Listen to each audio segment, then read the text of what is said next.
Forum will come to order. I want to welcome everyone here today. Without objection, the chair may declare a recess at any time. The first order of business is to welcome our newest member to the House Oversight Committee, Representative Walkinshaw of Virginia, to the committee. Congressman Walkinshaw has recently joined the House, taking the seat of our dear friend, the former ranking member, Jerry Conley. Congressman Walkinshaw served Mr. Conley as his chief of staff for 10 years from 2009 to 2019. He then continued his public service as a member of the Fairfax County Board of Supervisors, which he served on from 2020 to 2025. Jerry Conley will always be remembered fondly by both sides of the aisle for his service, and I welcome Congressman Walkinshaw as he follows those footsteps. Welcome, sir.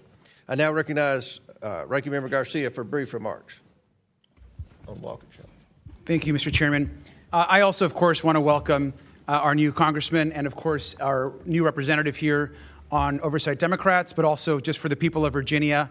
This is someone, of course, that has got great experience in the Congress, having served as the chief of staff, of course, to the late Jerry Connolly, and we welcome him to Oversight and are excited about his work. So thank you, Mr. Chairman. Thank you.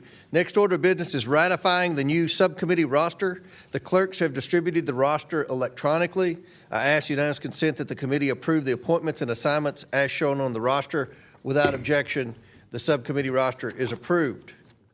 I would also like to congratulate Mayor Bowser and the D.C. Council on yesterday's passage of the RFK Stadium deal to bring the Washington Commanders back home to Washington, D.C.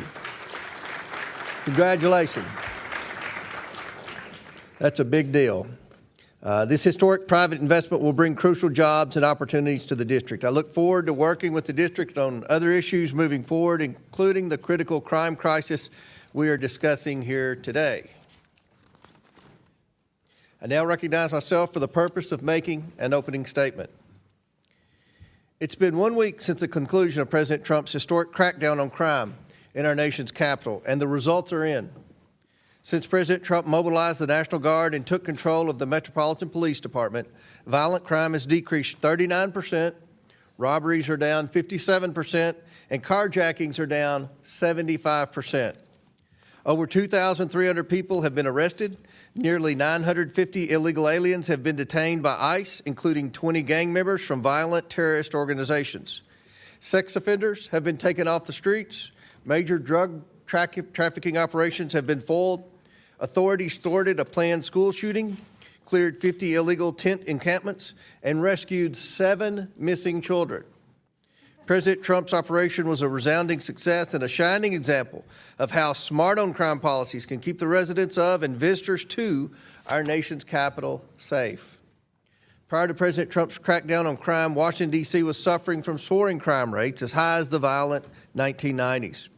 According to 2024 data, Washington, D.C. has the second highest homicide rate, behind only to Detroit among U.S. cities with under 1 million people. That rate is also higher than many capital cities across the globe. These high crime rates are largely driven by historically high rates of juvenile crime, which were enabled by ultra-progressive, soft-on-crime policies enacted by the D.C. Council and supported by the D.C. Attorney General.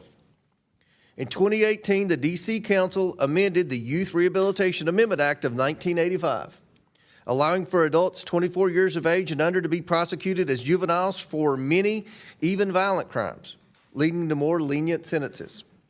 The D.C. Council also passed laws in recent years that lowered statutory penalties for violent crimes, eliminated mandatory minimum sentences for all crimes except first-degree murder, and eliminated life sentences entirely.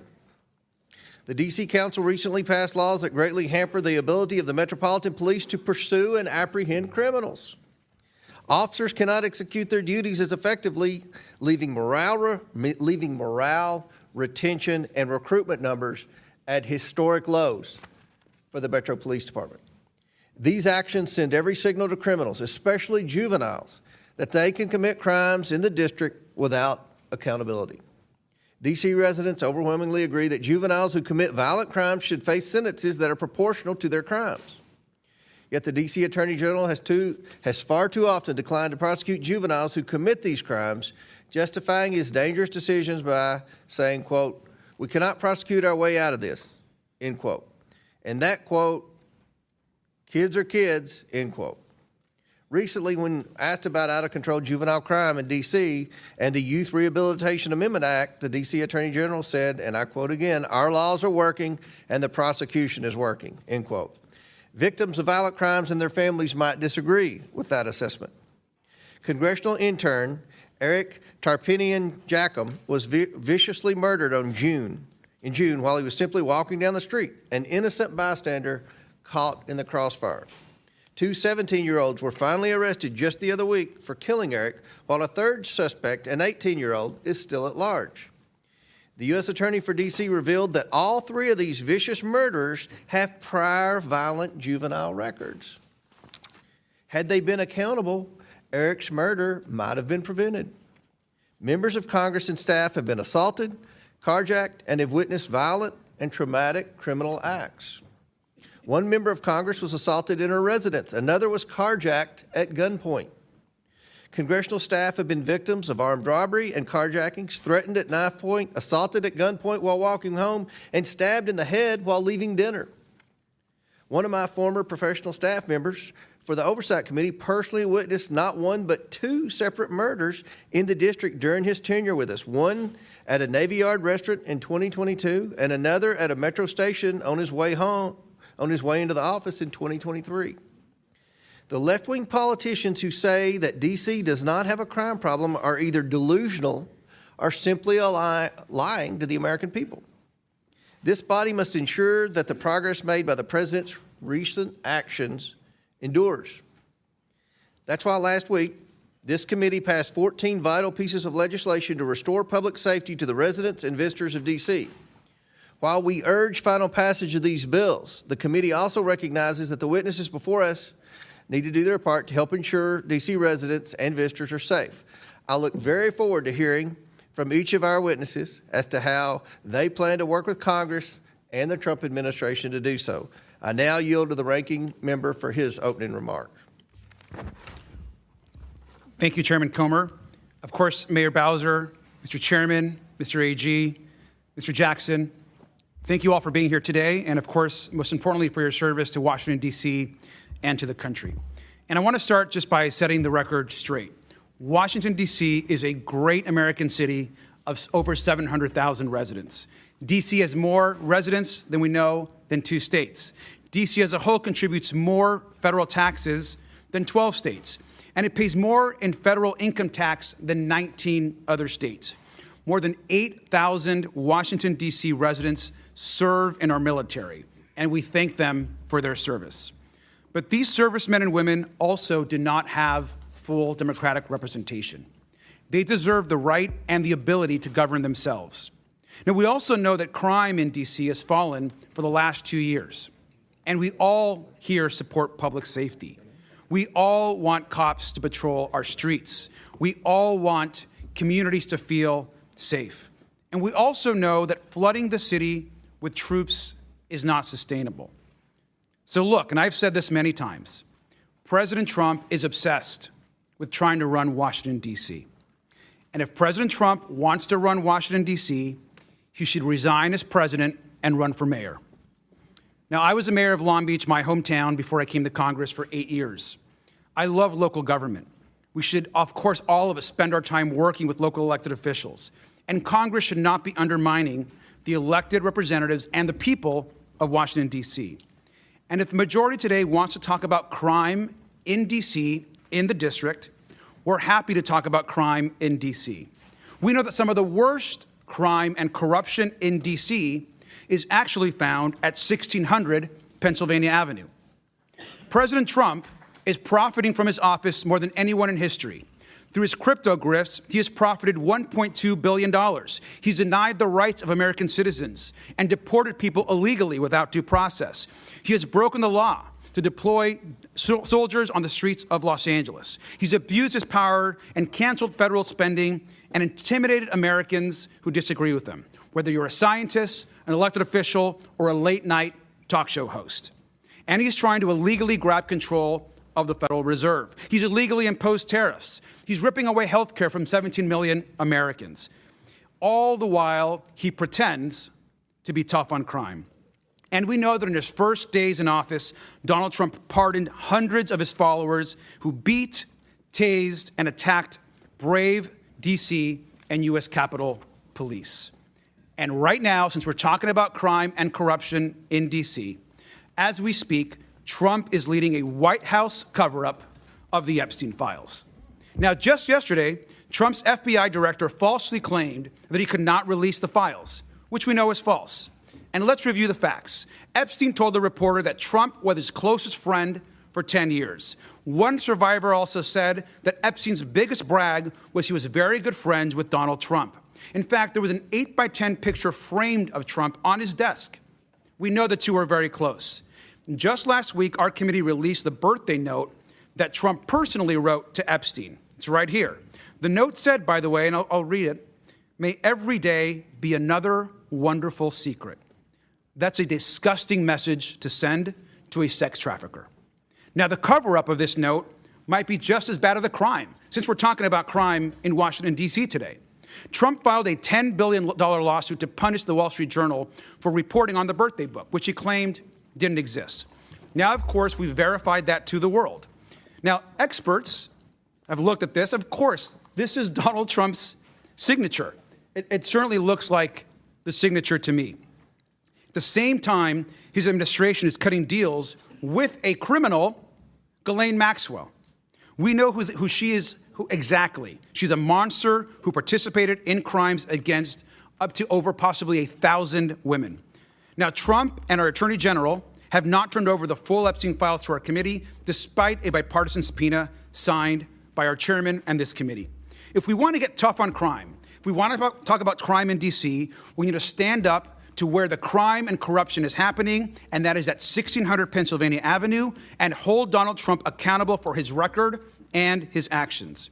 It's time for the House majority and Republicans to stand up for the Constitution and take on the biggest crime happening in this country. It's time to release the Epstein files. And with that, I yield back. Gentleman yields back. Our witnesses today include 3 current District of Columbia government officials and 1 former official from the Biden administration. First of all, we're very honored to have Washington, D.C. Mayor Muriel Bowser here. Mayor Bowser was sworn into office on January 2nd, 2015, and began her 3rd term on January 2nd, 2023. Welcome, Mayor Bowser. Next, we have Phil Mendelson, Chairman, Council of the District of Columbia. He was sworn into office as chair on June 13th, 2012. His 5th term as chair began on January 2nd, 2023. Mr. Mendelson has been a member of the D.C. Council since 1999. Welcome. Next, we have Brian Schwab, Attorney General of the District of Columbia. He was sworn into office on January 2nd, 2023. Welcome, sir. And finally, we have Gregory Jackson. Mr. Jackson served as the Deputy Director of the White House of Gun Violence and Prevention and Special Assistant to the President during the Biden administration. Again, thank you all for joining us. I look forward to this discussion today. I'll say again, the purpose of this hearing is to try to determine solutions to the crime crisis in Washington, D.C., and how we can work together to make sure that the district is safe for all the residents and all the visitors who come here on a daily basis from all over the world. Pursuant to Committee Rule 9G, the witnesses will please stand and raise the right hand. Do you solemnly swear or affirm that the testimony you are about to give is the truth, the whole truth, and nothing but the truth, so help you God? Let the record show that the witness has answered in the affirmative, and thank you all. You may take a seat. We appreciate you being here today and look forward to your testimony. Let me remind the witnesses that we have read your written statement and they will appear in full in the hearing record. Please limit your oral statement to 5 minutes. As a reminder, please press the button on the microphone in front of you so that it is on and the members can hear you. When you begin to speak, the light in front of you will turn green. After 4 minutes, the light will turn yellow. When the red light comes on, your 5 minutes have expired, and we would ask that you please wrap up. I now ask Mayor Bowser to begin the opening statement segment of this hearing, and Mayor Bowser, the floor is yours. Thank you, Mr. Chairman. Chairman Comer, Ranking Member Garcia, and members of the committee. I'm Muriel Bowser. I'm Mayor of Washington, D.C., and I'm joined by the Chairman of the D.C. Council, Phil Mendelson, and the Attorney General for the district, Brian Schwab. I'm pleased to be here today to report on the state of the district. First, a bit of a primer about my hometown. As you know, in 1973, Congress passed the District of Columbia Home Rule Act, creating a local government with an elected mayor and elected city council. We are represented in this body by a mighty warrior, Eleanor Holmes Norton, but she does not have a vote, and we have no representation in the Senate. D.C. residents are full-blooded, tax-paying Americans. We are a donor state. We give more to the federal government than we get back. We have all the responsibilities of citizenship, but not the most important benefits: representation and full autonomy. I'm proud to report that the state of the district is strong, and while we face macroeconomic headwinds, with our continued sound financial management and your help, our economic growth outlook can improve. I recently sent to the Council our 30th consecutive balanced budget with no new taxes or fees, a budget that reflects the sober reality of our time: declining revenues due to the unfortunate continuation of remote work, the reduction and relocation of D.C.-based federal workers, and other macroeconomic shifts. In 2024, we had the fastest growing population in the nations. Our schools grew in enrollment and achievement. Our parks system was rated #1. Over 27 million people visited our city, besting our previous record. Our metro system rebounded faster than other transit systems in the nation, and we drove down violent crime by 35%. Let me say something about our public safety ecosystem. It is unique. Like what happened in most jurisdictions across the country post-COVID, we experienced a violent crime spike in 2023. When I was last here, I explained how we would drive down those trends, and it is working. Today, compared to 2023, burglaries are down 34%, theft, motor vehicle theft, 37%, homicide down 44%, robberies down 60%, and carjackings are down 71%. Overall, violent crime is down 53% compared to 2023. And in the recent federal surge, we accelerated those gains, including a 1-month reduction in carjackings of 75%. In my last visit, I also explained the peculiarities of our system. We are very proud of the men and women of MPD who commit their lives to protecting the nation's capital, and they have my commitment to get back up to 4,000 officers with critical changes to our policy environment, a 13% raise, and enhanced recruitment efforts. MPD makes arrests. Most adult cases, however, are prosecuted by the U.S. Attorney for D.C., who is part of the United States Department of Justice. Our youth offenders are prosecuted locally by our Attorney General, and our Department of Youth and Rehabilitation Services, a local agency, is responsible for their commitment. But our youth and adult offenders are supervised by federal agencies. D.C. Jail is local, but most of our residents who are committed to detention are in federal facilities across the nation. Our judges are appointed by the president and confirmed by the Senate. We currently have 13 vacancies. As I've told you, we are putting every resource necessary towards public safety. I've authorized the chief to use the overtime necessary to make sure we have adequate police on the streets. We spent 1.8 million hours of overtime last year at a cost to us of $75 million. I've also reported to you previously that we engage regularly with regional and federal partnerships, including the United States Attorney, the FBI, and the ATF. And that's why we will continue to use enhanced federal resources as outlined in my mayor's order, creating the DC Safe and Beautiful Emergency task force. In 2023 and in the years since, we pushed for legislation to rebalance our public safety ecosystem, including the Secure DC Omnibus.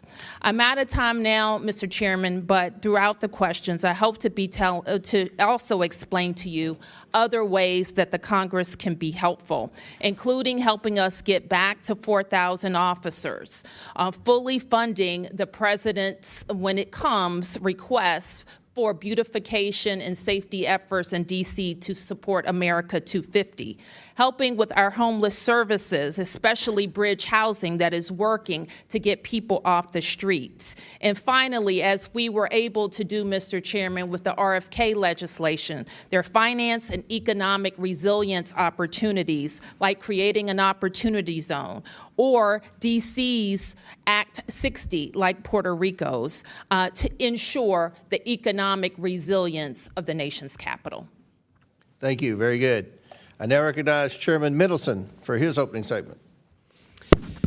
Thank you, Chairman Comer, Ranking Member Garcia, Congresswoman Norton, members of the committee. I'm Chairman of the Council of the District of Columbia. Our form of government is nearly identical to yours. The Council's relationship to the mayor is the same as yours to the president. I'm pleased to testify and to finally present our views on matters that are clearly of concern to the committee. We are a beautiful city. Our parks, our public parks are well maintained. Our roads are in good condition. We have a world-class public transit system. Our public education system is a leader in the country in terms of choice and a leader among large city systems in terms of growth and academic achievement. Political rhetoric notwithstanding, criminal activity has been on the decline, with violent crime dipping to a 30-year low last year and even lower this year. The percentage of our citizens with health insurance is one of the highest in the country. Public lands, public transit, public education, public safety, public health, core functions of government, and we are doing well. And we are well managed. We adopt a balanced budget on time every year. We spend within our budget every year. We've had clean audits every year. We continue to maintain strong cash reserves. All of our pension programs are fully funded, and we continue to maintain AAA and AA plus financial ratings despite Wall Street's expressed concern over the negative economic impact of federal actions. Despite these pluses, we are a city under siege. It is frustrating to watch this committee debate and vote on 14 bills regarding the district without a single public hearing, with no input from district officials or the public, without regard for community impact, nor a shred of analysis including legal sufficiency or fiscal impact.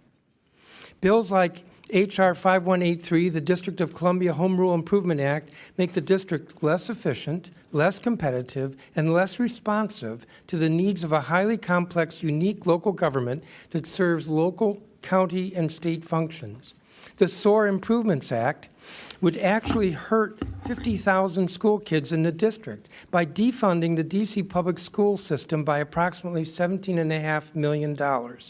It also would void a long-standing compromise agreed to by Congress with district officials. H.R. 5140, the Juvenile Sentencing Reform Act, is actually criminogenic. Data suggests that juveniles tried as adults are not scared straight, but rather are more likely to reoffend sooner and more often than those treated in the juvenile system. Moreover, you criticize the council for being soft on crime, but the current age thresholds this bill repudiates were enacted by Congress. Over the last several years, the council has taken steps to strengthen our criminal laws, and I will note that we have been able to pass these bills while Congress has not. For instance, we have strengthened the probability of pretrial detention. Even before we did that, the rearrest rate for individuals released pretrial was among the lowest in the country. We have strengthened, by clarifying and imposing new penalties, the criminal laws including shoplifting, carjacking, strangulation, and felony endangerment with a firearm. We have reinstated police resource officers in our schools, and we have taken a number of steps to support our police, including approving just yesterday a 13% pay raise for police officers and approving hiring incentives to increase the ranks of our police force. And we're about to adopt a deferred retirement option program to make service more attractive and to incentivize officers to stay longer. Instead of blaming the council, there are tangible actions we need from you because our public safety system is part federal. For instance, the greatest deterrents to crime are arrest and prosecute, but the U.S. Attorney prosecutes our criminals. And the best way to reduce recidivism is prison programming. But the U.S. Bureau of Prisons is responsible for this. And to further reduce rearrests for ex-offenders and pretrial suspects, we need two federal agencies, CSOSA and Pretrial Services, better resourced. If Congress really wants to further reduce crime in the District of Columbia, here's what you can do. Fill USAO vacancies. Double the funding we already provide for MPD hiring bonuses. Adequately fund CSOSA and the Pretrial Services Agency.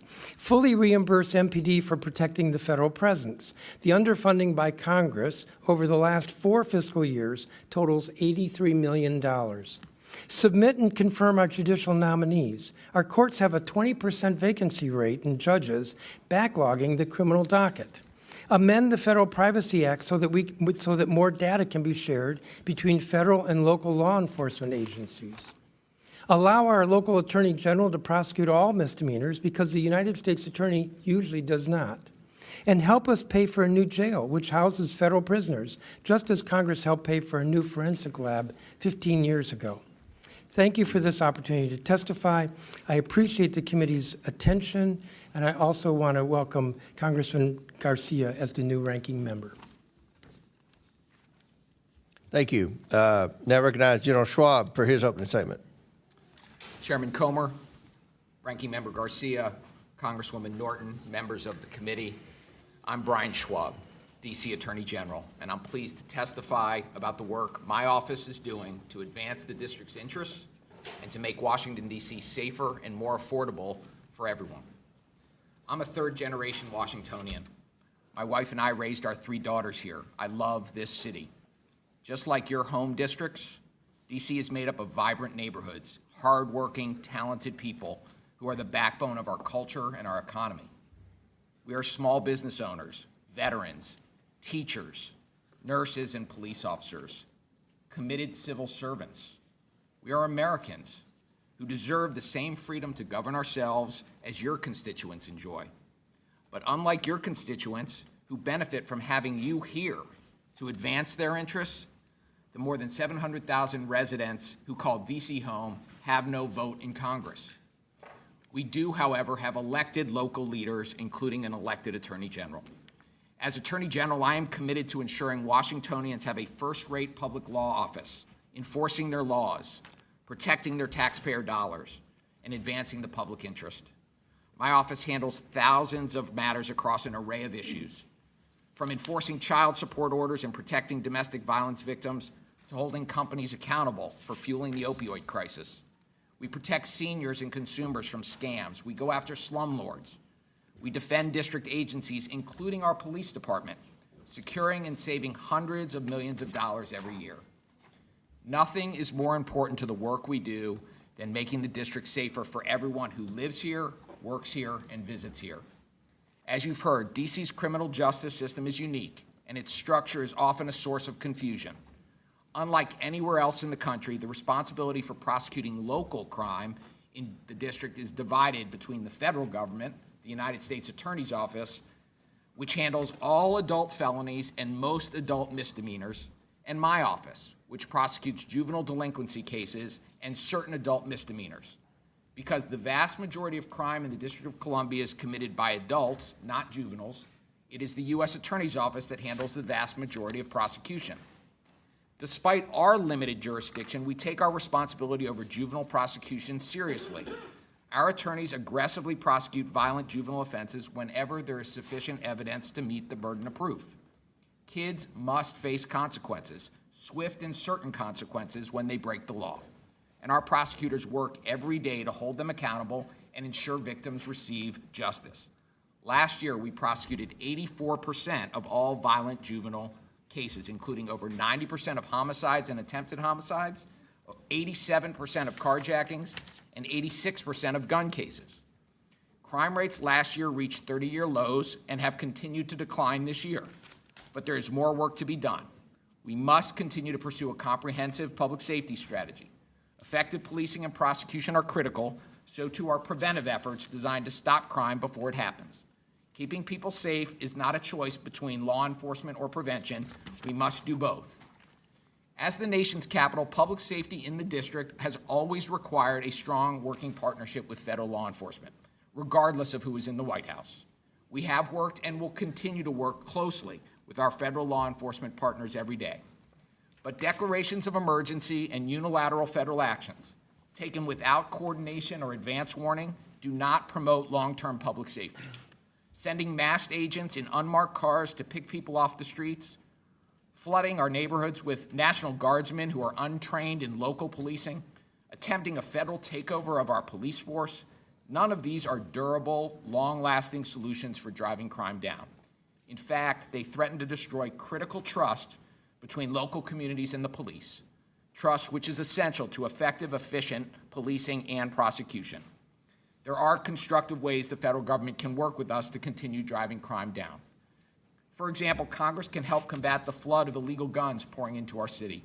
95% of illegal guns that end up on our streets come from outside the district. We also need help filling longstanding judicial vacancies, confirming our highly qualified nominees. The vacancy crisis has led to severe case backlogs, with felony cases being scheduled into 2027, resulting in delayed justice for crime victims and the community. Finally, Congress could help by investing desperately needed services in facilities like a psychiatric residential treatment facility for youth with serious mental and behavioral health issues that often contribute to crime. All of us, DC's elected officials, members of Congress, we have a shared goal of continuing to make durable improvements to public safety in the District of Columbia. I and my office are ready to have serious discussions on how best to do that with anybody who is willing in good faith and in a spirit of partnership to have them with us. Thank you for having me here today. Thank you, General. Now I recognize Mr. Jackson for his opening statement. All right, thank you, Chairman Comer, Ranking Member Garcia, Congresswoman Norton, and the committee for having me. I'm Greg Jackson, a D.C. resident, a survivor of gun violence, and the former Deputy Director for the first ever White House Office of Gun Violence Prevention. This was an office that coordinated federal resources, implemented life-saving policies, and coordinated with local leaders to achieve a 13.2% reduction in violent crime and a 31% reduction in homicides nationwide in just 2 years. I spent the last decade of my life working to address this crisis, from consoling a mother who lost her 10-year-old who was buying ice cream in D.C. to walking the hallways in Parkland with families that lost their loved ones to school shootings. And we've seen firsthand how this is destroying too many families in our country. This is now the leading cause of death for youth in America, the leading cause of death for pregnant women in America, and now the leading cause of newly disabled Americans. With 1 in 5 Americans being impacted by this violence, this is also personal for me. I'm a survivor of gun violence as I was shot. The bullet hit 2 arteries. I've also lost my teenage mentee, DeMarcos, from a shooting. And I've also sat with families throughout this district. Despite this crisis we face, the last few years have shown us that we do have solutions that work. In the previous 2 years, D.C. and cities across the country have seen historic reductions in gun violence without the deployment of masked agents or the military. We did this by investing in prevention and intervention efforts to communities at risk and strategically investing in law enforcement to keep illegal guns off of our streets and to close homicides. Recently, even the current FBI director, Kash Patel, celebrated historic levels or historic reductions in violent crime. But we know that's not the product of a few months of troops or FBI actions. They are the result of billions in prevention resources, law enforcement, and community leaders risking their lives every day, as well as the transformative policies implemented over the last few years. Without masked agents and troop deployments, we've seen homicides drop 54% in Baltimore, 20% in Atlanta, 41% in Phoenix, 27% in Los Angeles, and as shared by district leadership, violent crime in D.C. is down by 53%. We got here in major part because Republicans and Democrats came together to enact a bipartisan law that provided historic resources for violence prevention, law enforcement strategies, as well as enhanced our background check system for those under 21, preventing domestic abusers from accessing guns, making the largest investment in youth mental health in history, as well as community violence intervention, and making gun trafficking a federal crime, prosecuting those who are flooding guns into our communities. These strategies, in partnership with local leaders, reduced homicides again by 31% and mass shootings by 20% in our country. As our communities have been fighting our way out of this crisis, we find ourselves at a dangerous crossroad. Instead of adding more federal resources to solutions that work, the Trump administration has dismantled and defunded bipartisan strategies passed into law to reduce violence. They shut down the White House Office of Gun Violence Prevention. They defunded law enforcement, including the ATF. They cut over $1 billion in mental health resources for our schools, terminated $812 million in funding for community violence intervention programs, defunded gun violence research, shut down the CDC Firearm Injury Center, dismantled important regulations like the zero tolerance policy for gun dealers, and now plans to further defund critical resources to address the root causes of violence like housing, employment, and health care. And here in D.C., the administration and Congress's actions have been extremely harmful, withholding over $1 billion of D.C. local tax dollars, undermining our leadership, and flooding our neighborhoods with military to instill fear in everyday Americans. Look, I live in Ward 8, a community that the White House has called a slum. But for us, this is a neighborhood where we walk our dogs, we listen to jazz on Sundays, we grill out during the summers, and most importantly, like any neighborhood, we support each other. But since this D.C. Trump takeover, we hear sirens nightly. We've seen buildings raided daily, like the building of young Mackay, who's sitting behind me. We've seen elderly harassed on their porch, and now even traffic jams from the flood of police and military on our streets. This deployment of federal troops that's essentially making us feel hostage in our own homes is not the federal support we need. And most importantly, it's costly, costing our country an estimated $200 million for one city alone. To be tough on crime, we need a different approach. We need a federal law enforcement that focuses on keeping guns out of our communities in the first place. We need to be tough on crime by fully funding the ATF to catch gun traffickers, to shut down rogue gun dealers, to disrupt dangerous black markets of firearms. To be tough on crime, we need to protect and fund the bipartisan Safer Communities Act that was passed and is working.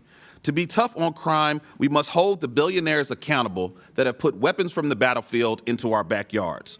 And to be tough on crime, we must fund resources for communities that are most at risk to prevent violence before it happens. We have real solutions to save lives from gun violence and reduce violent crime, and now is the time to protect that progress and continue to build on that momentum. Thank you. And Chairman, if you will, I do want to request, we had a really terrible tragedy last night where 5 officers were shot and 3 were lost, and I would kindly like to request we honor them with a moment of silence, if you will. Absolutely.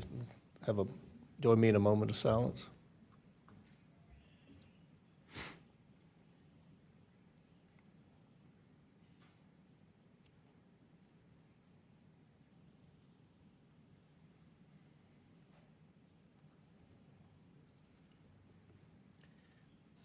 Thank you. Thank you. Thank you for your statement, Mr. Jackson. That concludes our opening statements. We're now going to proceed with questions.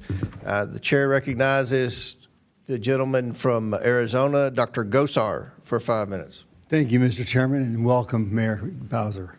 I often say that trust is a series of promises kept, and it's been made clear that Congress can't trust the swamp to enforce the rule of law. Last week, this committee passed my bill, the District of Columbia's Home Rule Improvement Act, to ensure our nation's capital is safe, stable, and governed responsibly.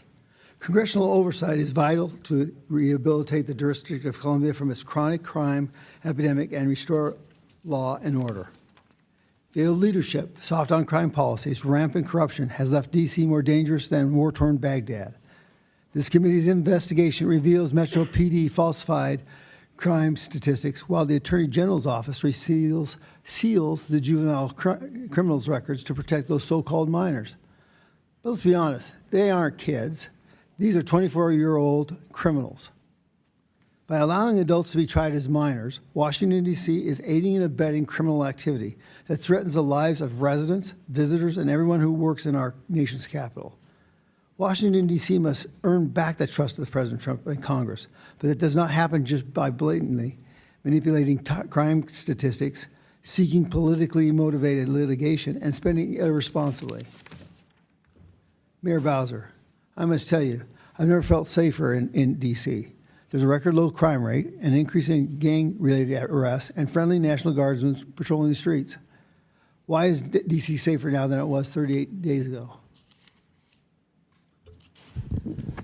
Thank you for the question, Congressman. And as I explained when we were here 2 years ago, it is true that we experienced, like many places, a spike in 2023. I can say unequivocally, this is not 2023. In each of the past 2 years, we have driven down crime. In 2023, we finished the year 35% down. Last year, we finished the year, I believe, 24% down. And all throughout this year, we were driving down to more than a 20% decrease in violent crime. I have also testified that during the surge, we experienced many hundreds of federal officers and agencies that we typically work with, and we did experience further decreases in all categories. The most substantial was in carjackings. Gotcha. Now, Chairman Mendelson, you voted in favor of the Youth Rehabilitation Amendment Act of 2013, right? Correct. Okay. Now, if this bill allows adults under 25 years old to be prosecuted as minors. In 2023, you testified before this committee that there was no crime crisis in D.C. Now, if there's no crime crisis, then why did you establish the D.C. Violence Fatality Review Committee back in 2018, right before passing the Youth Rehabilitation Amendment Act?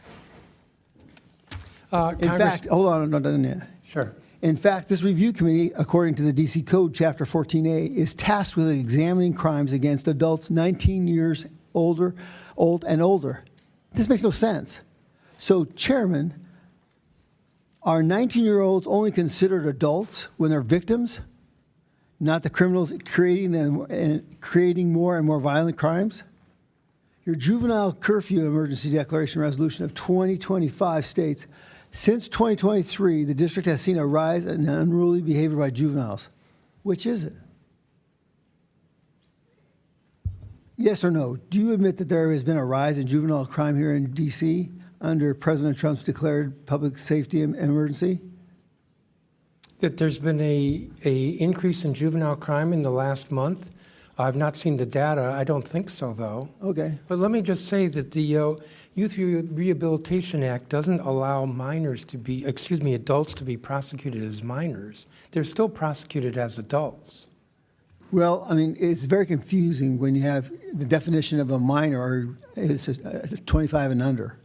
And then your statistics, actually, you look at victims at 19 years and younger. So it has to be statistically you can make anything work with statistics. Well, so it's got to be one way or the other. As you know, each law sometimes has its own definition. So for purposes of YRA sentencing, we define younger adults under 24, but that's not the same as they're being prosecuted as juveniles. Our criminal code is quite clear that anyone who's under 18 is prosecuted as a juvenile unless they are, for the most serious crimes, murder and sexual crimes, they are, by the U.S. Attorney, chosen to be prosecuted as adults. Thank you.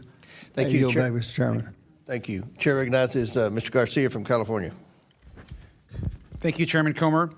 I want to just also say this clearly. I know that we all believe this. Violent crime, we know, has no place in our communities. People absolutely have a right to be concerned about crime. As a former mayor, and a lot of us have been in local government, we know that those concerns are real on the ground. Now, Democrats believe in investing in solutions that actually make people safer.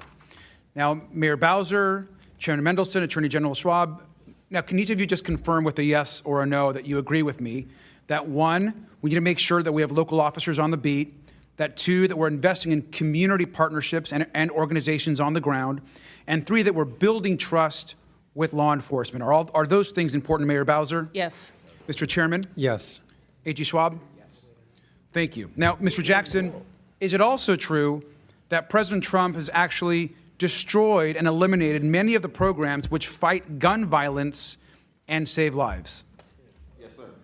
And did President Trump also not eliminate the Office of Gun Violence Prevention, of which, of course, you were very involved in leading?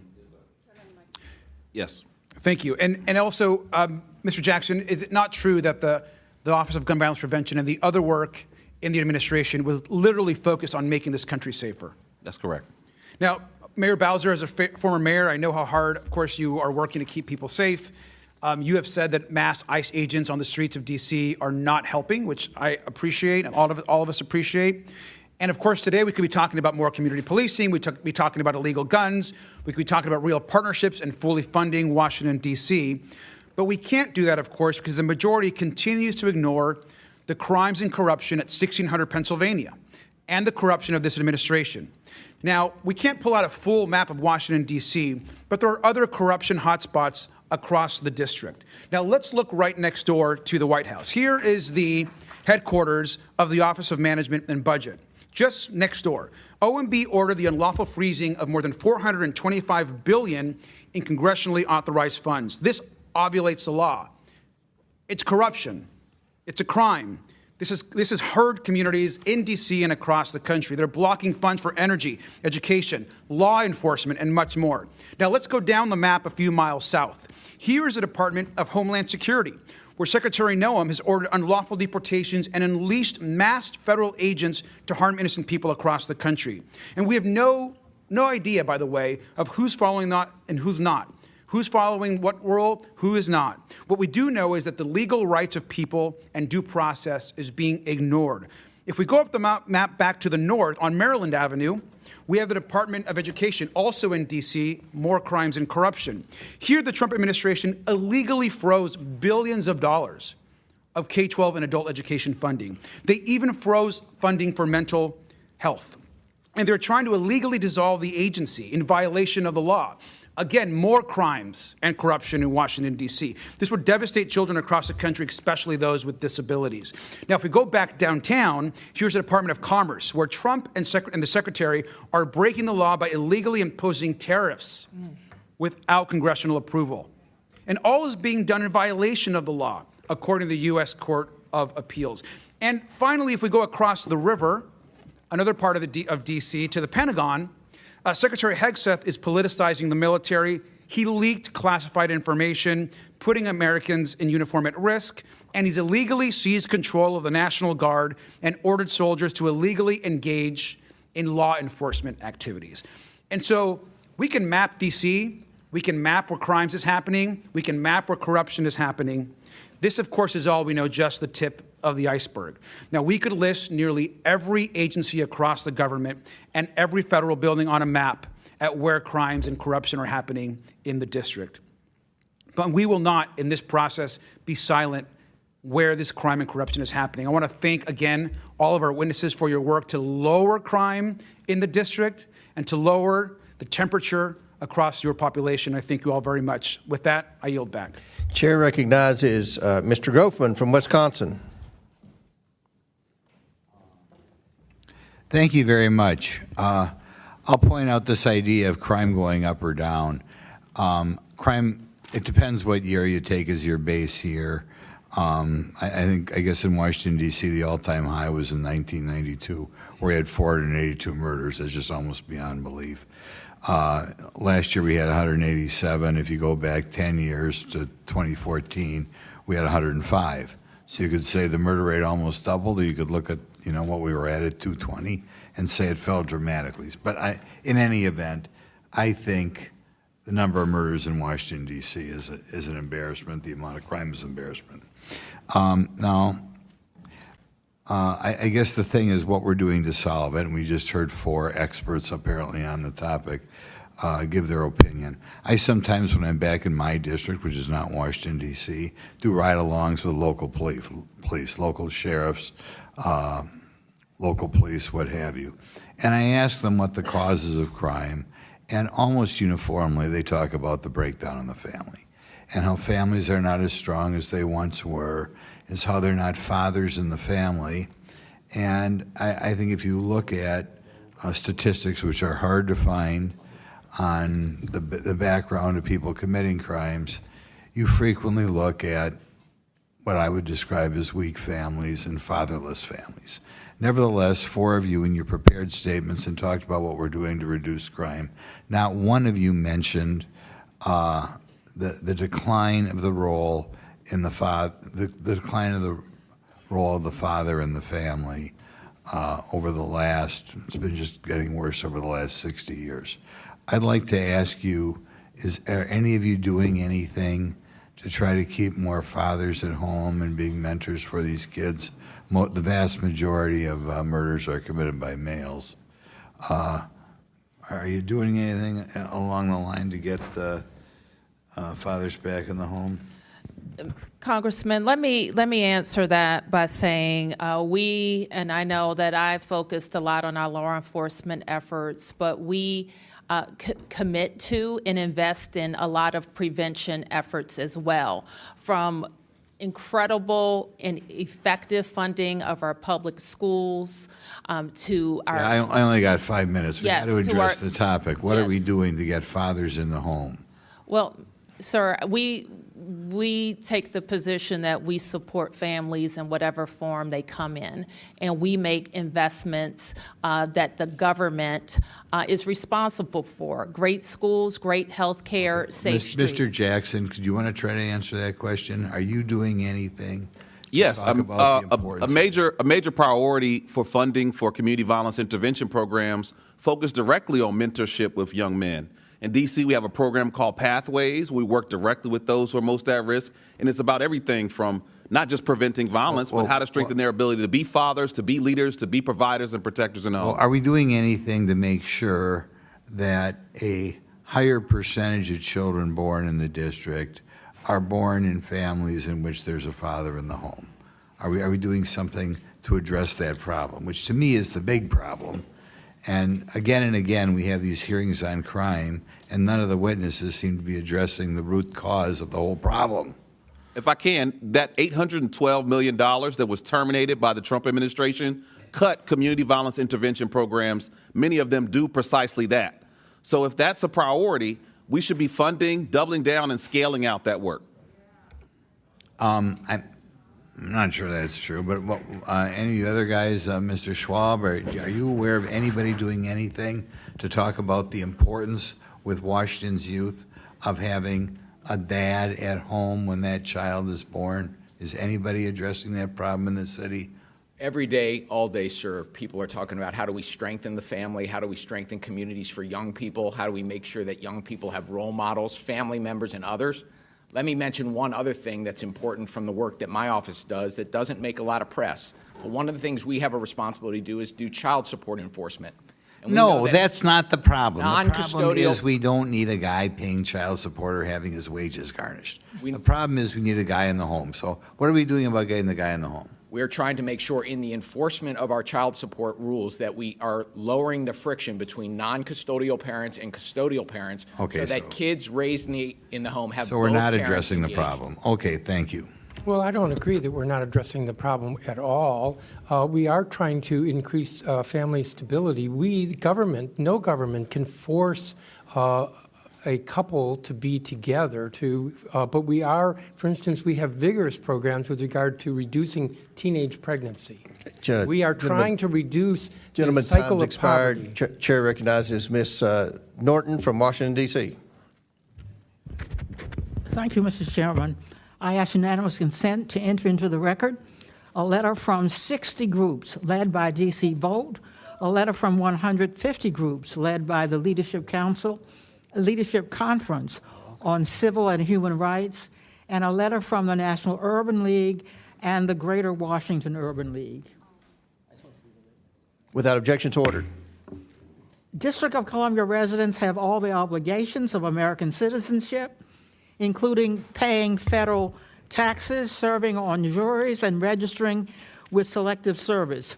Yet Congress denies them full self-government and voting representation in Congress. The only solution to this undemocratic treatment is to grant D.C. statehood. I ask unanimous consent to enter into the record a letter from leading constitutional scholars explaining why D.C. statehood bill H.R. 51 is constitutional. Without objection, so ordered. The admissions clause of the Constitution gives Congress authority to admit new states. All 37 new states were admitted by Congress.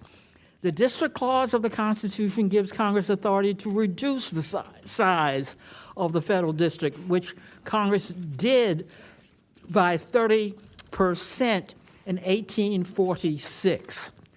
H.R.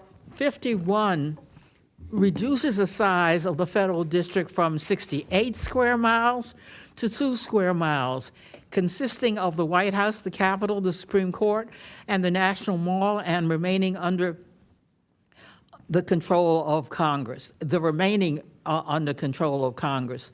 The new state consists of residential and commercial areas of D.C. The admissions clause does not establish any prerequisites for the admission of new states, but Congress generally has considered 3 factors: support for statehood, commitment to democracy, and resources and population. 86% of D.C. residents voted for statehood in 2016. D.C. residents have demanded democratic rights for more than 220 years.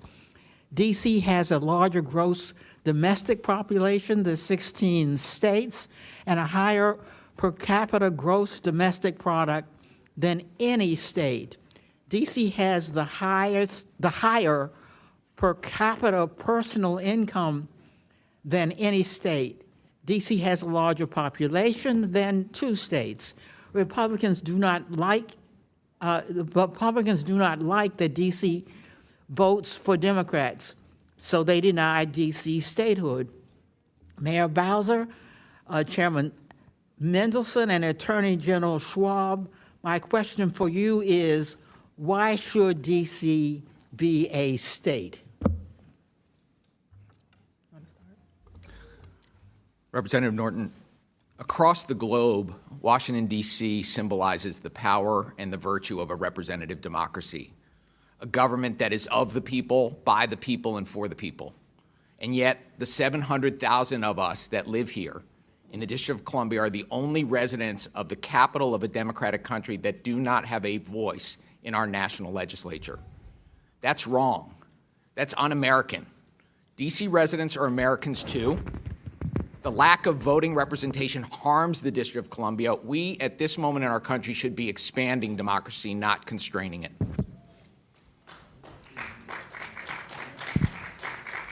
And Congresswoman, if I can add to Attorney General Schwab's remark, because frequently people focus on our lack of representation, and that is certainly an affront to us as tax-paying Americans. What gets less focus, but has come into focus over the last several weeks, is that we lack full autonomy. So for all intents and purposes, we function like a state. I function as our jurisdiction's governor and county executive and mayor. We perform the duties that all states are asked, and we don't do anything less. But we don't have control of our National Guard, and a peculiarity of our home rule charter, a president can declare an emergency in the district. So lack of full autonomy also prevents us from using the money that we raised in taxes, like happened this year. Taxes that we raised in the district cut from our approved budget, which forced us to cut services, including the pay raises that our police officers are due, being delayed until this October. All right, gentlelady's time has expired. Now the chair recognizes the chairman of the Judiciary Committee, Mr. Jordan from Ohio. Thank you, Mr. Chairman. Mr. Mendelson, is crime up or down in the last month here in D.C.? It's down. down significantly, right? Robberies down 42%, deadly weapon assaults down 13%, carjackings down 85%, car theft down 24%, violent crime down 25%. That's pretty good, right? Yeah, that's correct. Before last year, before the surge, violent crime was down 26%. After the surge, violent crime was down 27%. Yeah, I thought you would say that before the surge that violent crime was down. But the chairman of the Fraternal Order, in fact, you said, I think you tweeted out, or you put a statement out on August 12th, violent crime in the district is at its lowest levels we've seen in 30 years. Correct. But the head of the Fraternal Order of Police, Mr. Pemberton, said, when our members respond to the scene of a felony offense, inevitably there will be a lieutenant or a captain that will show up on the scene and direct those members to take a report for a lesser offense. Are you guys cooking the books? I think we're not, but I also know that there are a couple of investigations run by this Well, you committee. settled a case too, didn't you? You just settled a case where someone said you were cooking the books. Is that right? I can't speak to that case. I don't have familiarity. Well, we know with it was settled. It's been reported. But I do know there are collateral statistics that affirm the reduction in Is Mr. crime. Pemberton lying? Head of the FOP? Yes. You think he's lying? Wow. Well, let me just read from the court case that was settled. This is the transcript of Mr. Randy Griffin, who's the commander of the Metro Police Department. And he was asked the question in this deposition. He says, Lieutenant Andrew Zabowski came up with the classification of taking property without right, correct? He responded yes. Question, so he's saying that you told him to come up with a solution for the theft problem, which is driving up crime statistics for the district, correct? He responded yes. Sounds like you guys are cooking the books there, according to, this is under oath from the deposition from this case that was just settled with the person who brought the action, sergeant in your police department, but you're not cooking the books? Congressman, The question was to Mr. Mendelson. As I've said, there are two investigations. I know there's one internal in the Metropolitan Police Department. I know that there's an investigation by this committee. I think that the three of us What's here taking welcome property that without right? investigation. What's taking property without right? Well, that would be theft. Why not call it theft? Why come up with this designation? In fact, that's what he says. He's asked the question. Congressman, I can't the speak to that the solution from case. Mr. Zabowski was to come up with this TPWR, taking property without right. What is that? Taking property without right is what again? If you're speaking to the particular charges, I can't speak to that. And as I've said several times here, I can't speak to that particular case. I think the issue is whether there is I'm asking a simple question. You have a classification for crime called taking property without right. What does that mean? What does that mean? It means just what it said, if that's what the crime is. Well, why not call it? I mean, what would a normal person call taking property without right? Are we talking about what the criminal code and the specific No, I'm just crimes talking are? about that statement that you have that's grown 500% in the last several years, that specific category of crime. I'm just wondering, what does that exactly mean?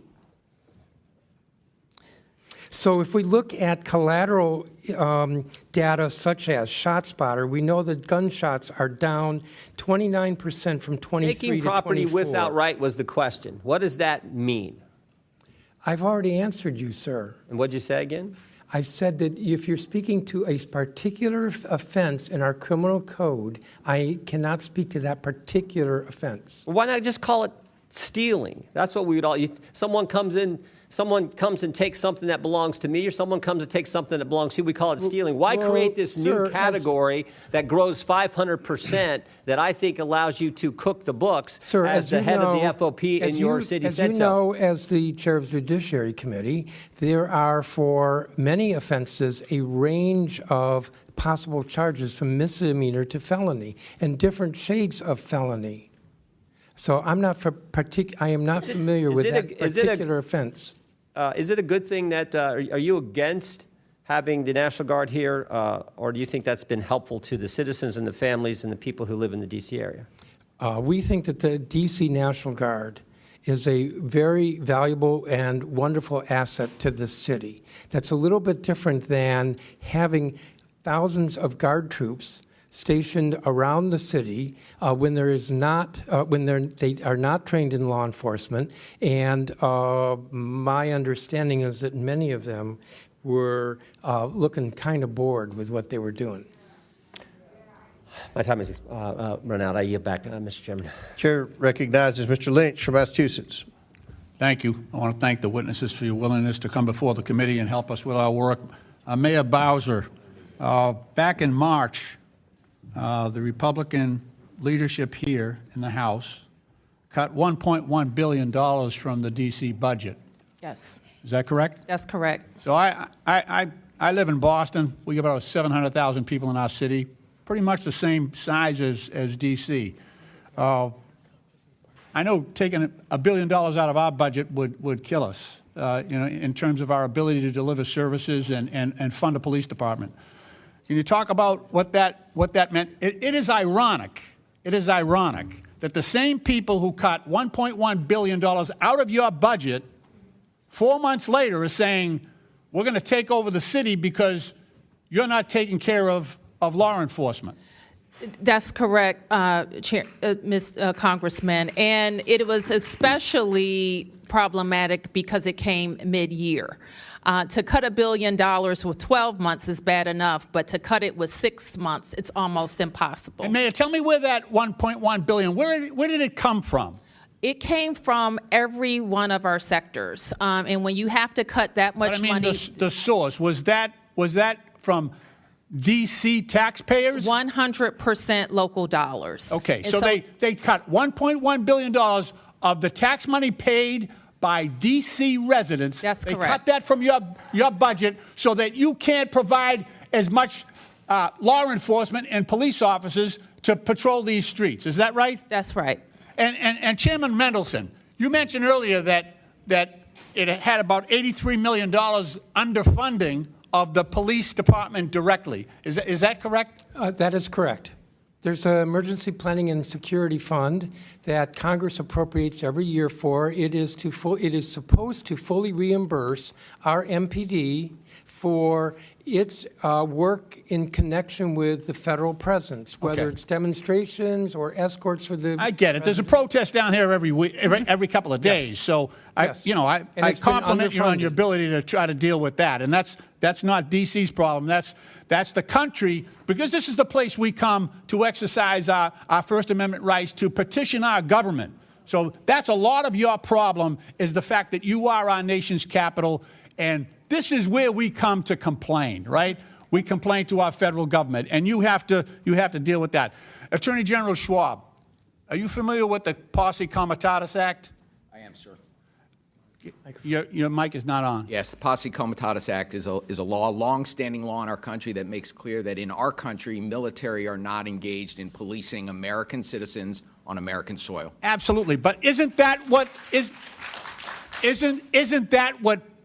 President Trump is doing right now, bringing in the military to police the civilian population in this district? That's exactly what he's doing. Is that your view as well?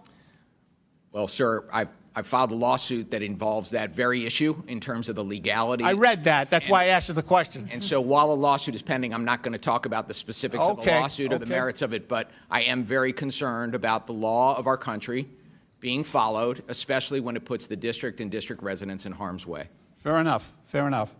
Look, so now we have armed military on the streets here in D.C. because they cut your budget so you can't hire more police, and also to recruit more police officers. That's suffering as well.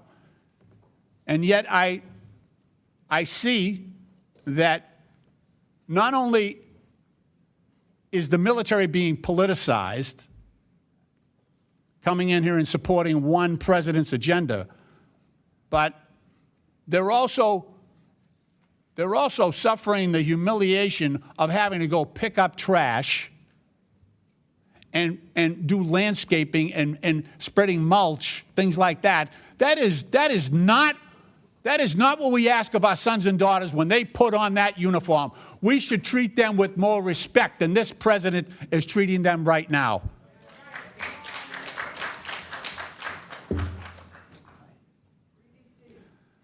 Madam Mayor, how many additional police officers do you think you could hire with that $1.1 billion that was cut from your budget? Well, we think we can safely hire up to 300 officers per year. We know that we can add to our recruitment bonuses. We know that we can invest in the types of things that young officers want, like take-home patrol cars, like updated training facilities, and improved district headquarters.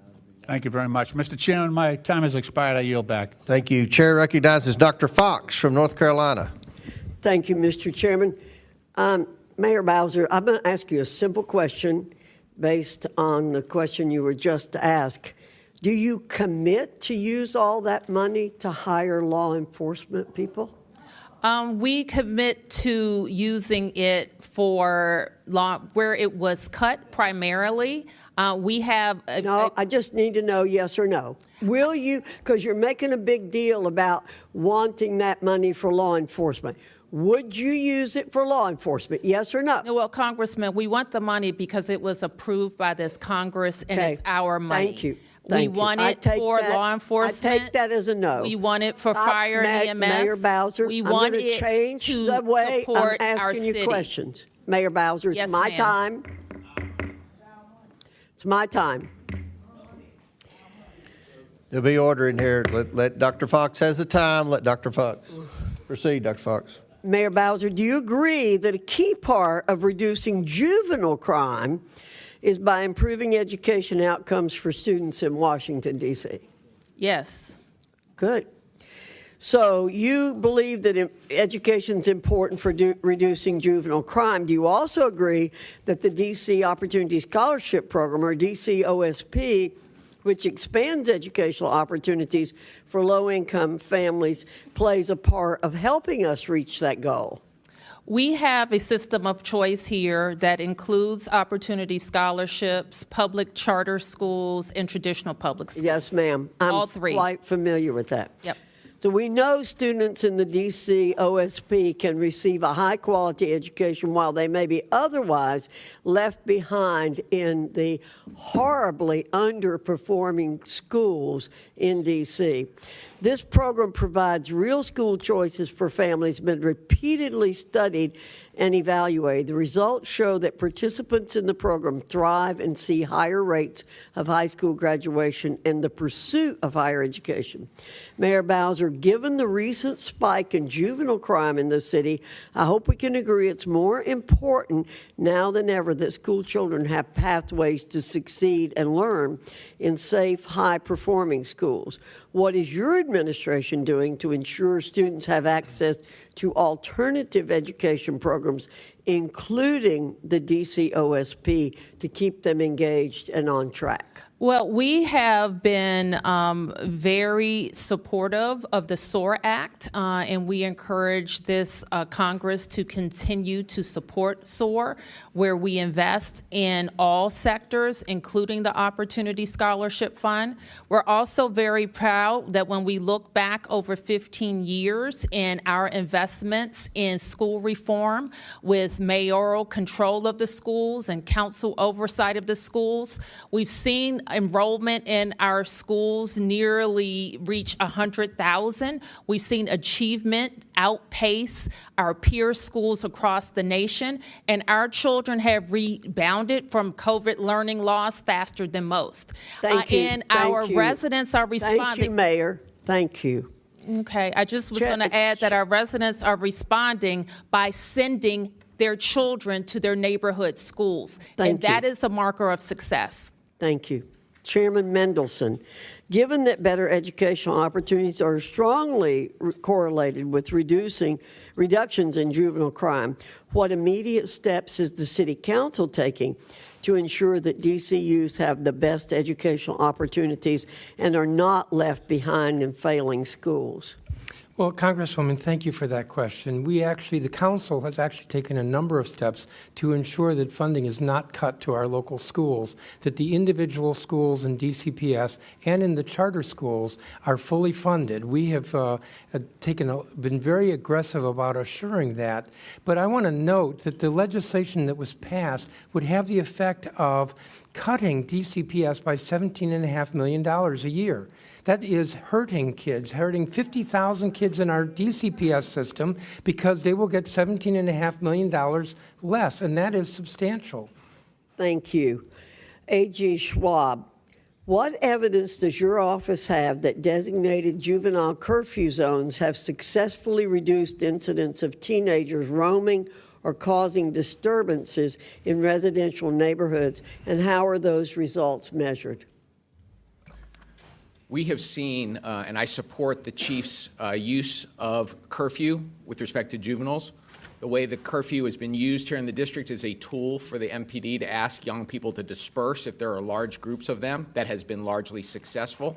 If youth have not dispersed in response to the MPD request, MPD will occasionally pick those youth up and bring them to what's called our Youth Services Center, where their parents are called and they're brought home.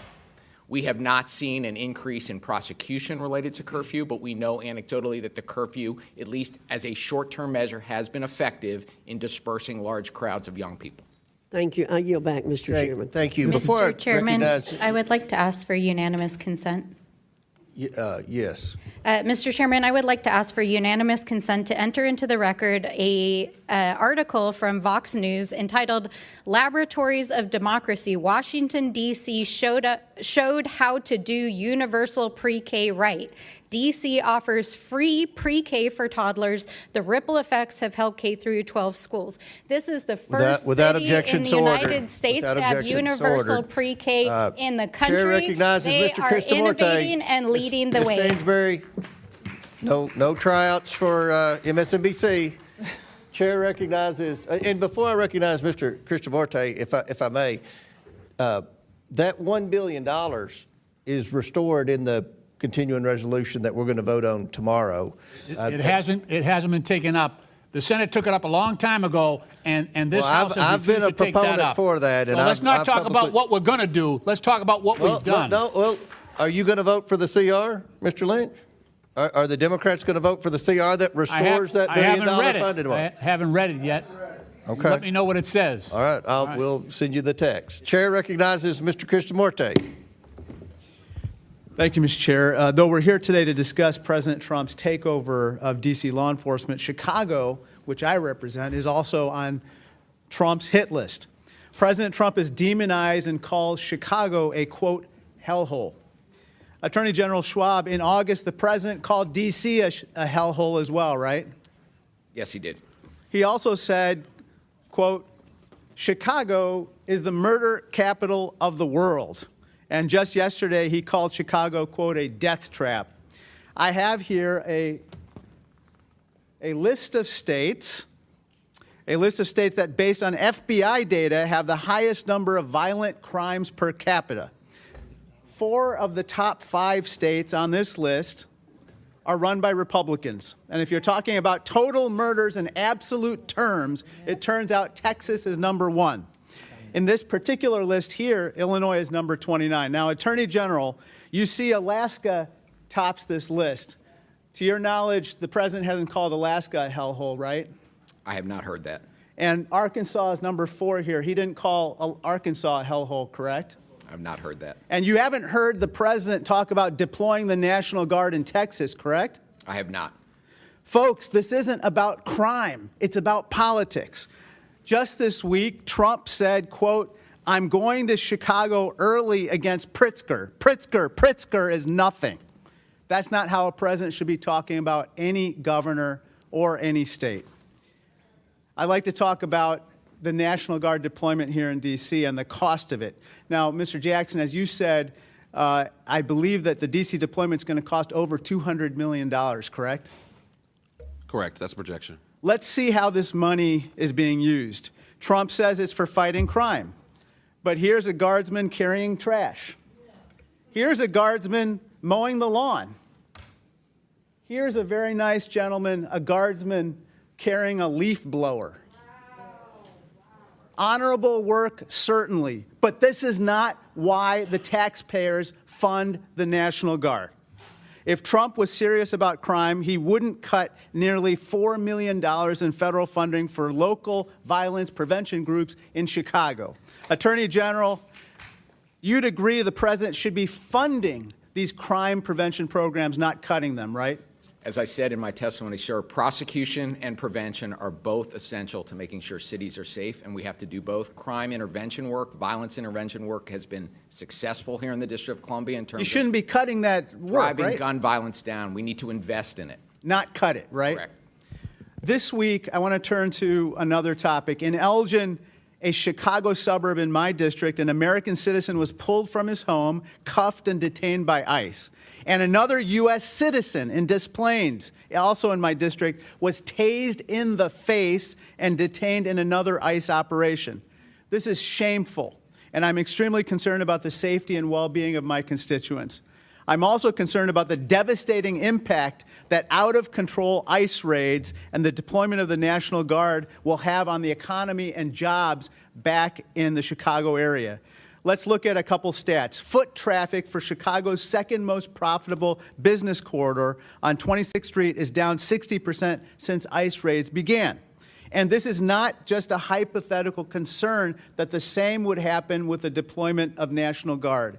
Let's look at what's happened to D.C.'s economy. Mr. Schwab, CNN has reported restaurant reservations decreased by as much as 31%, and foot traffic in retail stores is down 81%. Those reports show that the president's unilateral deployment of the Guard is hurting the local economy, right? That's consistent. Folks, our economy is softening. Unemployment and prices for necessities like vegetables are soaring. Mr. President, let's put aside politics and hostility toward governors and elected officials. Let's not take actions that hurt families and the economy. I'd like to turn to my final topic, and that's domestic violence. Attorney General Schwab, according to The Hill, President Trump suggested that, quote, a little fight with the wife shouldn't count in D.C. crime stats. You don't dispute The Hill reported this, right? I saw that.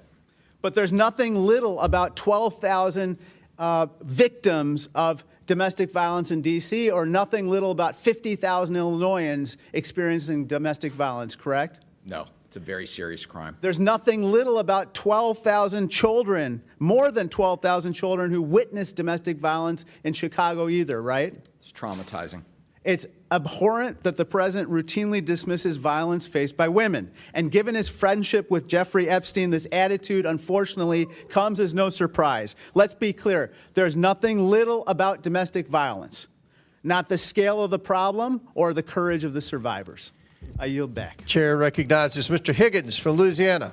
Thank you, Mr. Chairman. I yield 2 minutes to the gentleman from Ohio, Mr. Jordan. I thank the gentleman for yielding. On August 11th, 2025, the day the president took action here in D.C., Councilman Allen said this: the president taking over local control, the MPD, and putting the U.S. military onto the streets of D.C. under the guise of public safety is wrong. It's an extreme, outrageous, and dangerous move for our city and the safety of our residents. Do you agree with that statement by Councilmember Allen, Attorney General Schwab? I do believe that the presence of thousands of armed troops in the district has been a problem and counterproductive for public safety in the district. Counterproductive, dangerous. He said the second sentence, dangerous move for our city and the safety of our residents. How is 85% reduction in carjackings dangerous for the city, for the city's residents? I don't believe that. Chairman Mendelson, do you believe that? Do you agree with Mr. Councilman Allen's statement? Well, if the question is about the National Guard reducing carjackings, I don't think the National Guard was involved in reducing carjackings. I'm asking about this statement. Do you agree with Councilman Allen's statement? Could you repeat the statement again? President taking over local control of the MPD and the U.S. military on the streets of D.C. under the guise of public safety is wrong. It's dangerous, outrageous, and extreme move for our city and the safety of our residents. If you'll recall, at the time that he said that, the order from the attorney, the day it happened. Yes, the order from the Attorney General was that all orders within MPD would have to be approved by. How about you, Mayor? Do you agree with the councilman's statement? But would have to be approved by the DEA. I know, but I didn't finish my sentence. Well, I'm has to be approved by the DEA. Mayor That's Bowser, do you complete agree? disorganization. The mayor. Mr. Jordan, I think the statement is not what happened, actually. So the Home Rule Charter allows the president to make requests of MPD through the mayor. It does not allow the president to take over MPD, which at no time happened. Well, I'll just point out that it seems to me you disagree, because you said just 2 weeks ago, we greatly appreciate the surge of officers that enhance what MPD has been able to do with the city. We know that when carjackings go down, when gun use goes down, when homicide or robbery go down, neighborhoods feel safer. So it's like Councilman Allen doesn't know what he's talking about. Looks like you definitely disagree with him. We, having more officers enhance the effectiveness of MPD allowed us to accelerate crime reduction. Representative Higgins. Go ahead. Thank you, Mr. Chairman, and I thank the gentleman from Ohio. We are constantly at odds with the leadership of D.C. as a body, Congress, from the Republican side of the aisle, because there's a fundamental difference between the ideological perspective of the elected officials of D.C. and the majority of Americans across the country. And this is their nation's capital. And we can admit that. It's okay to have ideological variances. The city of D.C. plays a special role, and it's our nation's capital. So there needn't be this level of friction when we're discussing variances of political and social opinion that exist within our own family. But this battle about the authority of Congress within our nation's capital and over our nation's capital that doesn't have to be a fight. The Congress shall have the power to exercise exclusive legislation in all cases whatsoever over such district. The indispensable necessity of complete authority at the seat of government carries its own evidence with it. This is baked into the birth of our country. And I have respect for the process that has elected you, good lady, and you, gentlemen. And I very much respect you, Sir Mr. Jackson, of everybody here. You're plugged into the reality of the street. And I would like to talk to you further about some of the programs that you embrace. That's a different conversation. That's not elected guys with scripted answers scrubbed by attorneys. You're for real, and I'd like to talk to you more. I was happy to yield much of my time to the gentleman from Ohio. And, Mr. Chairman, thank you for convening this hearing, and I yield my time. Thank you, Mr. Higgins. Mr. Chair, I request unanimous consent. Okay. I request unanimous consent to enter into the record this August 22nd, 2025 article from CNN titled "GOP Governors Are Sending Troops to D.C.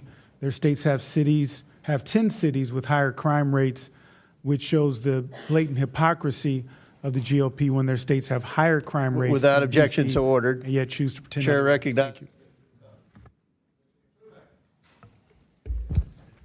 Thank you very much, Mr. Chairman, and I want to thank you and the Vice Chair for convening us, the ranking member, I should say. Madam Mayor, good to see you again. Good to see you. And you have a very tough job, and it goes without saying that the 800-pound gorilla in this room is a realization that you're fighting with one hand tied behind your back, and you're strapped in as a result of policies and rulings and law that prevent you in many instances from being the mayor that you want to be every day without being constrained.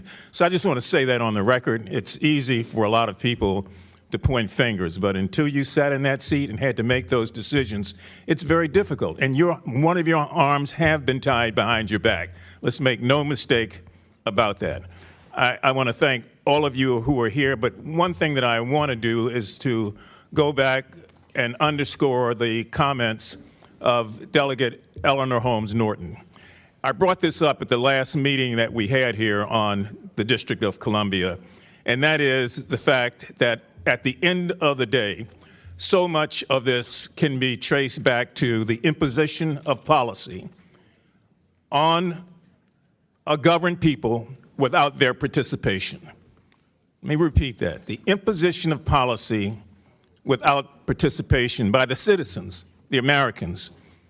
It's just as it was with the Boston Tea Party, comes down to taxation without representation. When you can't even fight for yourself, stand for yourself, vote for yourself, that's wrong.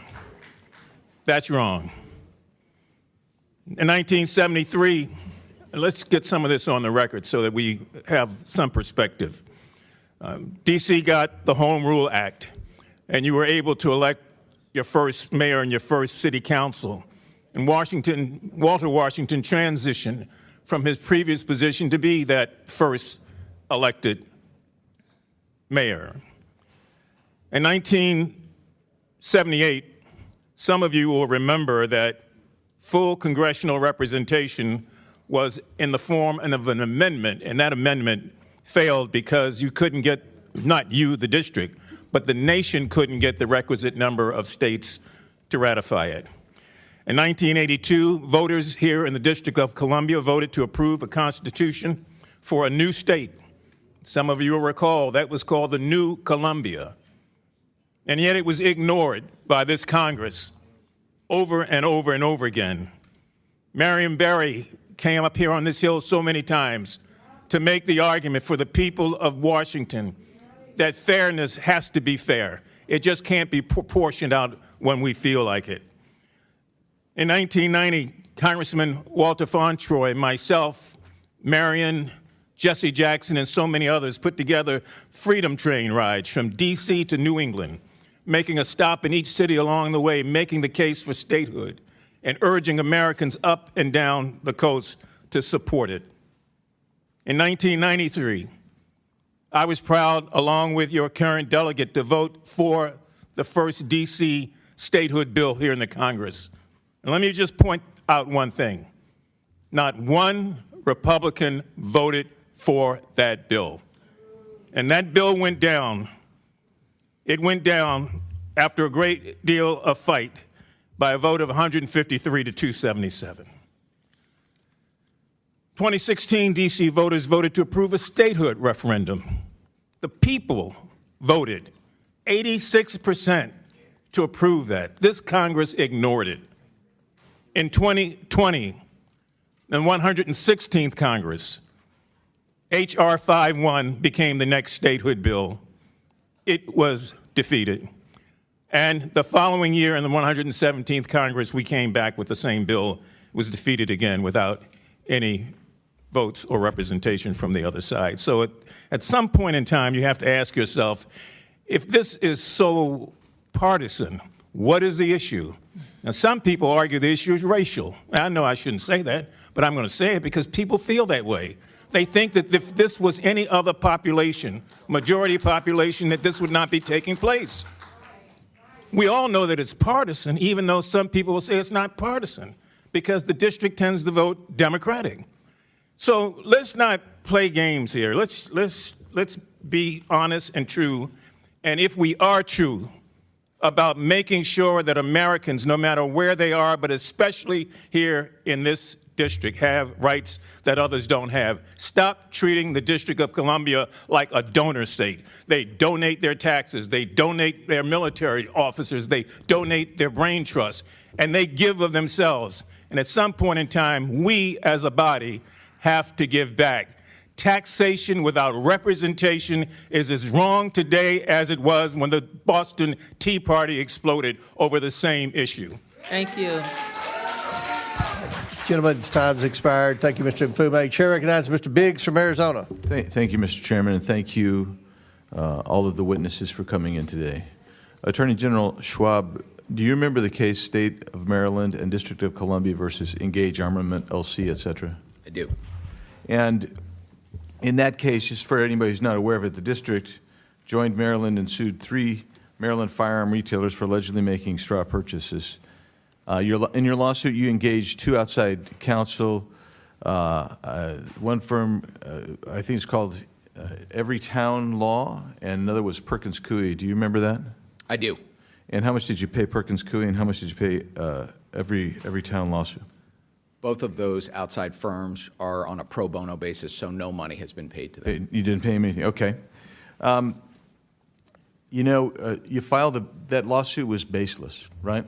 You'd agree with that now after you've read the verdict of the district court, and I'm going to go through that with you pretty clearly. Well, Mr. Biggs, as you know, that case has been dismissed and is on appeal, and given the fact that it is still part of active litigation. You don't want to talk about it. I don't blame you. I'm not going to talk about the merits while it's in active litigation. Right. I don't blame you for not wanting to talk about it, because I go through here and at least 10 times the judge said there's absolutely no basis.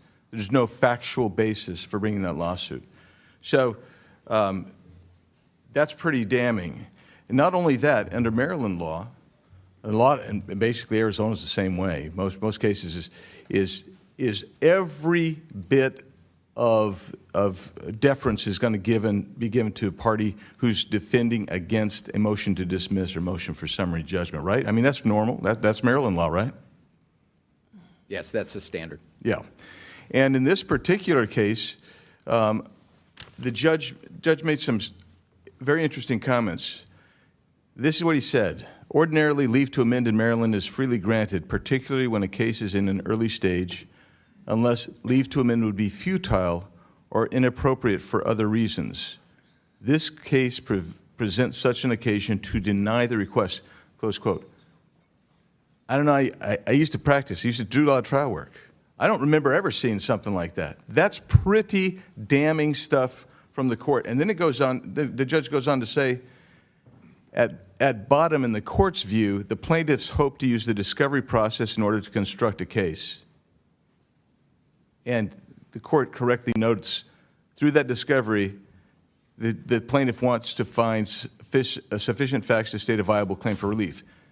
But right then, in the complaint, failed to state any claim for relief. And so, the question that's begged here is, why wasn't a Rule 11 sanction brought against you and the other plaintiffs' attorneys? Was a Rule 11 sanction brought? No, sir. And while we obviously disagree with that ruling, we are pursuing an appeal as the rules allow us to do. And I'm political agenda. There were no sanctions. Did you have to pay attorney's fees or costs? Were any of those ordered? I didn't see them ordered in here. I assume they're not. They weren't ordered. There were no sanctions. There were no costs. The important thing is we were working as hard as we can in this city to keep illegal guns out. No, the important thing is. And no, sir. No, listen to me for a second. Listen to me for a second. The important thing, Mr. Attorney General Schwab, the important thing was that you were using your office to abuse gun FFLs because you don't like them, and that's the deal. Because as the judge said, you basically didn't have a case whatsoever. But you decided to use your power and your authority and make the process the punishment. That's what you chose to do. That's what you chose to do, and there's no question before you. That is not true, sir. That's exactly what this says. And that's a shame, because that's an abuse of power right there. And so you come in here, sit here, and tell us all this righteousness about power. But I'm telling you, when you're using the process itself to go after political opponents, which is exactly what you're doing. This is a philosophical issue that you have, and you used them, and you used two firms that you know and I know that that's their motive. The law firm, every state, that is their job. That's what they want to do. They solicit funds to go out there and sue FFLs because they don't want the Second Amendment to even exist. Read their statements. And you joined with them. Mayor Bowser, it's good to see you again. I know you do have a tough job. I'm the first to admit it. Thank you. But it's good to see you again. Thank you. And I'm out of time, so I can't ask any questions. But I do have some things I want to. Mr. Chairman, I have some UCs. Yes, proceed. First of all, I wanted to introduce the memorandum decision and order from the case State of Maryland, D.C. versus Engage Armament et al. Without objection, so ordered. The letter from the committee to the Honorable Brian L. Schwab dated June 11, 2025. Without objection, so ordered. Which we're still waiting for answers for. The This one, Mayor Muriel Bowser says Trump's surge of federal law enforcement has lowered crime in D.C. Without objection to ordered. Trump's D.C. crime crackdown busts another alleged Trinidad gang member. Make D.C. safe again. Without objection to ordered. This one, Trump's executive orders target D.C. crime as the city hits 12 days without a homicide. Without objection to ordered. This one is radical D.C. officials treated officers like crap, police leader says. Without objection to ordered. Murdered congressional intern's mom says Trump should take over Washington, D.C. Without objection to ordered. Yes, prosecuting and arresting criminals would have immediate impact on D.C.'s crime. Without objection to ordered. Thank you, Mr. Chairman. Thank you. Chair recognizes Ms. Brown from Ohio. Thank you, Mr. Chairman, and thank you to our witnesses for being here today. So we want to talk about abuse of power, huh? Well, let me start here.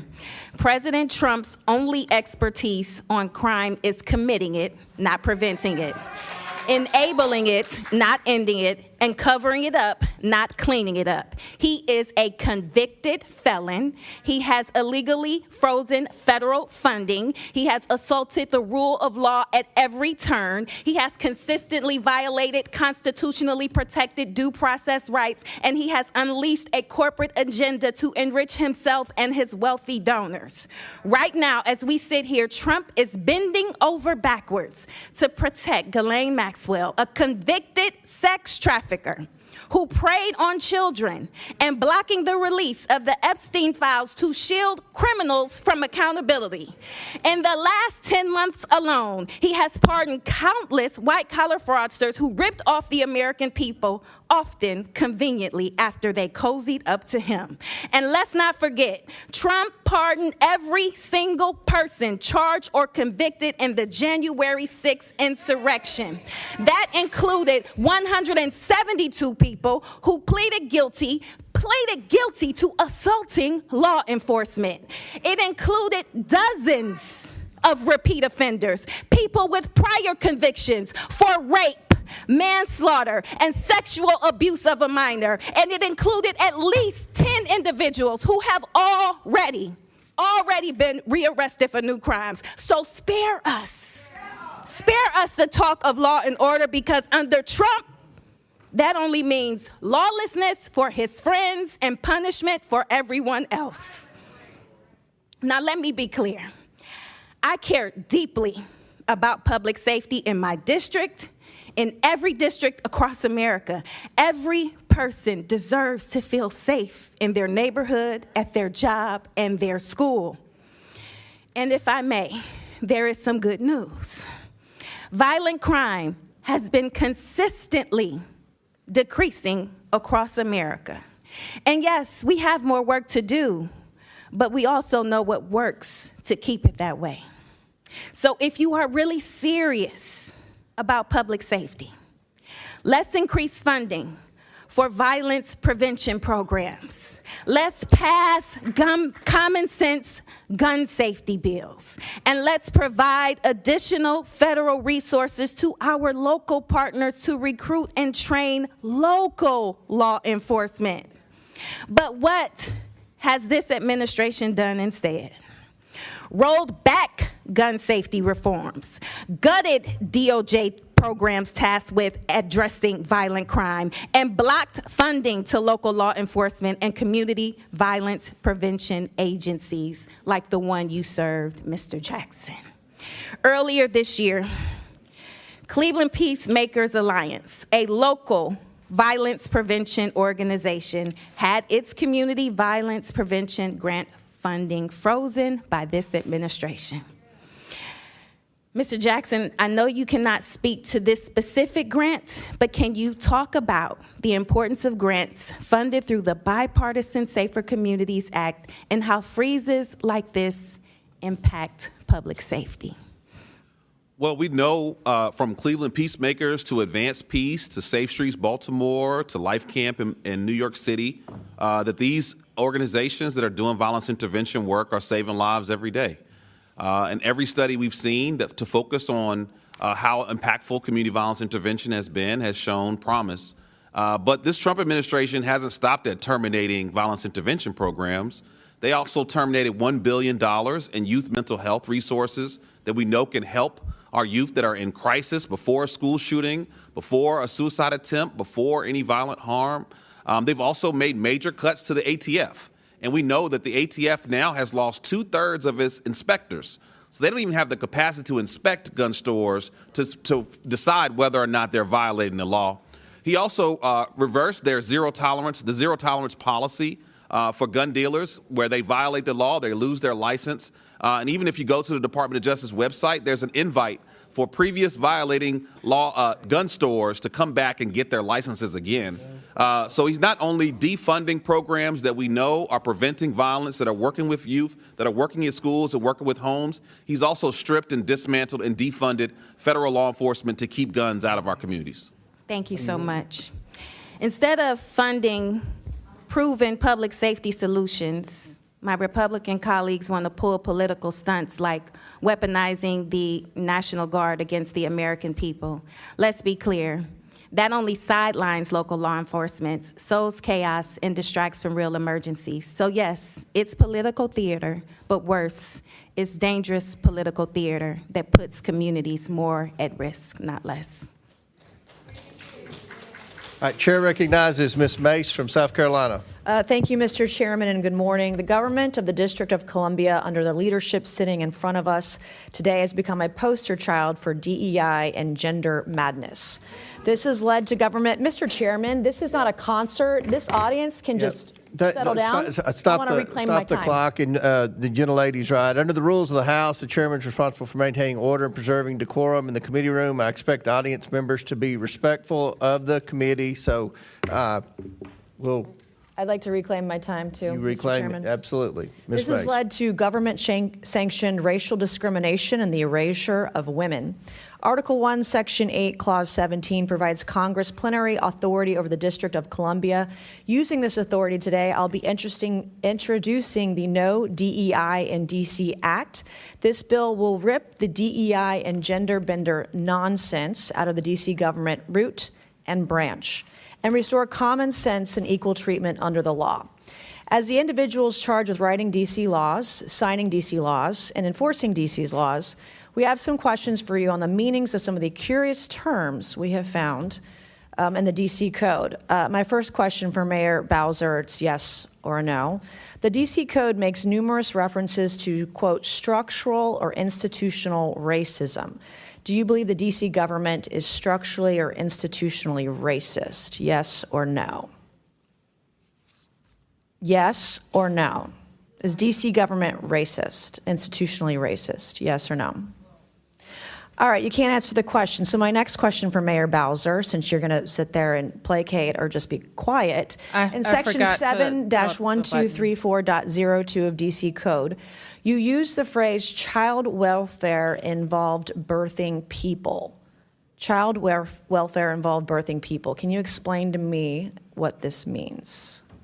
I'm not that familiar with that part of the code. Okay, and so you don't know. In Section 7-1234.02 of D.C. Code, you use the phrase justice involved incarcerated and homeless birthing people and their non-birthing partners. Can you explain to this committee what that means? I would have to see the You whole don't know. section. You're literally the mayor of D.C. and you don't know your own code of laws. Well, I don't know All right, them one thing we verbatim. noticed the D.C. Code struggles to define is the term woman. So Mayor Bowser, what is a woman? I'm a woman. Are you a woman? 100%. Okay. 100%. I'm a woman. You're looking at one. Okay, good. You actually, in Section 3-703 of the D.C. Code, you use the phrase, the intersectionality of gender and race to create unique dynamics and effects. Can you explain what this means to the committee? Where is that, ma'am? Section 3-703 of the D.C. Code. Do you know what that means? No, could you you give don't me know the what that means. So title of Chapter 14D of the D.C. Code establishes Mr. the Chairman, commission. I'm happy to answer questions. Mr. but Chairman, I'm going to can't- reclaim my time. This is not her time, it's my time. You can be quiet as I ask you questions, and then you can answer them. Ms. And then you can If answer you them. would give- I'm not, Mr. Chairman, this is my time, not hers. I'd like to reclaim my time. Let's make good use of the time, Ms. Chair Mays. I'm making very good use of my recognizes time. Ms. There Mays. And you're Ms. Mays making has my the point. floor. You're the mayor of D.C., and you don't even know your own code of laws. What is a birthing person? I would assume it's someone who gives birth. All right. Why don't you use, are these women? Are these moms? you think it's appropriate to call him birthing person? Can a man birth a person? Well, Be a that's birthing what I person? would call it, but I don't write all the laws, and I'm not familiar with every Can section. men get pregnant? No. Can men become women? Can a man become a woman? Yeah. Can a man become a woman? Miss Yes Mace, or no? Can a man become a woman? Yes or no? Miss Mace, I'm not here Okay, to my talk next about question, that. Chapter 14D of the D.C. Code establishes the Commission on Reparations and a reparations fund to provide eligible African Americans monetary reparations or other forms of redress. Is it the position of D.C. government benefits should be provided to individuals on the basis of race? I believe that the legislation requires a study. Okay, I'm asking you, is it the position of the D.C. government that government benefits should be provided on the basis of race? If you're is the referring to question. that legislation, I believe it requires a study. Okay, I'm asking you a question. Do you believe that government benefits should be given out on the basis of race? That is the question. This is the third time I'm asking. We have any number of benefits programs, and eligibility is established. You're not answering per- any of per these program. questions. I'll give it to you. You're slick. In Section 2-1383 of the D.C. Code, you use the phrase social value of the LGBTQ community business economy to the district.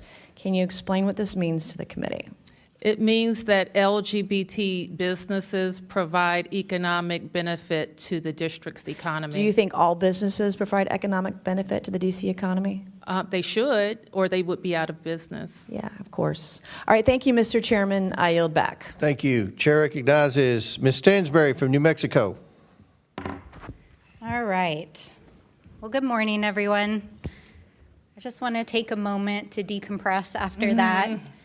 And I do want to just take a moment of personal privilege for our witnesses and for the members of the public who are here today to apologize for the behavior of my colleagues, for the disrespectful language that has been deployed, for the personal assaults on your character and professionalism.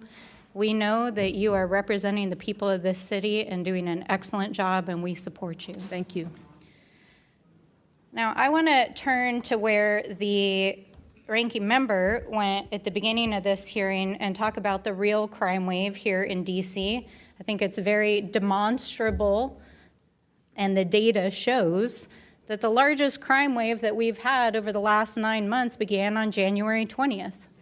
And the epicenter of that crime wave, one might call it a white collar, or in this case, an orange collar crime wave, is the White House. Because we have seen a slew of illegal firings that have resulted in millions of Americans being without vital programs, the withholding of millions of dollars of funds, violations of the Constitution, rule of law, separation of powers, due process rights, illegal arrests, illegal deportations, hundreds of lawsuits, grift that's resulted in billions of dollars in crypto schemes lining the pockets of the president and his family, government contracts to his friends, and an epic cover-up of the largest known sex trafficking scandal in American history, with the director of the FBI lying under oath in this chamber just yesterday.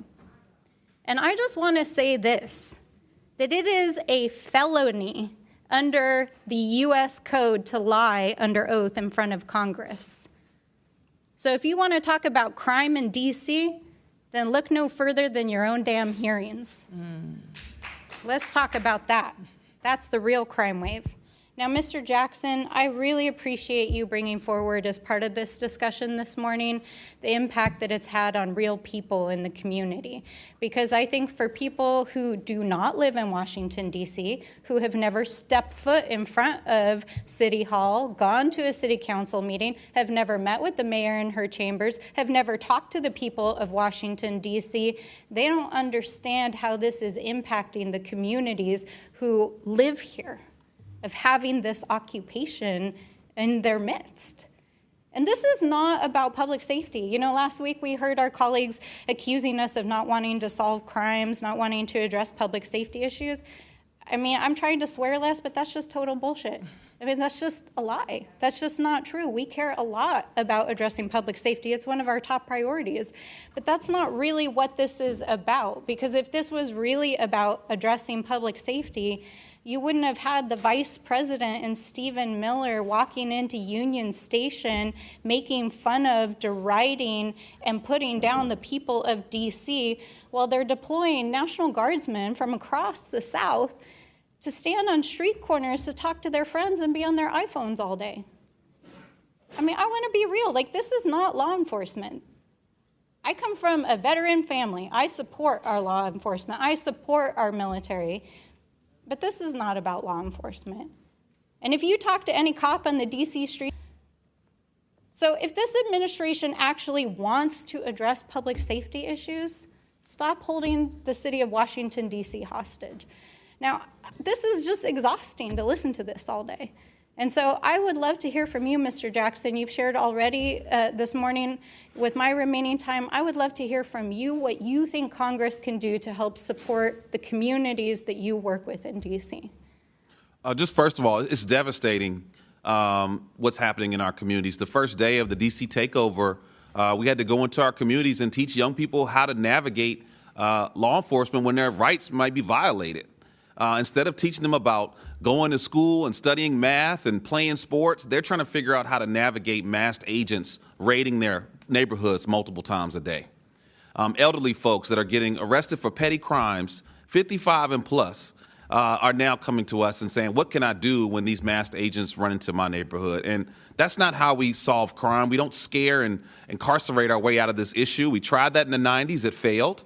The way that we address a public health crisis is we invest in prevention strategies. We look upstream to keep guns from pouring into our communities. You know, 95% of guns in this city come from outside of the district. We only have one gun store, but yet the FBI director is bragging about apprehending guns in D.C. while President Trump's son is literally profiting with the smart gun company.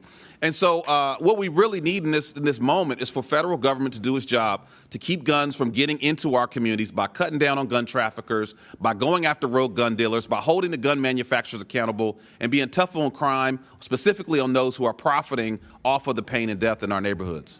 Thank you, Mr. Jackson. Time's expired. Chair recognizes Mr. Cloud from is it Palmer or Cloud? Cloud from Texas. Oh, the great state of Texas, as we like to say. But thank you for being here. Thank you, Chairman, for holding this committee. There's a lot of consternation today about President Trump deploying the National Guard to help crack down on crime. I can remember it wasn't that long ago where the Biden administration had deployed the National Guard to block access to the people's capital. I would much more be in favor of helping solve the crime situation here in D.C. There didn't seem to be a lot of consternation coming from the left during COVID when our capital was surrounded by barbed wire and the National Guard were camped out. Over the last 3 weeks, it's pretty undeniable. I mean, I remember what D.C. looked like, and it was just a couple months ago when Trump was elected. You can go by Union Station. There were homeless camps camped out. We had 2 staff members who had to deal with situations at gunpoint where they were accosted at gunpoint. We had another staff member who had to move out of their apartment after being threatened. I was took a train into Union Station and missed being present for someone getting shot. My chief of staff at the time was sitting out front and saw it happen. Missed it by 3 minutes myself. So, you know, and you look at the stats of what's happened, and it's important to, you know, there's a lot of comparing today apples to oranges and trying to, you know, you put up charts and the numbers don't. But if you compare the 3 weeks this time to the 3 weeks last time, it's dramatic. 38% decrease in homicides, 44% decrease in sex abuse. I mean, this is extraordinary. If those trends were to continue, that's 50 people walking around the city alive, 50 families that haven't been broken up over the course of a year. That's extraordinary. Chairman Mendelson, can you not agree that D.C. is a safer place than it was 5 weeks ago? There's no question, but that if you look at the data, the crime statistics, that there was a reduction in crime during the surge. Yeah, okay. But as we have said, if you want to add 500 officers working with our MPD, of course we're going to see a reduction in violence. That's not the same as ICE, raids, masked men. Important. It's not the same as the National Guard who's landscaping on the mall. Do I need to go back to my National Guard point? You didn't have a problem when the National Guard was blocking access to the nation's capital, prohibiting people from coming here. And to that point, D.C. is different than other cities. D.C. is unique. Our founders, there was mention of the Boston Tea Party, the ones who were actually there, wrote the Constitution and said that D.C. should not be a state because it houses the federal government. And it would be important for a state not to give undue influence over the federal government. We saw this during COVID. Excuse me, I'm talking. They say nothing about denying us the franchise. Sir.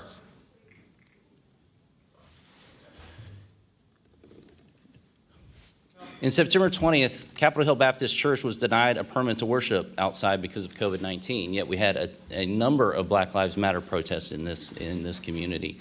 The concern I have is when Washington, D.C., access to the nation's capital is prohibited or curtailed in any way. Could you explain to me, Mayor, why the church was not able to have a worship service outside, but yet the Black Lives protests were unable to go on? You're talking about the public health emergency? I'm talking about during COVID, Black Lives Matter protests continue to happen in Washington, D.C. With no retribution from the city, yet churches were not allowed to worship or worship outside even. Yes, I think that matter was litigated and it's resolved. Well, yes, COVID's over, but the point is that you have a city basically defining who has access to the nation's capital. And there were times where there were going to be a Trump rally and somehow restaurants got closed down that weekend and those sorts of things. Why was this church not allowed to worship outside, yet Black Lives Matter protests were encouraged by the city? My recollection is that... I mean, you went as far as to paint Black Lives Matters across the street. I want to answer your question. My recollection, and while I don't remember the specifics of that case, is that it fell under our large gathering prohibition in the early stages of COVID. But Black Lives Matters were okay? Were they not large enough? They weren't violent enough? You are probably referring to outdoor First Amendment gatherings that were not. Worship service falls under the First Amendment. And as I mentioned, I only have a couple of minutes left, and so I'll just point out that the $1 billion you're asking for is in the CR that's on the House floor this week. And everyone over there, I would encourage you to encourage the people up here to vote for that, because if you want your dollars, they can help us provide it for you. Congressman, might I just add, and I hope that that is the case, that the FY25 fix is attached to the CR. We worked very hard with the administration and with you, Mr. Comer, to make sure that the anomaly was included moving forward in 26.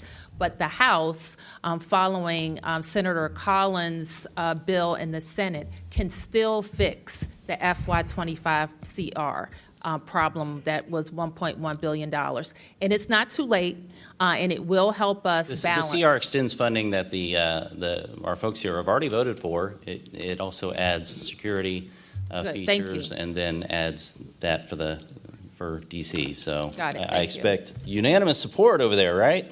Okay. Thank you, Mr. Chair. Chair recognizes unanimous Mr. Frost consent. from Florida. Mr. Chair. Mr. Bell. Thank you. I request unanimous consent to enter into the record this August 20th, 2025 article from the AP titled, U.S. Attorney will no longer bring felony charges against people for carrying rifles or shotguns in D.C., which shows that U.S. Attorney Without objections ordered. Pirro is outright ignoring gun crimes and making the city less safe. Mr. Chair, I have UCs. Let me recognize. Yes, Ms. Simon. Thank you, sir. I request unanimous consent to enter into the record on April 24th, 2025, an article from Records that was titled, Exclusive U.S. Department of Justice Cuts Grants Valued at $811 million. People of Record say, which shows how the president's DOJ cuts will affect police and correctional facility funding. Without objections ordered. And I have a unanimous consent request. This is the CR and it does restore that $1 billion in funding. So we'll be voting on that tomorrow. I'm going to vote for it. I've been very vocal in trying to get that included. I know that my colleagues on the other side of the aisle have mentioned it several times. So there are a lot of people in Washington, D.C. I assume this is on TV in Washington, D.C. Are you all going to vote for it tomorrow? I mean, that's a question I think the people in Washington, D.C., especially the people that are testifying here today, would probably like to know. But I'm going to vote for it. So Mr. Chair? without objection, we'll enter that into the record. Mr. Chair, I have another UC, sir. Yes, go ahead. Thank you, sir. I request unanimous consent to enter into the record this September 7, 2025, an article from The Hill entitled, Most Oppose Trump Deploying National Guard to D.C. Other cities. Polls say that Without objection, so 57% ordered. of respondents said that they are against Donald Trump's decision to deploy the National Guard into objection, the nation's so ordered. capital. Thank you, sir. I'll get back. Chair recognizes Mr. Frost from Florida. I yield 10 seconds to Mr. Fume. To Mr. Mfume. I thank the gentleman for yielding. I'm sorry that my colleague from Texas has left the room. I just want to say that he pointed out in his remarks that the founders of the Constitution said that D.C. should be a federal district and never a state, as if they were right. And I would just simply call to his attention those same persons at that same constitutional convention and for 200 years afterwards said that black people in this country were property, not citizens. And then the Dred Scott decision said that we were 3/5 of an individual. So just because they said it clearly does not make it right, and it doesn't make it right with D.C. Yeah, no, I really appreciate you bringing that up. And also, they're wrong about what's in the Constitution in the first place. The Constitution does not say that we cannot make Washington, D.C. a state. It does not say that. You claim to know the Constitution, and you haven't read it.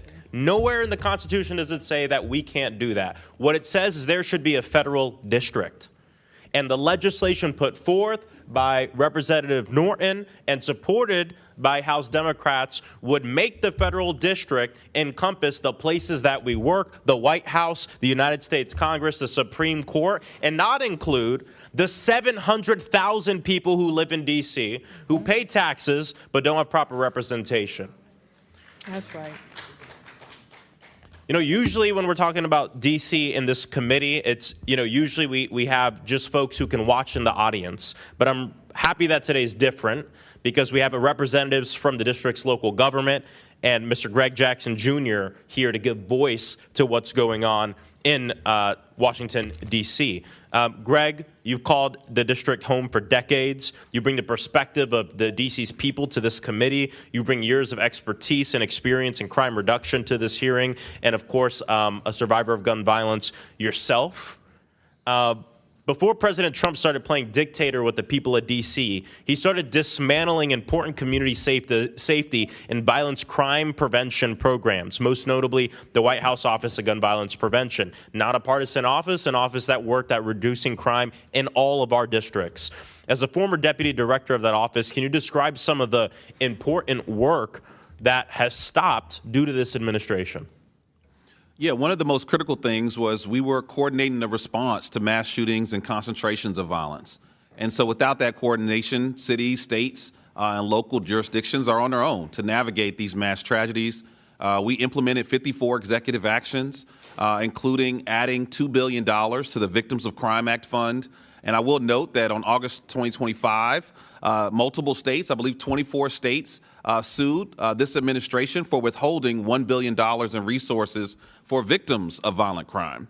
But we were the ones that were pushing more resources to victims. We also fully implemented the Bipartisan Safer Communities Act that each party came together on and voted for in 2022.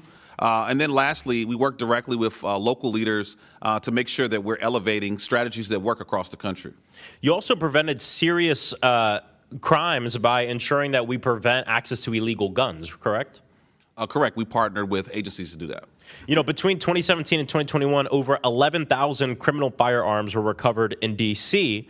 Most of them, as you noted before, come from outside Washington, D.C. And an interesting statistic, too, is a third of those guns traveled over 300 miles.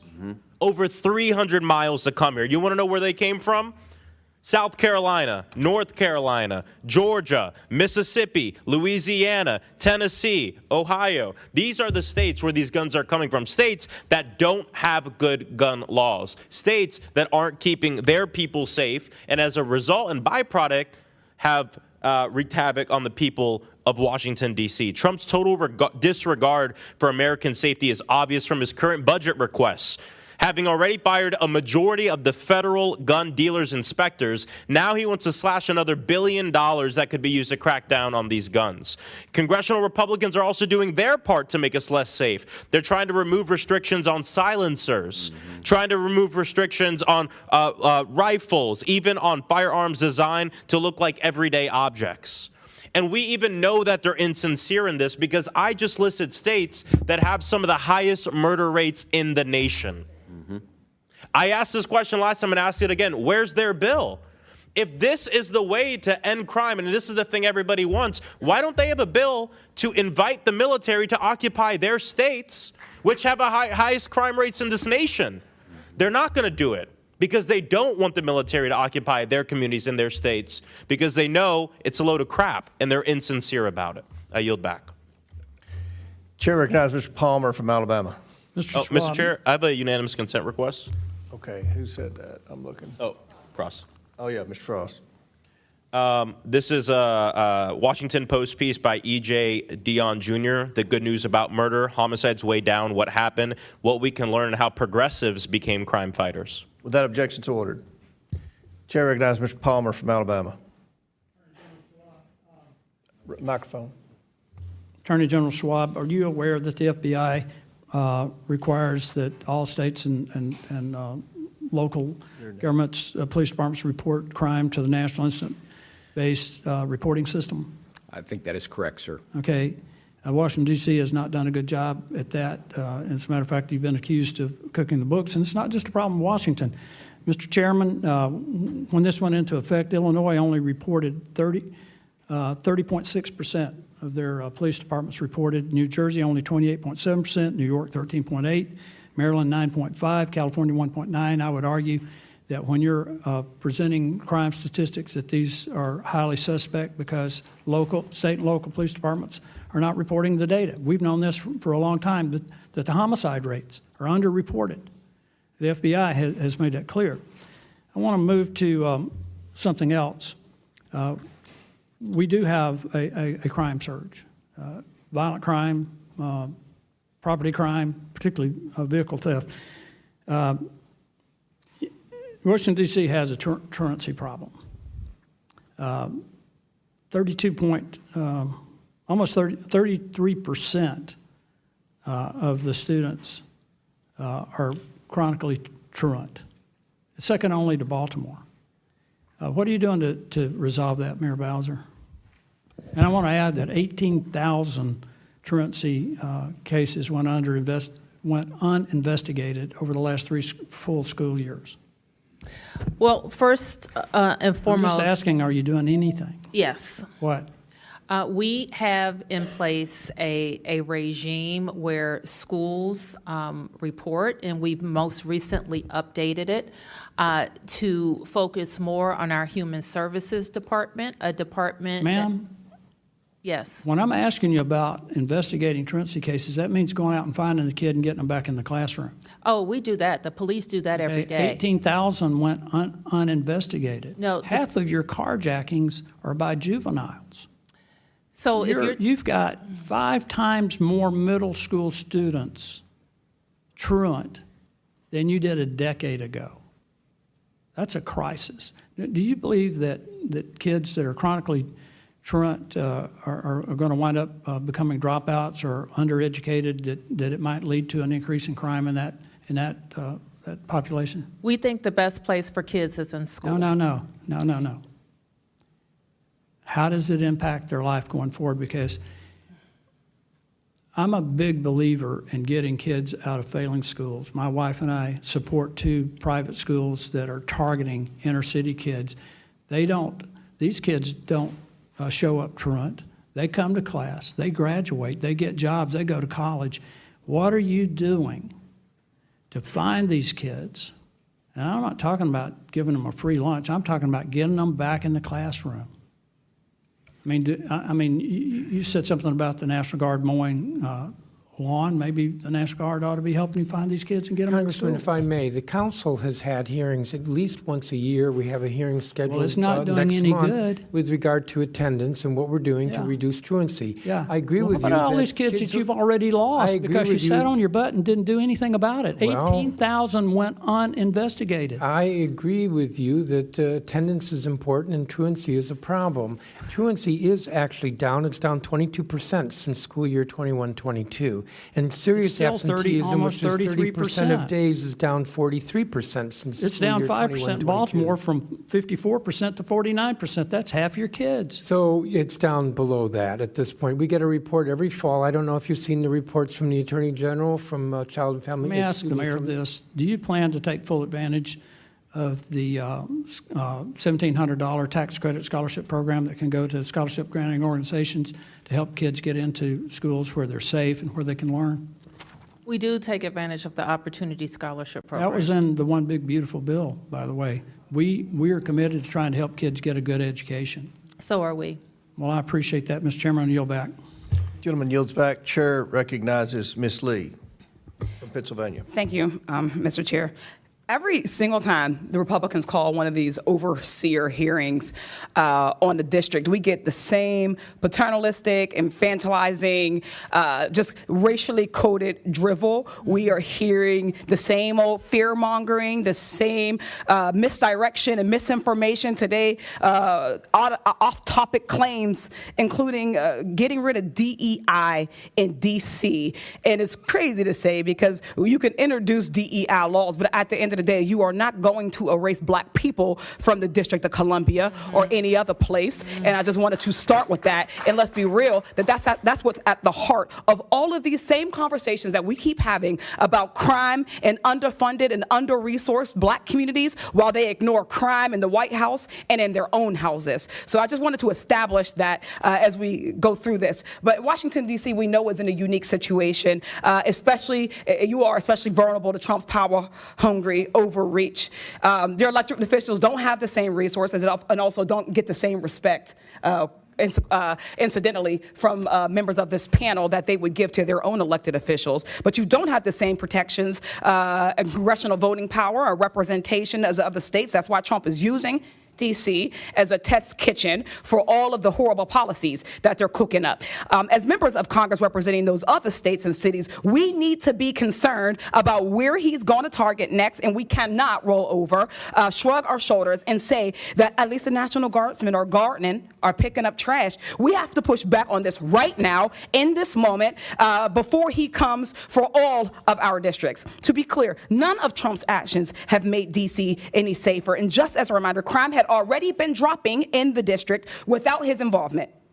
He's been terrorizing D.C. residents with these mass and unaccountable federal agents and armed National Guardsmen. He's completely broken any small amount of trust these communities have with local law enforcement. Many of the National Guard troops are from out of state. They don't know D.C. any more than you all do, and they don't know the communities. D.C. residents deserve to govern themselves and have elected officials that are accountable to them, who uniquely understand D.C.'s needs and their concerns, but instead, Republicans want to micromanage people who didn't vote for them and do not support their policies. Chairman Mendelson, we marked up 14 bills on D.C. last week, 13 of which you opposed. Was the D.C. Council consulted on any of those 13 bills? We were not. Have you taken any of the members on this committee on a full tour of D.C. neighborhoods? I have tried to meet with different members without success. Yeah, because we all know they talk a lot about D.C. and they pretend to know D.C., but the reality is that very few of them have ever left any of the communities that are in walking distance of the Capitol itself. And I bet they've probably never even been. I remember last term we had a member talk about, well, the unique part of D.C. is that you all get access to every member of Congress, but I've never seen a member of Congress in any of the carryouts in D.C. I ain't seen them at any of the Ethiopian restaurants or at a Caribbean joint, but that's neither here nor there. Do you think it's necessary to work with local officials to improve public safety? Absolutely. Has the Trump administration reached out to the council to ask you all what you need to help keep D.C. safe? They have not. Crime is especially easy to exploit and use as a political tool. Everyone, regardless of how they vote, cares about safety. We care about community safety. That's why I launched the Community Safety Agenda and Caucus, because we have community-based, evidence-backed solutions that we know work. But instead of offering real solutions to prevent crime, to respond to people in crisis and stop violence, which D.C. and many other cities have invested in, Trump's scare tactics and political theater only makes these communities safe. These proactive investments in communities that actually bring down crime. The data could not be any clearer. It's the programs that work to stop crime before it can happen rather than just responding afterwards. Yet D.C. is struggling to fund these types of programs because y'all have not restored and passed the $1 billion that Congress owes them. Attorney General Schwab, you've made stable housing for D.C. a priority, correct? I have. You've implemented programs that improve nuisance properties, after-school programs for kids, victims of domestic violence, and the goal to make D.C. safer, correct? I have. Mayor Muriel Bowser, we know that these litany of proactive investments actually drive down crime. Has Trump promised you any funding for any of these things? No, not yet. Great. The cost of having a National Guard is about $1.8 billion a day. We're up to about $40 billion. They say about $200 billion. A bunch of that these out-of-state guards in the Rome industry is not a sustainable solution. That is not more sustainable than actually investing in these things, investing in our communities. We know that if you really want lifelong safe communities, then we need to invest the same way that these people invest in their people, and their communities, and their loved ones. Invest in these folks the same way, and stop talking about crime and fear-mongering these people. With that, I yield back.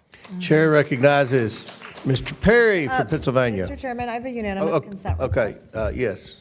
I I'm sorry. request unanimous consent to enter into the record the January 30th, 2025 article from NPR. It's titled, Criminal Records of January 6 Rioters Pardoned by Trump Include Rape, Domestic Violence, which highlights how President Trump released January 6 rioters with records of violent crime back onto our streets, including Without objection. sexual assault of a child, production and possession of child pornography, Without objection, so ordered. forcible rape, and conspiracy of murder of federal employees and threatening federal officials. Without objection to order. Chair recognizes Mr. Perry from Pennsylvania. Thanks, Mr. Chairman. Mayor, thanks for being here. Thanks for being in the arena. We know it's difficult. I think the case that we're trying to make today is that there's a crime problem, and when you prioritize solutions, you can actually make a difference. And I'm just going to quantify that statement because I think that Washington, D.C. has a crime problem. Shouldn't just say that, but if it's true, it'd be evidence. And the House Budget Committee reported in early 2024 that crime surged by nearly 40% last year, which is 2023, with over 270 murders, 950 carjackings, and 106 children shot, reminiscent of the 1990s crack epidemic. And of course, you've heard the stories of staff members here. We all kind of, believe it or not, know somebody that has been a victim of crime right in the nation's capital, right? As of October 2023, the violent crime rate in D.C. hit 664.2 per 100,000 people. For comparison, New York City had a violent crime rate of 184.4 per 100,000 people. So that's dramatic, right? 184.4 versus 664.2 for D.C. Dramatic. In 2024 in Washington, D.C., 72% of all property crimes were larceny, theft, and motor vehicle theft, burglaries. So that's what I'm saying. I think D.C. does have a crime problem. And look, there's been a lot of complaining here, not necessarily by you, about what the president's actions are, the Guard being in D.C. In one case, they're claiming that they're policing D.C. In the next case, they're blowing the leaves away. It's one or the other, but it's not both. But let me ask you this: you got a problem. You're the mayor. You probably know. You're living here too. Did you ever reach out to the president, to any president, and say, "Look, we've got a problem here. Will you deploy the Guard? Will you help us with police? We're not handling it. We can't fill our ranks. We can't afford to." Have you ever done that? I have called on the National Guard in D.C. I called on them during COVID. I've called on them in other weather emergencies. But yes. what about as a general look? The crime stats I just related to you are ongoing, right? This is not just a surge. This is just not a momentary COVID thing. Yes, This is a daily thing for the people of Washington, D.C. to endure, and the people of the country that want to come to their nation's capital who are afraid to come to endure. So have you ever done it on a consistent basis, saying to the President of the United States, this is the nation's capital, you reside here, can you send me the Guard to help assist with law enforcement or assist with policing? Have you ever done that other than episodically?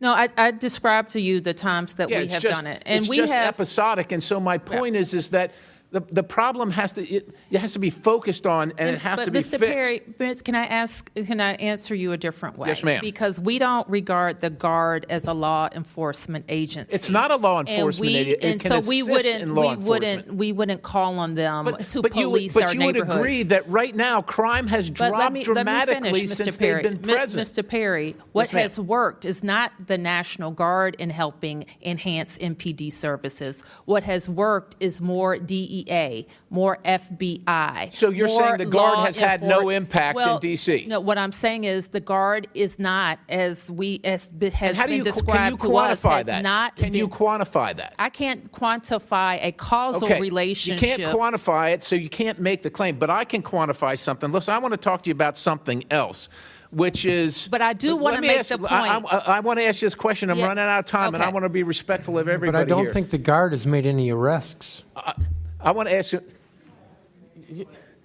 So you've employed a bunch of traffic cameras. Can you, a whole pile of them, hundreds and hundreds of them, are traffic cameras for safety or for revenue generation? They're for safety. But it says here that you plan to fill a $580 million revenue hole in your budget shortfalls using traffic cameras, right?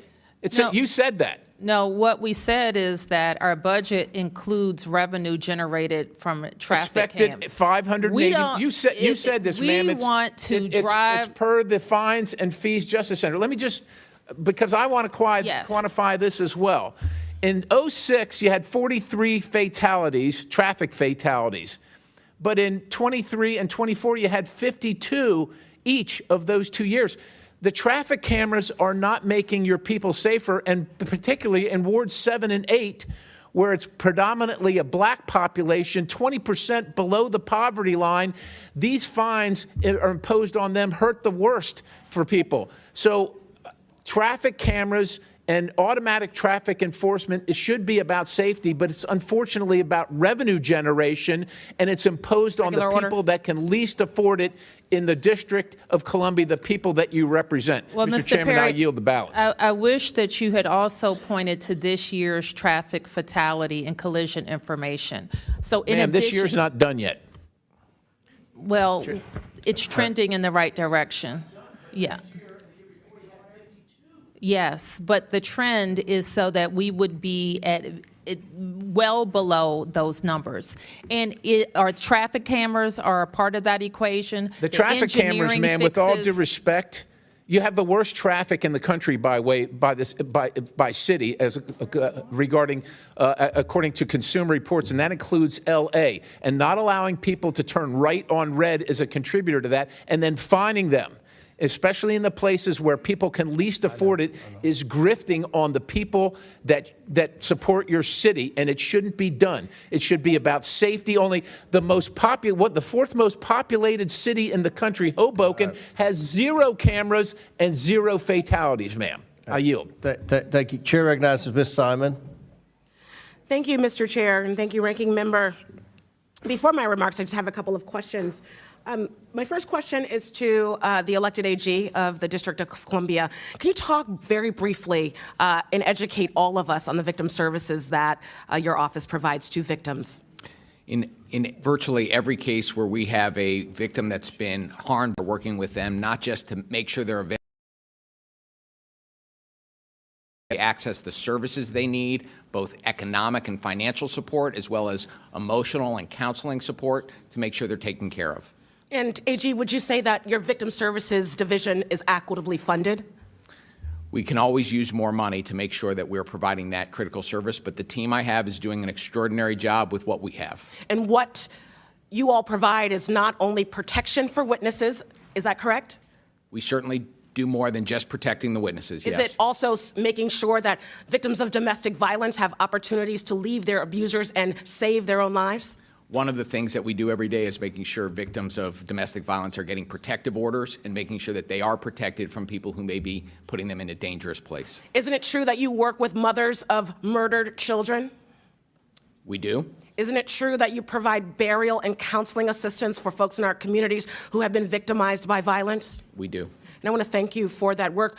AG, would you also say that in the District of Columbia, the young people that you are prosecuting do not have readable access to mental health supports in the District of Columbia?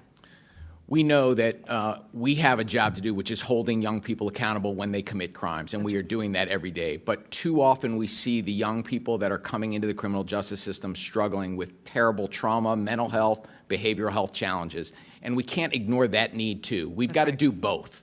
And while we will do the prosecution work, and we will continue to do that, we can't ignore the fact that there are causes that lead to repeat offenders, violent offenders, and sometimes it's the mental health and trauma that young people are carrying around. If we don't ignore it, and if we do ignore it and don't address it, we are going to be continually fighting this issue. Wouldn't you also agree, AG, that reentry services create opportunities for young people who have been convicted and have served time in the juvenile detention facility, the opportunity to stop the pattern of committing crime? 100%. Would you agree that the defunding of reentry services increases the likelihood of young people not being able to do the rehabilitative work to be able to maintain their civility and their opportunities to do the right by all of us? Well, if we don't take care of kids after they have been committed, after they've faced consequences with getting back into community and making sure that they have healthy, hopeful pathways, kids with hope are safer. And that's not soft. I would say that that's not soft on crime. Would you agree that if you have to charge every 14-year-old and put them in an adult cage, that when they get out, because they will get out, that they will be worse than when they came in? We know that to be true. We know that to be true. Over 40% of young people who are charged as adults, they do get out and they are more likely to offend than if they were processed and rehabilitated in the juvenile court. Is that not fact? We need to make sure that young people, when they commit crimes, are held accountable with swift and certain consequences, and we are doing that. Long prison sentences or putting kids into the adult criminal justice system does not make us safer in the long run, and that's what I'm committed to. I want our DC to be safer now and into the future, and we can do both. One of the reasons why I abandoned my my prepared remarks, I spent almost 30 years working with some of the most troubled young people in my community. And in the programs that I developed and implemented, we reduced crime and recidivism by almost 70% of young women who are in the juvenile justice system. And that work was not done by prosecuting them as adults and putting them into cages to rot. What we did was invest deeply in their rehabilitation, but also in their accountability and ensuring that the victims were made whole. So I want to thank you all for your assertion that DC not only can govern itself, but if we were to do right by victims and right by children and right by families, we would fund education, we would have free child care, we would ensure that every person who was seeking health care could get it. We are so far from that vision. So instead of problematizing the elected leaders of this city, I would hope that in the future, that folks who have no experience in law enforcement on this body listen to the experts. Thank you so much, and I yield back. Thank you. The witnesses have requested a recess, but we're going to recognize one more member, then we're going to have a 15-minute recess. Chair recognizes Mr. Crane from Arizona. Thank you, Mr. Chairman. I want to say thank you to the guests for showing up today. Since I only have 5 minutes, my first question is going to be a yes or no. Does DC have a crime problem, Mayor Bowser? Any crime is too much crime, Mr. Crane, but we're trending in the right direction. Sorry, just yes or no? It's not a yes or no question. Okay. Chairman Mendelson, does DC have a crime problem, yes or no? There is more crime than we want, but it is significantly All right, I'm moving less. on since you can't follow the instructions. Attorney General, does DC have a crime problem, yes or no? One crime is one too many. We got to keep working at it. Mr. Jackson? One crime is one too many, I agree. Thank you. Do you guys know where DC ranks amongst U.S. cities in crime, Mayor Bowser? In what category? Crime rates. You would have to be more specific, and I don't It's I don't okay. have a list It's of okay. other cities. You guys or actually states. ranked number 7. Okay. So you're in the top 10 of most violent cities in the United States, and this is, as other members have pointed out, our nation's capital. A lot of people come here. And Mayor, I know you, like many of my colleagues have already mentioned, you got a very tough job, and we all appreciate that. It all depends on how you crunch the numbers. Hold on a second. I didn't ask you a question. World Report didn't place Has us crime in the gone top down? 25. Hey, hold on a second. I'm asking the questions here. Has crime gone down since the president deployed the National Guard and other federal agencies, Mayor Bowser? I already mentioned, Congressman, the numbers during the federal surge. So it has gone down? It accelerated, yes. Okay, thank you. Mr. Mendelson, you said in criticism to the National Guard being present in D.C., you said that they looked bored. I'm going to ask you a question, sir. Would you rather have National Guardsmen standing posts around D.C. looking bored but driving down crime, or continue to be ranked in the top 10 in the country in violent crime? Well, as No I was guardsmen? trying to say, depending upon how you look at the data, we don't even place in the top 25. Now, in my testimony, I outlined That's definitely not the ways- reporting that I've seen. You Well, guys are US ranked, News you and guys World are ranked number Report. 7. You U.S. guys News are and ranked World number Report, 7. you can see that study. All right, moving on. Councilman Mendelson, did you vote with the rest of the city council to defund the police by $15 million in 2020? I don't believe that's the correct amount, but I did vote Yeah, you for the did. budget then. You did. Okay, Councilman, did you call the police in July 2025 because of a protest outside of your home? I called 911. Okay. It was at midnight. In fact, it was 12:30 in the morning. Right. And it was a Okay. number of individuals who were actually breaking the law, the Residential Tranquility Act, with how loud they were. Okay, so you voted to defund policing by $15 million in 2020 with the rest of the council. This is what the police union, police officers had to say about your interaction with the police. I know what you're going to say, and I've already said yeah, to Mr. well, I'm going to Pemberton- say it, so you're not going to interrupt me. Over the weekend, Chairman Mendelson called the police because there were peaceful protesters at his house, because he decimated the police department with horrible legislation, and our staffing has now 800-plus vacancies. There was a delay in responding to his home. Because of the delay, Chairman Mendelson called and screamed at OUC and MPD staff. There is now a permanent security detail at his home staffed by an MPD officer who should be handling more important matters. We currently have 3,100 total sworn members, the lowest in 50 years, and we now have to dedicate one of them to be a security blanket for a man who hates cops, while other people calling 911 for real emergencies will have to wait. This nonsense must end immediately. So that's what the police department had to say about you in police that union, incident. not police The department, Yeah, the sir. police union. The union that I'm aware of represents that police statement, officers. and it's false on Do they numerous represent points. police officers, Mr. Mendelson, the police union? It's the union Thank you. president. Okay, Attorney General Schwab, do you agree that all legal measures should be on the table to combat crime and lawlessness in the city? I do. Okay. Then why historically has the D.C. Attorney General declined to prosecute crimes? According to media reports, D.C. declined to prosecute crimes in 67% of arrests in 2023 under A.G. Graves. The D.C. quarterly clearance reports from your office show a similar trend in 2025 through Q1 and 2. You are only prosecuting 53% of gun-related homicides, 50% of sex abuse cases involving a knife, and 37% of non-fatal shootings. There is also an ongoing investigation into if the D.C. crime data was manipulated under Joe Biden so that historic level of crime didn't look as bad on paper. And I look forward to the outcome of this investigation.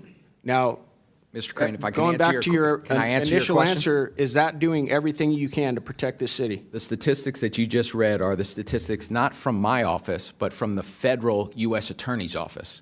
The prosecution rates from the Office of Attorney General have been in excess of 84% for violent crime over the last 2 years. So the statistics you rely on to malign my office don't come from my office. They come from the federal U.S. Attorney's Office. So you're prosecuting all of these crimes, is what you're saying? The jurisdiction of the Office of Attorney General in the District of Columbia is to prosecute juvenile delinquency crimes, and last year we prosecuted more than 84% of the violent juvenile crimes that MPD brought to us. We prosecute every violent crime where we have sufficient evidence to meet our burden of proof. Kids need to face consequences and be held accountable, and we are doing that. The rates speak for themselves. Are you in support of moving the age of minors here in D.C.? That's one of the bills that we have this week. The residents of the District of Columbia, the 700,000 of us who live here, know more and care more about how we're going to make our city safe than anybody else. You didn't answer my question. The residents of the District of Columbia and their elected officials do not believe we're going to make ourselves safer. Why do you think the rest by of the country? Why do you think the rest of the country considers somebody at 18 years old no longer a minor? Yeah, what is it here in D.C.? The age of anyone younger than 18 is a juvenile in the District of Columbia, just like the rest of the country. Don't you guys consider people that are 20, 25 and below minors? I think you misunderstand gentleman's time's the law, expired, but feel free to answer that, General. Well, I think you're misunderstanding the law, and I think you're referring to the Youth Rehabilitation Act. But in our city, youth younger than 18 are treated as juveniles. The Youth Rehabilitation Act involves a totally different set of adult defendants in criminal cases and involves a different issue that the city has confronted. And I think that issue has been conflated in some of the laws that this body has put forth. And I really wish we could have had a conversation beforehand so we could have explained better what the YRA does relative to all of the other laws that we have in our city that we're working every day to help drive juvenile crime and violent crime down. Thank you. So you support the Youth Rehabilitation Act? I think that was the question, one of the questions he was asking. You support that? The question was whether or not do you support the Youth Rehabilitation Act? That's part of what we're repealing. 2.5 minutes over. Okay, all right. Time's expired. We pursuant to the previous order, the chair declares the committee in recess. Subject to the call of the chair, we plan to reconvene in 15 minutes at the request of the witnesses. Committee stands in recess. Did you request? I didn't request.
I'm gonna recognize her right now. Yeah, absolutely. Okay, all right. Okay. The committee will come to order. Before we resume the questioning part of the hearing, I want to recognize Ms. Norton from Washington, D.C. for some unanimous consent requests. Ms. Norton. Thank you, Mr. Chairman. I have a unanimous consent request to enter into the record a statement from Donald Sherman from Crew regarding the D.C. takeover of D.C. local law enforcement, a letter from Brady on restricting the autonomy of the District of Columbia, and a statement from the Project on Government Oversight regarding the militarization of law enforcement in the District of Columbia, Mr. Chairman. Without objection, so ordered.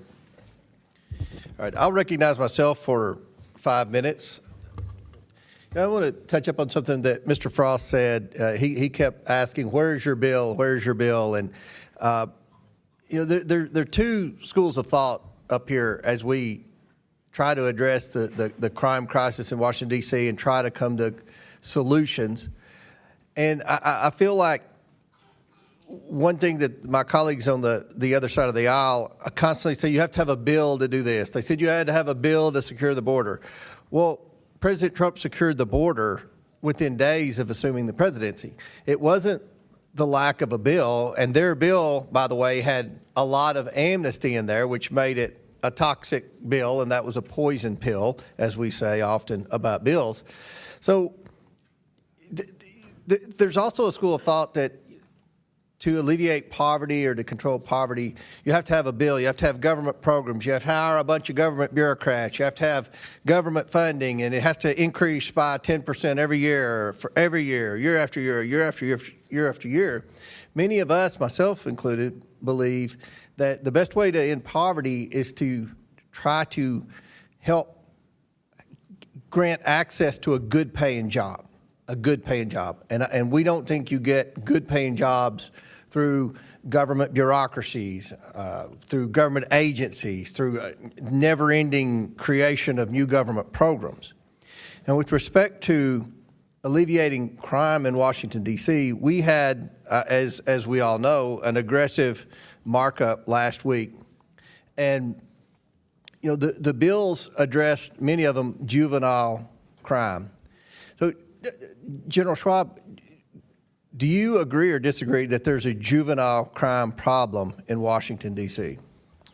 I think we need to make sure that when kids commit crimes, particularly violent but crime. is there, I mean, it seems like looking out the window at night from Barry to, there were a lot of kids running around. A lot of the carjackings were committed by juveniles, an excessively high juvenile crime rate, if you define juvenile as, the way your definition under 24 is. Well, here in the district, Mr. Chairman, juveniles defined as younger than 18. My office is addressing every violent juvenile crime that we have. There's no juvenile crime crisis in Washington. Is that what you want to say? One crime from a young person is one too many. Chairman Mendelson, is there a juvenile crime problem in Washington, D.C.? Well, the challenge, Mr. Chairman, is that what does problem mean? So if I were to say yes, that's good. No, there's too much. If you can't say there's a juvenile crime problem in Washington, D.C., that's why we have to come in and help out a little bit. I'm trying to give you and many of us believe that the juvenile crime problems were created by excessive criminal justice reform. Now, I supported criminal justice reform back when it first became a thing in Kentucky. So did another Republican, Rand Paul.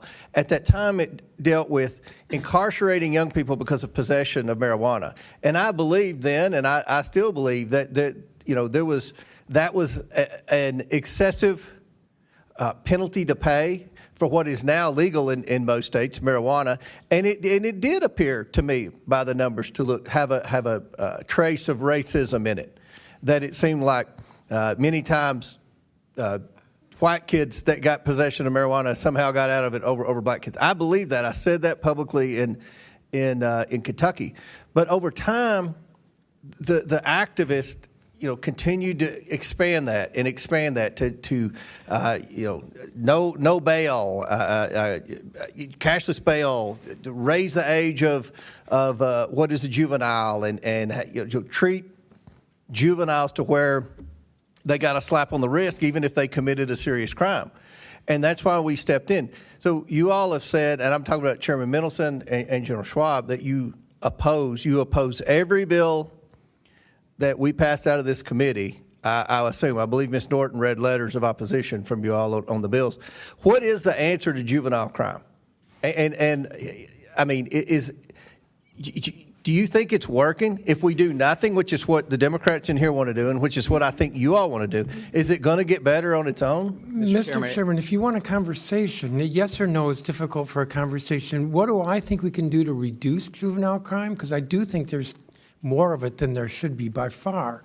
I think for one thing, we have to address public education and attendance. We have to look at kids who are missing school and see that as an opportunity to identify why they're missing school. There may be something dysfunctional in the home or with that juvenile that needs to be addressed. And I'll let you answer a lot of questions, Mr. Mendelson, but we believe that the message has been sent that if you're a juvenile and you commit a crime in Washington, D.C., you won't be held accountable.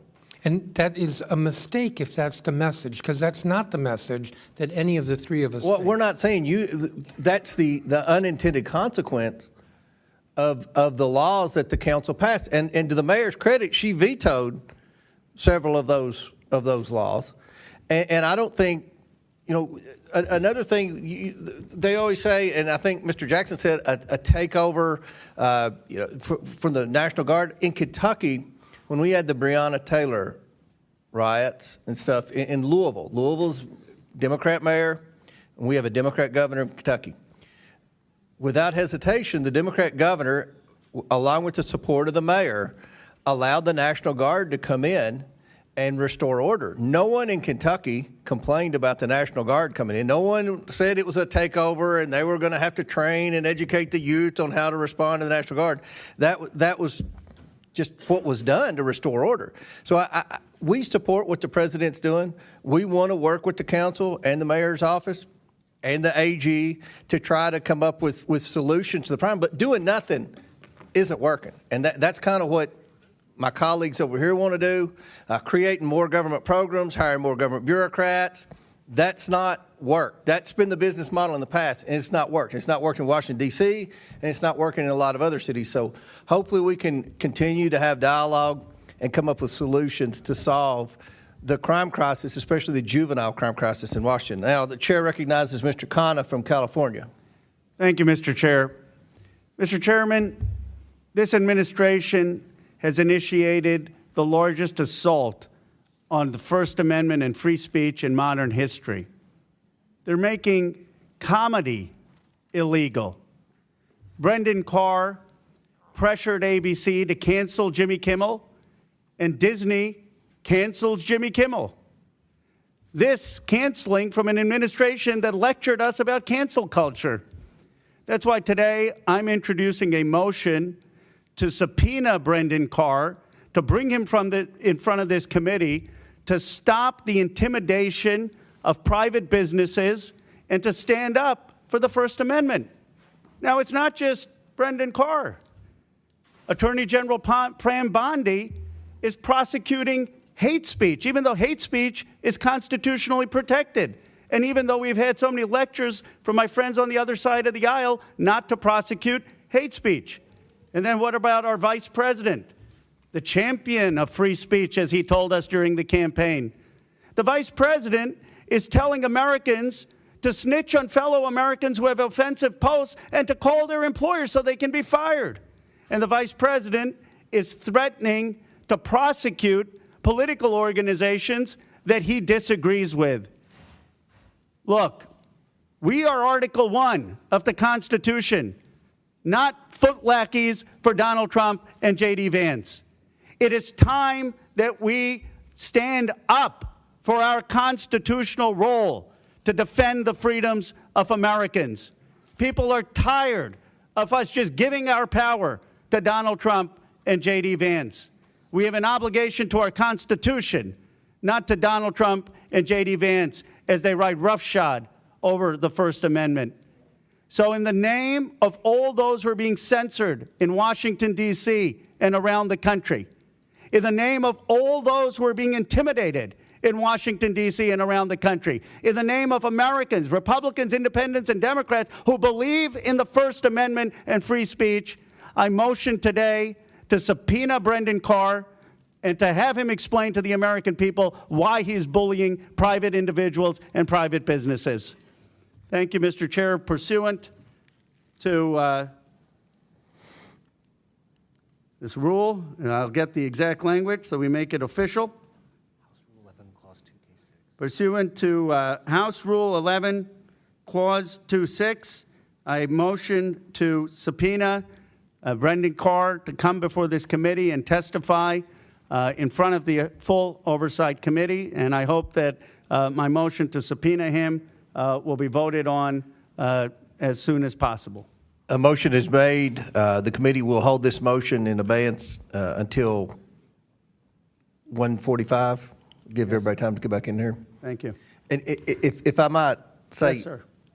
I know Brendan Carr well, and Mr. Chair, I hope you'll have him come in. I think we could do that. I think I we appreciate that, sir. We could. I don't think the motion's necessary, but I think he would. I'm pretty confident he would be willing to come in to testify. So Well, thank I'll just you. say that.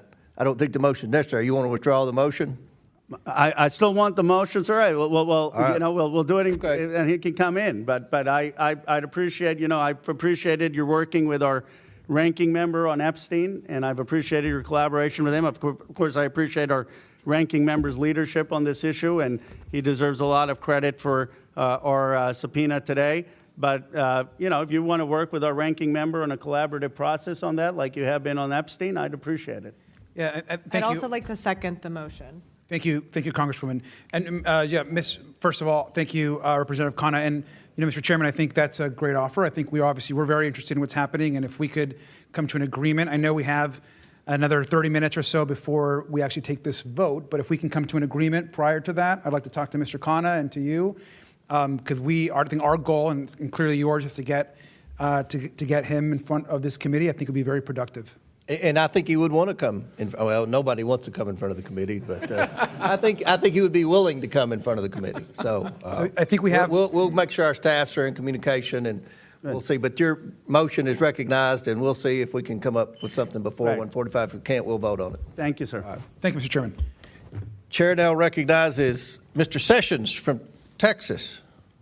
Mr. Chairman, thank you very much. Mr. Chairman, I first want to thank the members of the panel who've taken their time to be with us today. General, you and I met on the street the other day, and you were most elegant in your discussion with me, and I welcomed you to the Hill, and I'm glad that you're here. Mayor, thank you, and I'm glad you're here. I've got a note for you that I want to bring to you also. I think it's important for us to understand where we are coming from as Republicans, perhaps. I don't want to say that Democrats would be a lot different. I think it's just the answer of how you get there. We want this to be a safe town. We want this to be a town that works. We want this to be a town where people can come and visit this town and feel like they can come to our nation's capital and see things in a way where they're safe, their children are safe, they aren't worried about a drive-by shooting, they aren't worried about a lot of things that are very present in this town. They're very present in New York City. And we want to be accused of trying to help to make things better. So I became engaged, as I told the general, in trying to look at how we satisfy with a better answer, with another answer that I think is better on the Judicial Commission. You may be completely happy with the Judicial Commission. I looked at it and I am not. there are a huge number of vacancies where people have been nominated for years. Republicans, Democrats, President Biden, President Trump, leaders of the majority of both parties, and it's still hanging out there. And I simply believe that this city is entitled to our help. And that is what we are trying to do with these bills.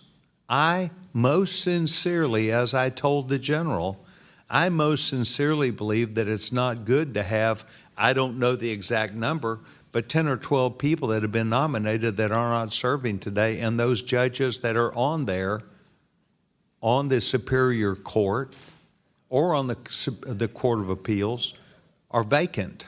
And they've been vacant, some of them since 2013. This is darn near 2025. And I think that if you go to a model that may work, that's all we're trying to say.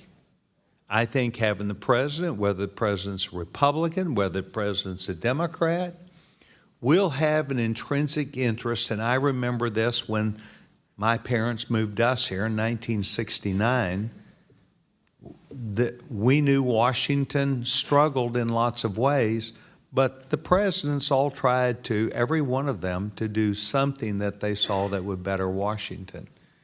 I believe that if we come and try and help with the most sincerity that our young chairman has, that I think our members have, it is not about trying to sparse words together about whether it's a local judge or not.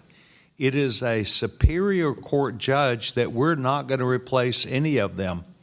We're trying to move forward to fill those seats of a Superior Court judge or of a appeals court, Superior Appeals Court judge.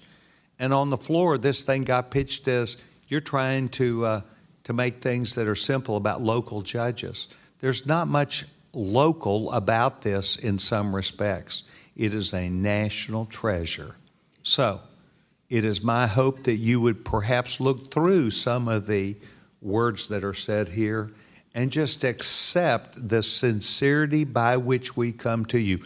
And that I do, and I think our chairman, and I think the others do, we are trying to help. So, General, I looked you in the eye. You were most genuine with me. I want to be most genuine with you and say, maybe your feedback about what we do you might disagree with, but please give us at least credit. We're trying to leave it for any Republican or Democrat to make the decision, because they'll take the responsibility to get the judges. Representative Sessions, I want to appreciate very much your spirit of working with us on this issue, because the vacancies on our court are having a very significant impact on our public safety system and our economy. But the problem with getting judges on our court is not sitting with the JNC. The way to solve getting judges on our court, and I appreciate your willingness to think about solutions, would be to allow our mayor to nominate judges and have our council confirm judges the way it's done in your state and states around the country, and we would get that vacancy on our Superior Court fixed right away. So there are multiple ways of getting it solved. I don't think the JNC is the problem. I think the problem has been in the White House and in the Senate, and we could solve this problem together if you would be open and your colleagues open to changing the law to allow the mayor to nominate, the council to confirm, just like states around the country do. And I appreciate your spirit of cooperation. Yes, sir. And my only counter to you is, like a lot of things here, they have been in control of the council or the mayor, and we slightly disagree. We slightly disagree about the crime bill. We slightly disagree about a lot of things. I'm trying to fix it. Lastly, Mr. Chairman, I thank you. We believe that if a president has some skin in the game in this town, Republican or Democrat, they will follow through and get those judges confirmed. I want to thank each of you, Mayor. I'm going to walk down and give you something, just a note. General. Could I answer for just a second? I think the problem is, if Mr. Chairman, may I just... Go ahead. Thank you. This is part of good dialogue, sir. I agree. In my view, the problem is that the district is not important enough to the federal government. It's important today in this hearing, but that vacancy for 13 years, no president has seen us important enough to submit a nomination. Last December, it's been nominated. Last December, the pending. Senate didn't think it was important enough to confirm the judges that were pending that had been reported out of committee, because there are always other issues, there are national issues that are more important to you all. But the president nominated them. All right. Okay. The president could have worked it. Y'all can have good conversation. And the ranking after. member, Right. thank you for allowing me this time. I appreciate it. Thank you. Thank you. Chair recognizes Ms. Randall from Washington State. Thank you, Mr. Chair, and thank you to our witnesses for being here today as your city goes through these difficult circumstances. I've heard a lot of discussions over the past few weeks about public safety and crime in Washington, D.C., here on the Hill, and from my friends and neighbors who live in the District of Columbia.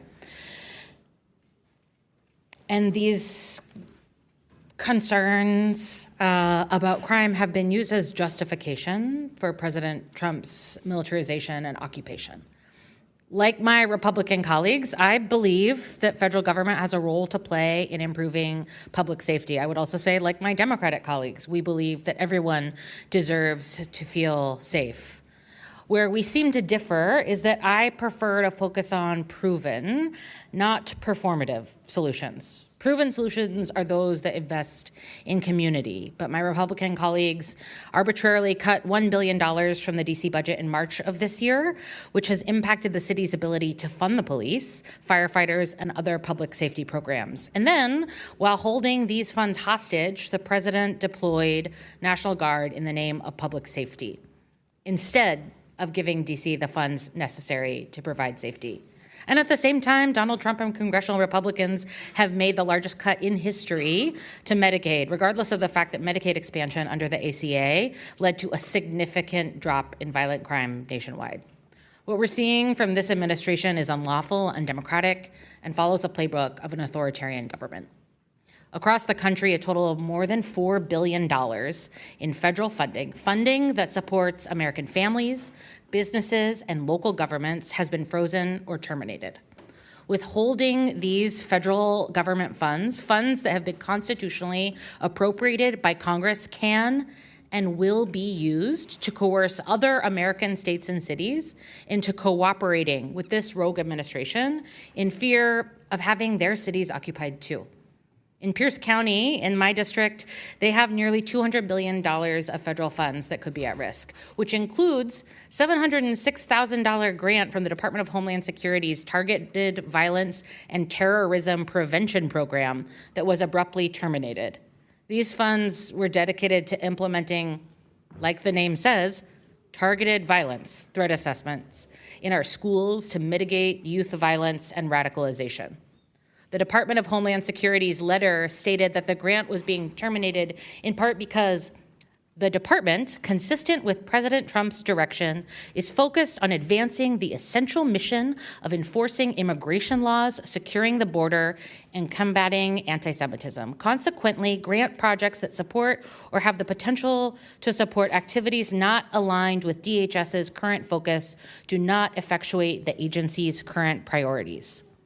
What is so explicitly clear to me is that this administration's excuses of sending the National Guard to local cities in defiance of the local governments in order to address crime and improve public safety are an absolute sham when they are canceling funding left and right that would actually help our local governments address these very issues.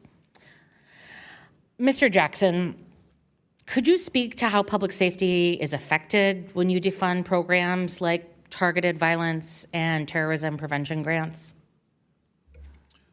Yeah, I mean, a critical resource of our federal government has been helping states prepare to identify and intercept targeted violence across the country. In fact, the Department of Homeland Security was required to work with state government on that. But those resources through CISA and other preparatory agencies or departments are under siege. But what we're also concerned about is just the direct federal law enforcement resources for agencies like the ATF that are specifically focused on intercepting guns from getting into our communities. And Again, with cities like D.C., where 95% of the guns are coming from outside the state, that federal law enforcement is crucial, but are now experiencing over 40% cut. Would you say, in your experience, that local investments, like funding for local law enforcement, funding for targeted violence and terrorism prevention, funding for ATF programs, would have a greater effect on public safety than the militarization of our cities? It's a fact. And frankly, that's what we've seen over the last 2 years with a 31% reduction in homicides. This year, we're still tracking for another 20% reduction in homicides. And we think that's a direct result of the resources to prevent violence before it happens. Thank you for your answer, for your work, and Mr. Chairman, I yield back. Chair recognizes Mr. McGuire from Virginia in the corner. Thank you, Mr. Chairman, and thank you to our witnesses for coming here today.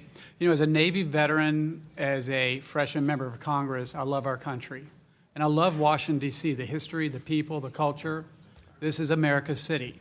And I represent Virginia's 5th Congressional District. People from the 5th Congressional District come here for vacation or for work every day, and people from around the country. I think we should all agree, though, that whether you live here or visit here, you should be able to walk down any street in America and Washington, D.C. with your little girl or your little boy and be safe. And I think we'd be less than honest if we said that has not been a problem. And I want to say that the actions of this administration with President Trump have lowered crime and lowered murder rates to record lows. And so I want to start by saying, thank God, President Trump put your security and your safety, law and order, above other divisive ideas. We would not have a country without our men and women in law enforcement, and I see a lot of them around here right now. I just want to thank you.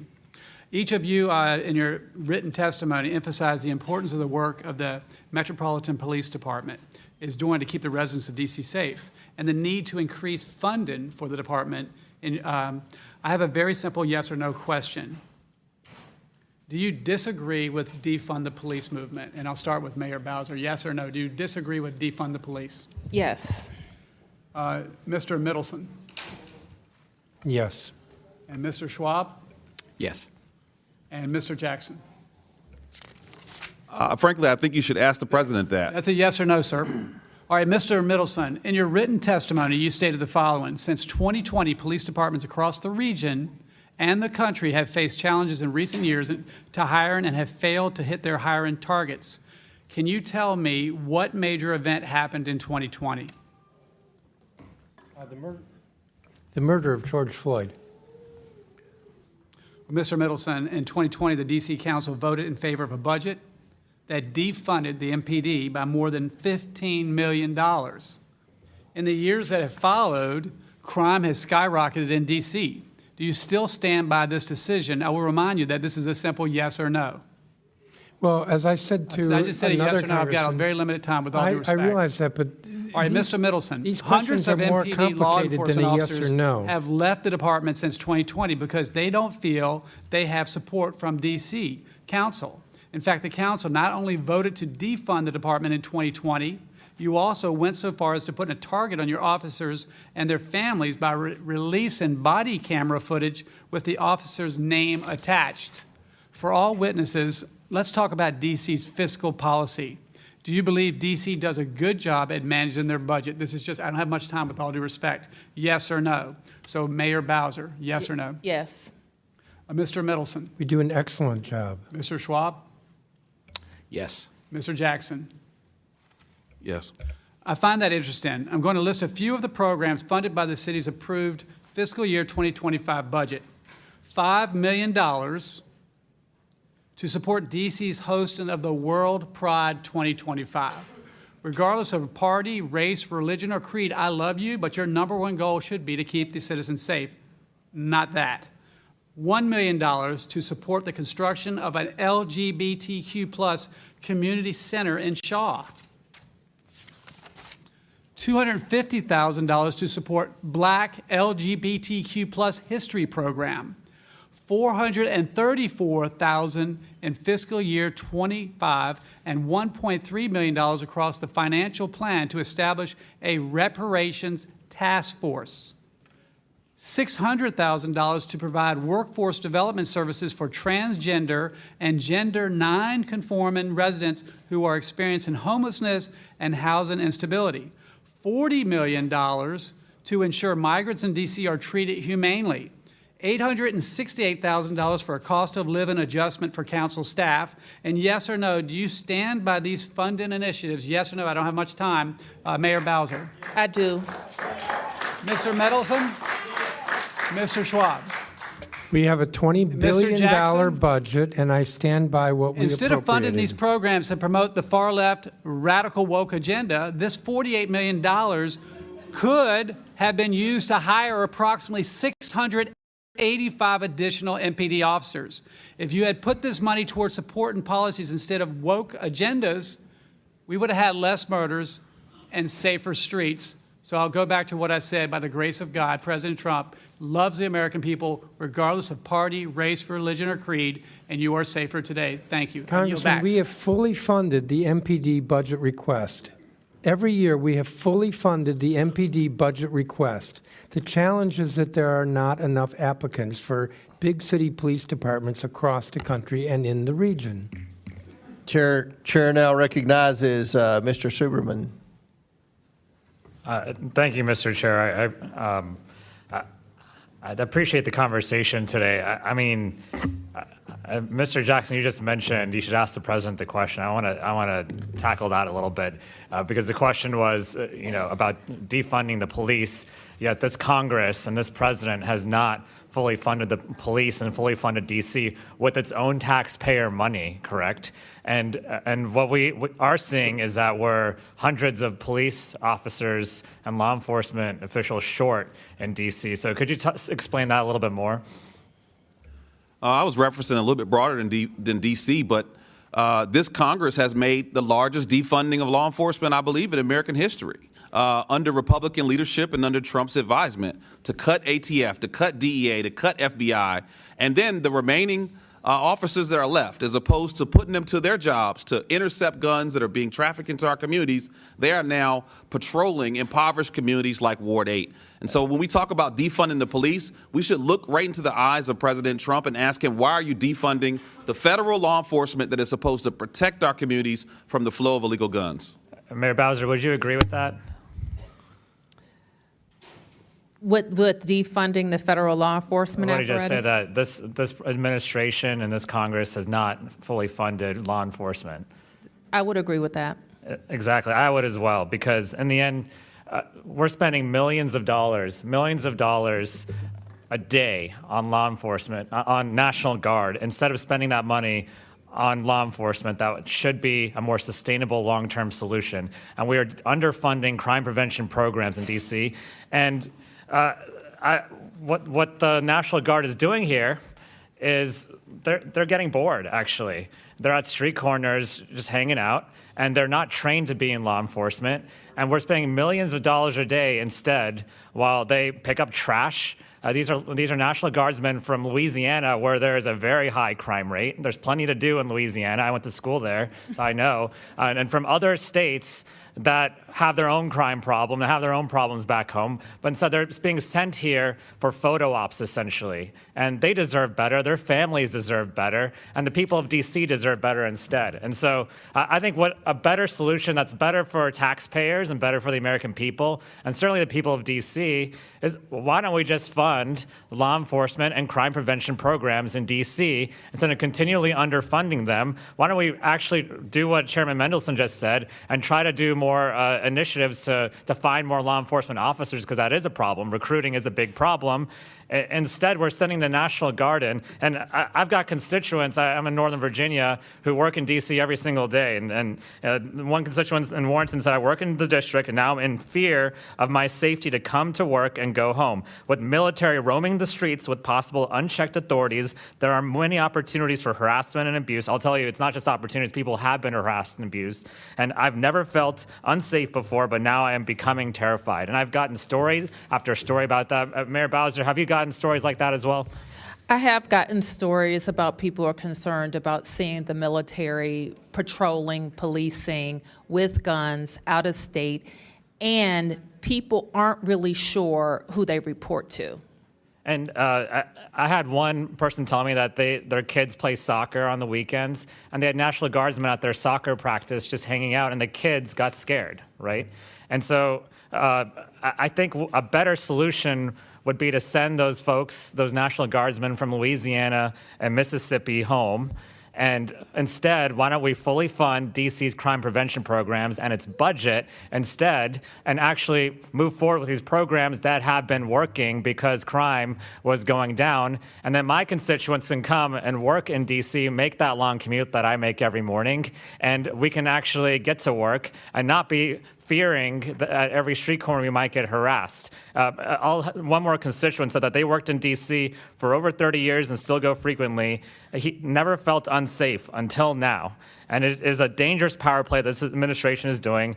And these federal forces are not concentrating on federal issues of protecting our security. And what I think we should be doing is finding people in our communities who can, or people who want to join the police, who can actually stay in our communities long-term and actually fix the problem long-term instead of this short-term photo op that this administration is putting forward. I yield back, Mr. Chairman. Mr. Chair, I have a UC. Mr. Bell. Thank you. Yes, I do. No, I do, but if you, it's still your time. Well, it was like 10 seconds, but I'll recognize you, Mr. Bell, for unanimous consent or whatever. I request unanimous consent to enter into the record this May 1st, 2025 article from the Washington Post titled, Trump Administration Cuts School Mental Health Grants Created After School Shootings, which show the complete disregard this administration shows toward proven solutions to reduce violent crime. Without objection, so ordered. And Mr. Silberman, I'd like to remind you that the CR we're going to all have an opportunity to vote on tomorrow restores that $1 billion in funding. So you'll have an opportunity to vote to give the money to the DC Council that you just Mr. Chair, mentioned. how did it get out in the first place? Was that? I don't know, but I've been a very vocal advocate to get the money restored. So it's I don't know. No one has ever explained that to me. That does not include funding. But you'll have an opportunity to. You all will all have an opportunity to vote to restore that funding tomorrow. So, all right, Chair recognizes Ms. Green from Georgia. Thank you, Mr. Chairman. I would like to move to table the motion to subpoena. Jimmy Kimmel was fired because he lied on ABC about the identity of the man that Tyler Robinson that murdered, assassinated, martyred Charlie Kirk. He lied and said he was MAGA. Tyler Robinson was not MAGA. Not one bit. He was part of Antifa. He was in a relationship. With someone who identified as furry and trans. And this is an absurd lie. And so I move to table the motion to subpoena. So, Mr. Chair, since typically this is non-debatable, I do have a point of inquiry because it seems like what we just heard from the gentlelady out of Georgia was her debating why we should table it. So I feel like we should engage, we should all be given an opportunity to engage in debate about whether or not it's... parliamentary procedure. It's not debatable. But the issue was that the gentlelady from Georgia decided to go on a tirade. Well, so at a very minimum... Let Mr. Bell, he did more than announce the title of the UC and the Well, my publisher. question is about this motion to table, the motion that was on the table. So I would, at a very minimum, ask that the minority be given equal time We'll to just try. How about respond. we just hold off on the motion to table and let's get back to asking questions. Everybody good with that? Can we or what? Was there no motion submitted then?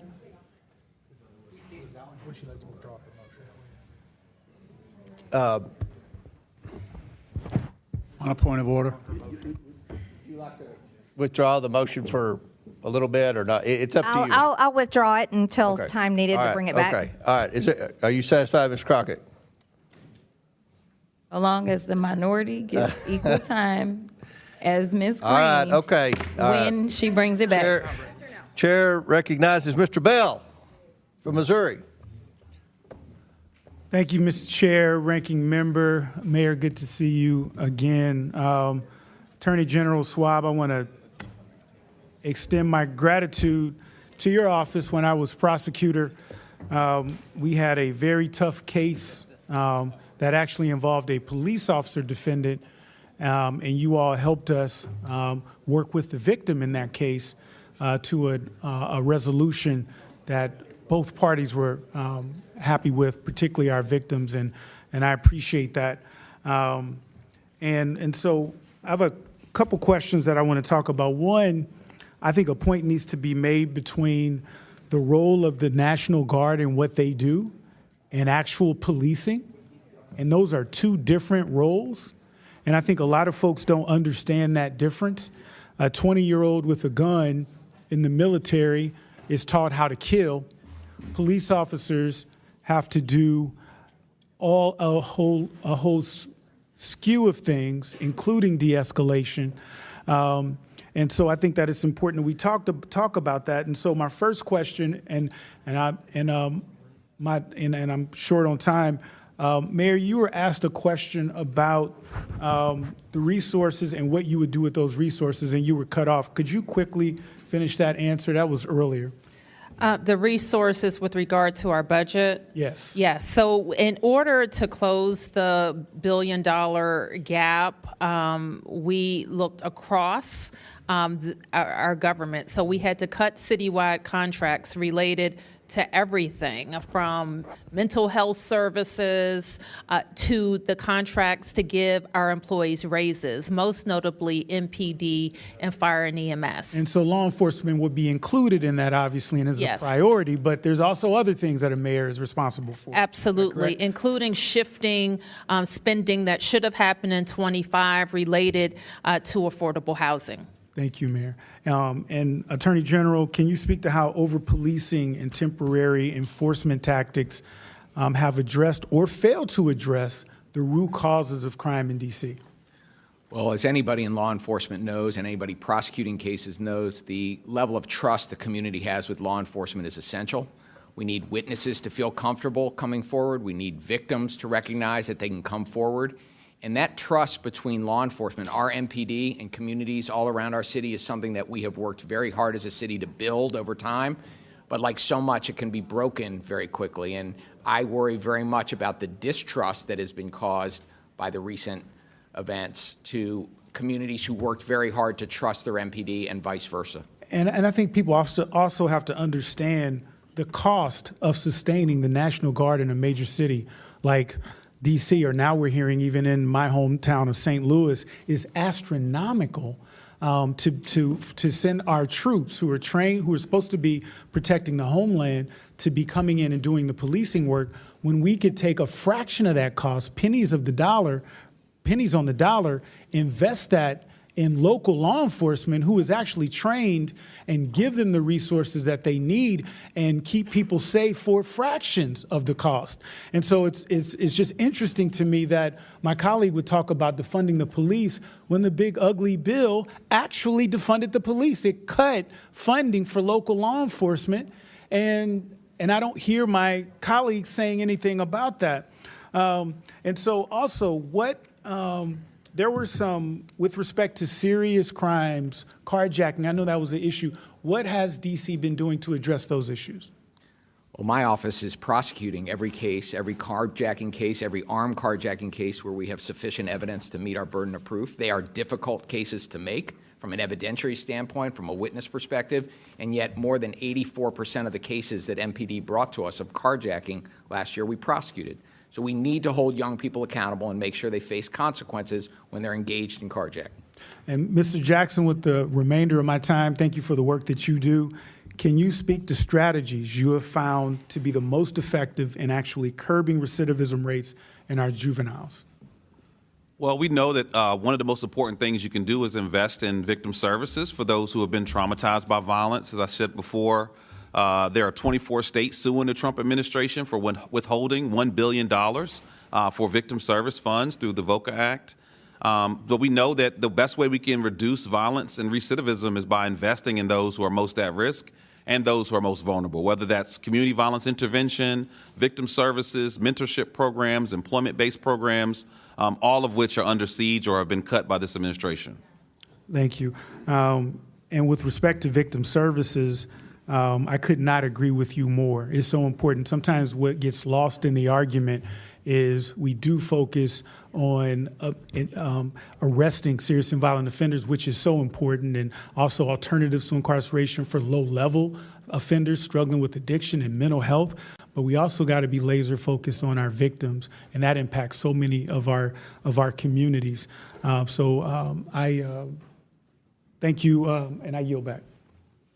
Gentleman yields back. Pursuant to the previous order, the chair declares the committee in recess for 5 minutes. We plan to reconvene in 5 minutes.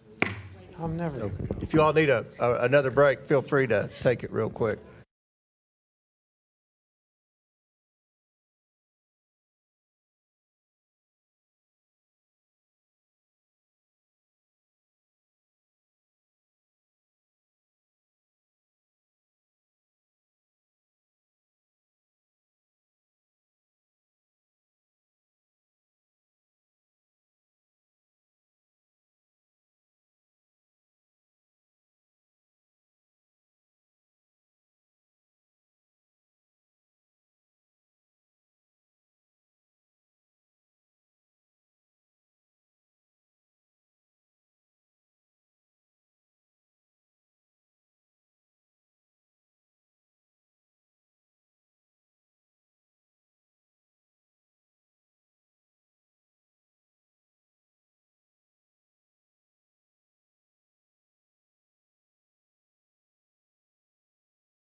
The committee will now take up Mr. Khanna from California's motion to subpoena. I recognize Ms. Green. Mr. Chairman, I move to table the motion to subpoena. Okay, the motion is not debatable. As many as are in favor of tabling signify by saying aye. Aye. All those opposed signify by saying no. No. In the opinion of the chair, the ayes have it. The table is agreed to. The committee will now resume. Request a Mr. recorded Chairman, vote, please. A recorded vote is ordered. The clerk will call the vote. Mr. Jordan? Yes. Mr. Jordan votes yes. Mr. Turner? Mr. Gosar? Yes. Mr. Gosar votes yes. Ms. Fox? Yes. Ms. Fox votes yes. Mr. Grothman? Yes. Mr. Grothman votes yes. Mr. Cloud? Yes. Mr. Cloud votes yes. Mr. Palmer? Mr. Palmer votes aye. Mr. Higgins? Mr. Sessions? Aye. Mr. Sessions votes aye. Mr. Biggs? Aye. Mr. Biggs votes aye. Ms. Mace? Aye. Ms. Mace votes aye. Mr. Fallon? Aye. Mr. Fallon votes aye. Mr. Donalds? Mr. Perry? Aye. Mr. Perry votes aye. Mr. Timmons? Mr. Burchett? Aye. Mr. Burchett votes aye. Ms. Green? Aye. Ms. Green votes aye. Ms. Boebert? Aye. Ms. Boebert votes aye. Ms. Luna? Aye. Ms. Luna votes aye. Mr. Langworthy? Aye. Mr. Langworthy votes aye. Mr. Burleson?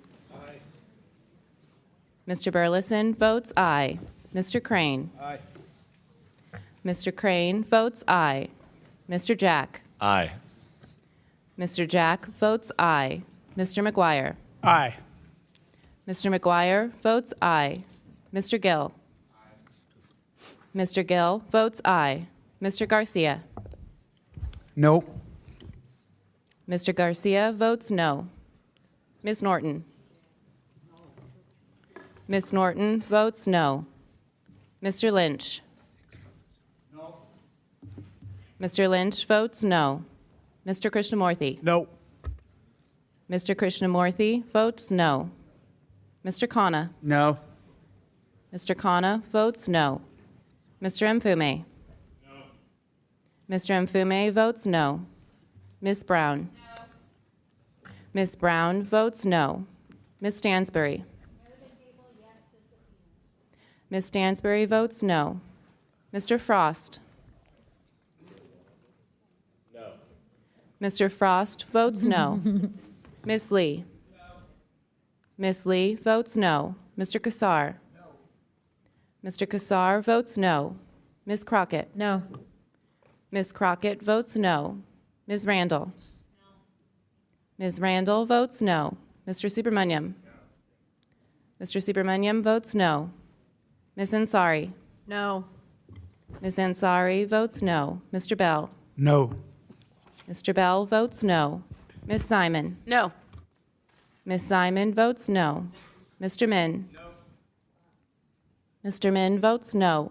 Mr. Walkinshaw? No. Mr. Walkinshaw votes no. Ms. Presley? No to table, yes to subpoena. Ms. Presley votes no. Ms. Tlaib? Ms. Tlaib votes no. Mr. Chairman?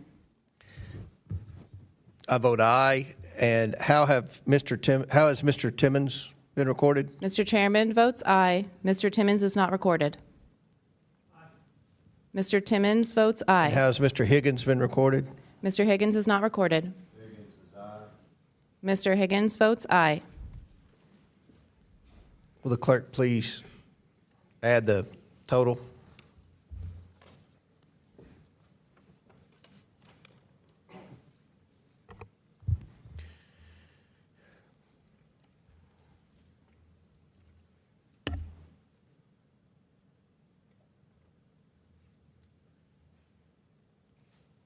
Mr. Chairman, on this vote, the ayes are 24, the nays are 21. The motion is tabled. Before I recognize Ms. Green, I'm going to recognize the ranking member. Thank you, Mr. Chairman. Obviously, I want to thank Representative Khanna for the motion, but I also just want to just say that the chairman and I have been talking throughout the last 30 minutes or so, and we're both going to try to work together on an effort to bring in Mr. Carr in front of the Oversight Committee. And it's of interest to both the majority and the minority. And so we're going to try to move forward in a bipartisan way to get in front of the committee. So I thank you, Mr. Chairman. Yep. Mr. Chair, I have a UC. I do too. I'm going to recognize Ms. Norton for unanimous consent. Mr. Chairman, I have a unanimous consent request. I ask unanimous consent to enter into the record an article on the cut to DC's local budget, Mr. Chairman. Without objection, so ordered. Mr. Chairman, while I know you oppose the cut, Republicans keep saying today that their fiscal year 2026 continuing resolution fixes the $1.1 billion cut they made to DC's local budget, which consists entirely of local funds in the March CR. They are misleading the public. The Senate passed Senator Collins' bill to restore that funding in March. It has been sitting on the Speaker's desk since then. Republicans can never undo the last several months. We'll enter into the record that statement. So it's without objection, it's entered. I recognize Ms. Crockett for unanimous consent. Yes, Mr. Chair, since I wasn't allowed equal time to debate, I have a UC. It is from, it looks like Yahoo News. It says, Charlie Kirk suspect's grandma says family is all MAGA. Without objection, so ordered. Chair recognizes Ms. Green from Georgia. Mr. Chair, remember I have a UC as well. We'll recognize you next time. Chair, Ms. Green, it's your 5 minutes. Thank you, Mr. Chairman. I can assure you that the 22-year-old man, Tyler Robinson, that murdered Charlie Kirk is not MAGA. His family may be Republican, but all of the evidence that is being presented proves that he is a far leftist, very much integrated in online groups that are linked to Antifa. He was in a relationship with a biological male, so-called furry, whatever that is transitioning to be a fake woman. He was not MAGA, not one bit. That is a complete lie, and it's an insult to every single Republican and person that identifies with those type of politics. We will not tolerate it, and that is the exact type of language that is getting many of us death threats day after day, and led to shootings on the baseball field where Steve Scalise was shot. This is what led to President Trump nearly being assassinated this past summer. This is what has led to Charlie Kirk being assassinated. And so I just want to give a warning there. We're not going to tolerate that anymore. You know, something else we're not going to tolerate is crime. On August 11th, President Trump announced major steps to address the out-of-control crime in the district. Thank God, because this is my 5th year in Congress, and living in D.C. and working here has been a nightmare. It is. The crime is ridiculous, absolutely ridiculous. And let's talk about some of that. Since President Trump thankfully brought in the National Guard, carjackings have decreased by 87%. Nearly 1,200 people have been arrested, including known members of MS-13 and Tren de Aragua. Those are both foreign terrorist organizations. By the way, many of them came across the border while Democrats controlled this country in the past 4 years. Federal law enforcement seized nearly 120 firearms and busted a drug trafficking ring attempting to smuggle fentanyl, PCP, and cocaine into D.C.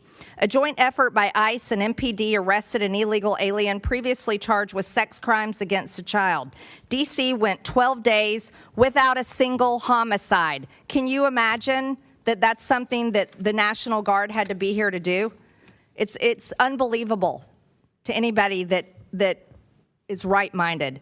U.S. Attorney Pirro reported that 88% of arrests made between the start of the federal deployment on August 11th and August 25th resulted in charges being filed.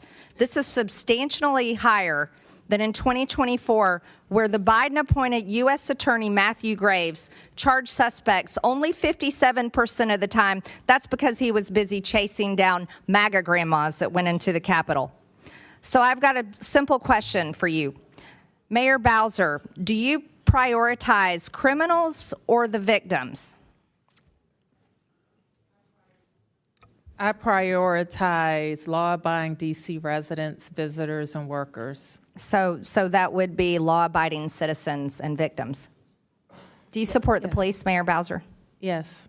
Mr. Mendelson, do you prioritize criminals or victims of criminals? I believe in swift and certain justice. And No, if I asked somebody you has committed either a one. crime- Victims of criminals, of crime, or the criminals themselves. Which one do you prioritize? As I understand the question, victims. Victims. Do you support the police, Mr. Mendelson? Absolutely. Okay, Mr. Schwab, I'll ask you the same questions. Unfortunately, hurt people. So sometimes victims are victims one day and So our you perpetrators prioritize the next day. criminals, is that what you're saying, over victims of crime? I prioritize making up my city as safe as it can possibly be. I'll take that as criminals. Do you support police, Mr. Schwab? Of course, we work very closely with MPD every day. Mr. Jackson, the same questions for you. Definitely prioritize victims, and I stand with the 24 states that are suing the Trump administration for withholding $1 billion in victim service funds. So you're against cleaning up crime in D.C. Thank you for that. I've got an article here. The D.C. Police Union head is the biggest cheerleader of Trump's D.C. police takeover. So the police here in the district support the efforts and the help from the president. However, I've got a quote here from Mr.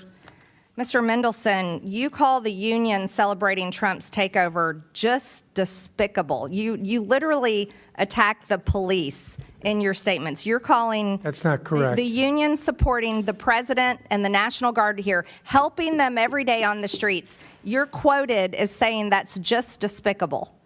You're taking that out of context. I criticized the president of the FOP because he is a liar. Oh, so you are against the police. Thank No, you for clearing that up. no. Also, I have President one of the FOP. last thing, The Mr. president Chairman. of the FOP, not the police. I reclaim my time. Lastly here, Mr. Gentlelady's Mendelson. time's expired. Gentlelady's time's expired. Chair recognizes Mr. Bell. Mr. Chairman, I have a UC request. Okay, state your. I would like to enter for the record. All right, I'm sorry, Ms. Green. I recognize Bell. That's on me. I apologize. We'll get you on the next one. Okay, thank you. Mr. Bell. Thank you, Mr. Chair. I request unanimous consent to enter into the record the September 9th, 2025 article from the LA Times titled Kennedy Commission Child Health Report Ignores Gun Violence, the Leading Cause of Child Death, which calls out the Trump administration for ignoring Without how objection, gun so violence ordered. kills more children in this country than any other cause, and the administration ought to be embarrassed by Without objection, so ordered. And I. I think Ms. Crockett's unanimous. Ms. Crockett's next. Do you have a UC? I'll recognize Ms. Green, then Ms. Crockett. Ms. Green, do you have a unanimous consent request? I do, thank you.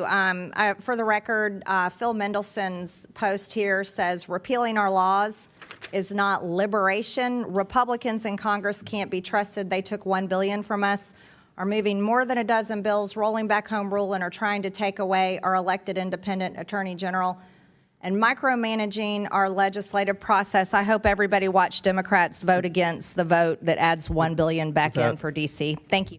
Without objection to order, Chair recognizes Ms. Crockett. Yes, I request unanimous consent to enter into the record this September 16th, 2025 article from Time titled Trump Called for a Crackdown on the Radical Left, but Right-Wing Extremists Are Responsible for More Political Violence, which calls out the game the president is playing, in which he creates a fictional problem while downplaying the real history of far-right violence against the American public, from the Oklahoma City bombing to January 6th. I got another objection, one. so ordered. All right, the next one is for, it's an article from September 12, 2025. Article is from Democracy Docket titled, I Couldn't Care Less, Trump's downplaying of right-wing violence continues long pattern, which calls out the game the president is playing, in which he creates a fictional problem while downplaying the real history of far-right violence against the American public.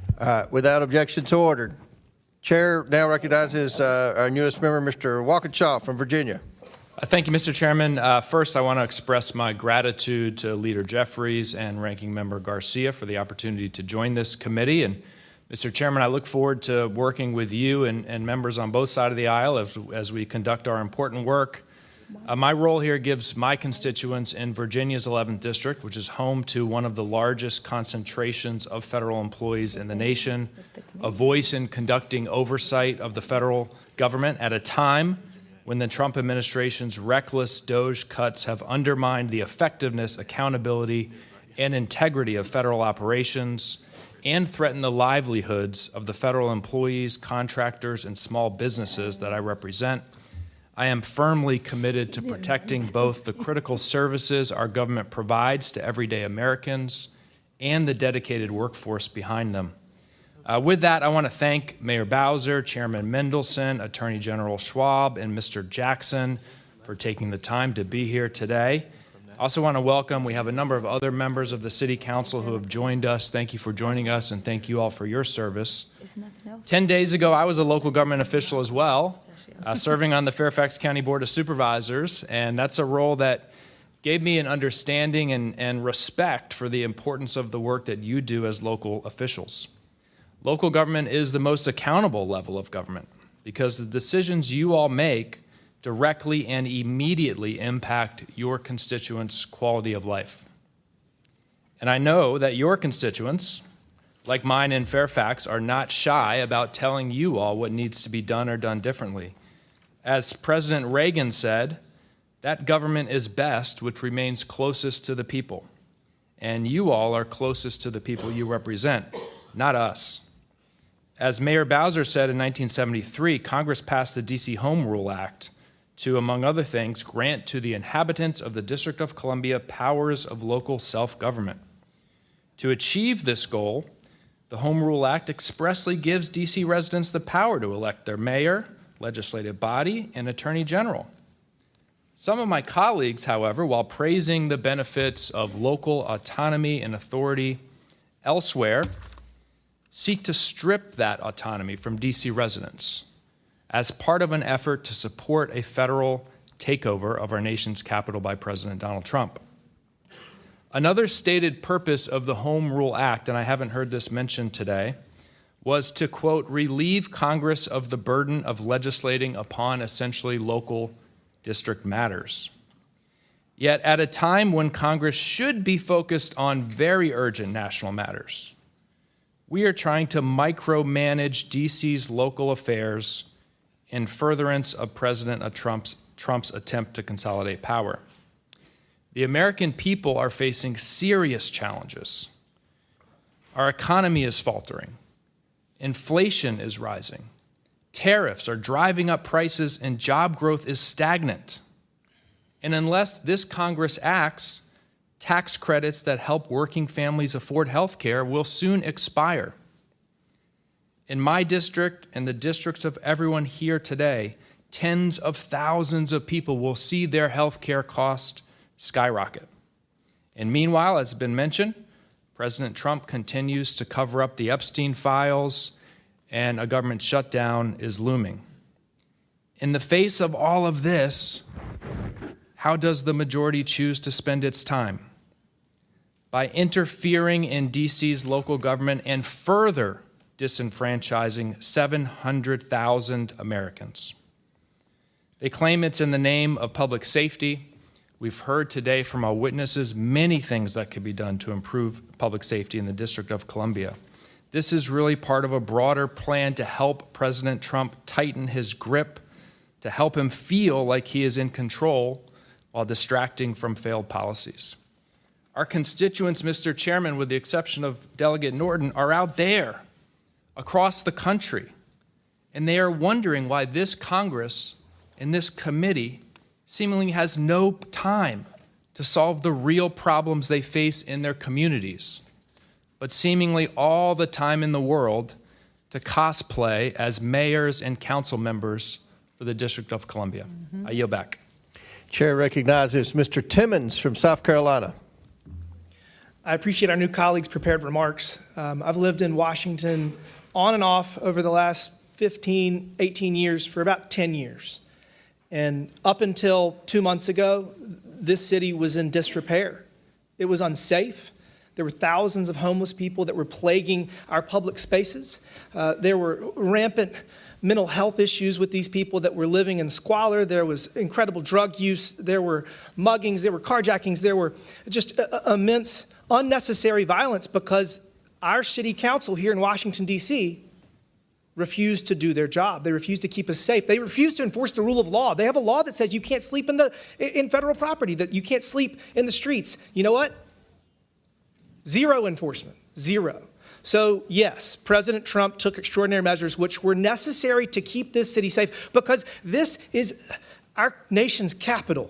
And yes, we will delegate responsibility to local government, but when they violate the very premise that we delegate their authority for, which is keeping us safe and running the city in a safe and efficient manner, they have violated their obligation to us. And I have been working on this for the last 6 years. I've worked with the mayor. I've worked with many members of city council to try to solve this problem because a lot of it is complicated. But you know what's not? What's not complicated is enforcing the rule of law. And I hate to pick on the attorney general, but we're going to have a little conversation. You remember criminal law. Back in the day, you went to law school, I went to law school. The two principles of justice are deterrence, which is you have a criminal justice system that says, if you do this, this is the consequence. Hopefully that will deter you from doing it. Whether that's carjacking, whether it's going into CVS and stealing something, whether it's killing somebody. Deterrence is one of the principles of justice.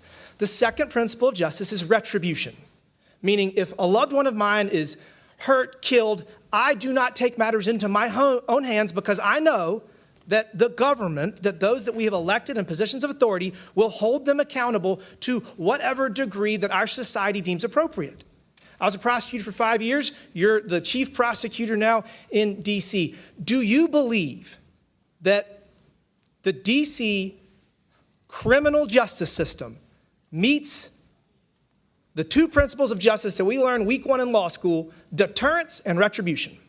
Well, thank you for the question. Apparently, I also learned incapacitation and rehabilitation are other things that we think about our criminal justice system delivering. When you talk about homelessness, which we all need to continue to work as hard as we can to drive down, we have to separate out conduct from status. And I know this is something you also learned in law school. All right, we're going to do specific examples. So in 2021, 2 teenage girls brutally murdered their Uber driver. They literally called the Uber, they lured him in, they ran over him with his own car, and when they turn 21, they will be let out. So they're going to get 3, 4, 5 years for murdering someone intentionally. Do you believe that 3, 4, 5 years for murdering someone intentionally, and by the way, I think they won't have a criminal record when they age out. Do you think that that is justice, and do you think that the victim and his family have gotten retribution?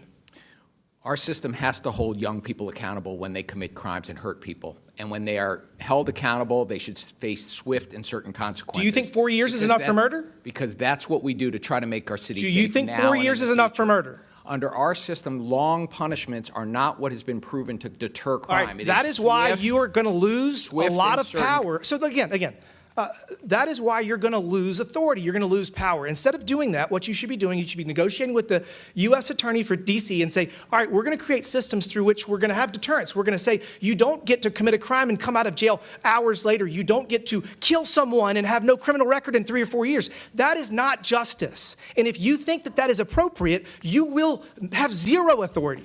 And I'm telling you right now, you got to change your ways. I mean, the intern that was shot and killed in the midst of, I guess, gang violence, you think that when they age out, I mean, because they're being federally prosecuted, they're going to get tried as an adult. Had that not been occurred, what would happen? They would get what, 3, 4 years for killing a random 21-year-old? Mr. Timmons, nobody cares more about public safety in our city than the 700,000 of us who live here. Yeah, and you know what? For the last 45 days, for the first time, they have been safe people who for the have last elected 45 local days. officials and an attorney general who reflect For the their first views time? on how to keep our city safe. Again, you're going to lose power, you're going to lose authority because the views that you have are wrong. They're wrong, and we free D.C. Yeah, D.C.'s been free for 45 days. I yield back. Mr. Chairman, I'd like to ask for unanimous consent. Go ahead. I'd like to ask for unanimous consent to enter into the record an article from ABC News that said Prosecutors already have dropped nearly a dozen cases from Trump's D.C. crime surge. And I want to just explain briefly, this is because Without objection, so ordered. Janine Pirro is trying Chair to prosecute recognizes cases Ms. that Presley. a grand You're jury taking Ms. will not Presley's even time. indict in because You're taking Ms. she Presley's is time. Ms. not Presley, actually start the indicting clock. crimes. Ms. Presley. Thank you to our witnesses for being here today. What we are seeing in this moment is chilling. The current occupant of the White House is sending federal troops into this beautiful majority black city. And let's be plain about who is being targeted. In this year alone, more than 93% of youth arrests in D.C. were of black youth. More than 40% of the arrests tied to this federal surge have been immigrants. This is not about safety. This is about suppressing black leadership, stopping black progress, and criminalizing black and brown youth. Mr. Jackson, you have an expertise in reducing crime, specifically gun violence, and you have researched what works and actually keeps people safe. We've heard a lot of rhetoric today, loud, inflammatory, dangerous, misleading at best, so let's separate fact from fiction. I'll make a statement and you'll answer with fact or fiction. Let's start. A 14-year-old has a fully developed brain. Fiction. Yes, that's fiction. Easy. Middle schoolers are still learning and growing. Science tells us the brain isn't fully developed until our mid to late 20s, which means children do not have the same judgment, impulse control, or decision-making capacity as adults. Yet just this week, Republicans passed legislation that would prosecute children as adults and send them to adult prisons. Children in adult prisons. Next question, Mr. Jackson, fact or fiction? The criminal legal system incarcerates black youth at disproportionately higher rates than white youth. Fact.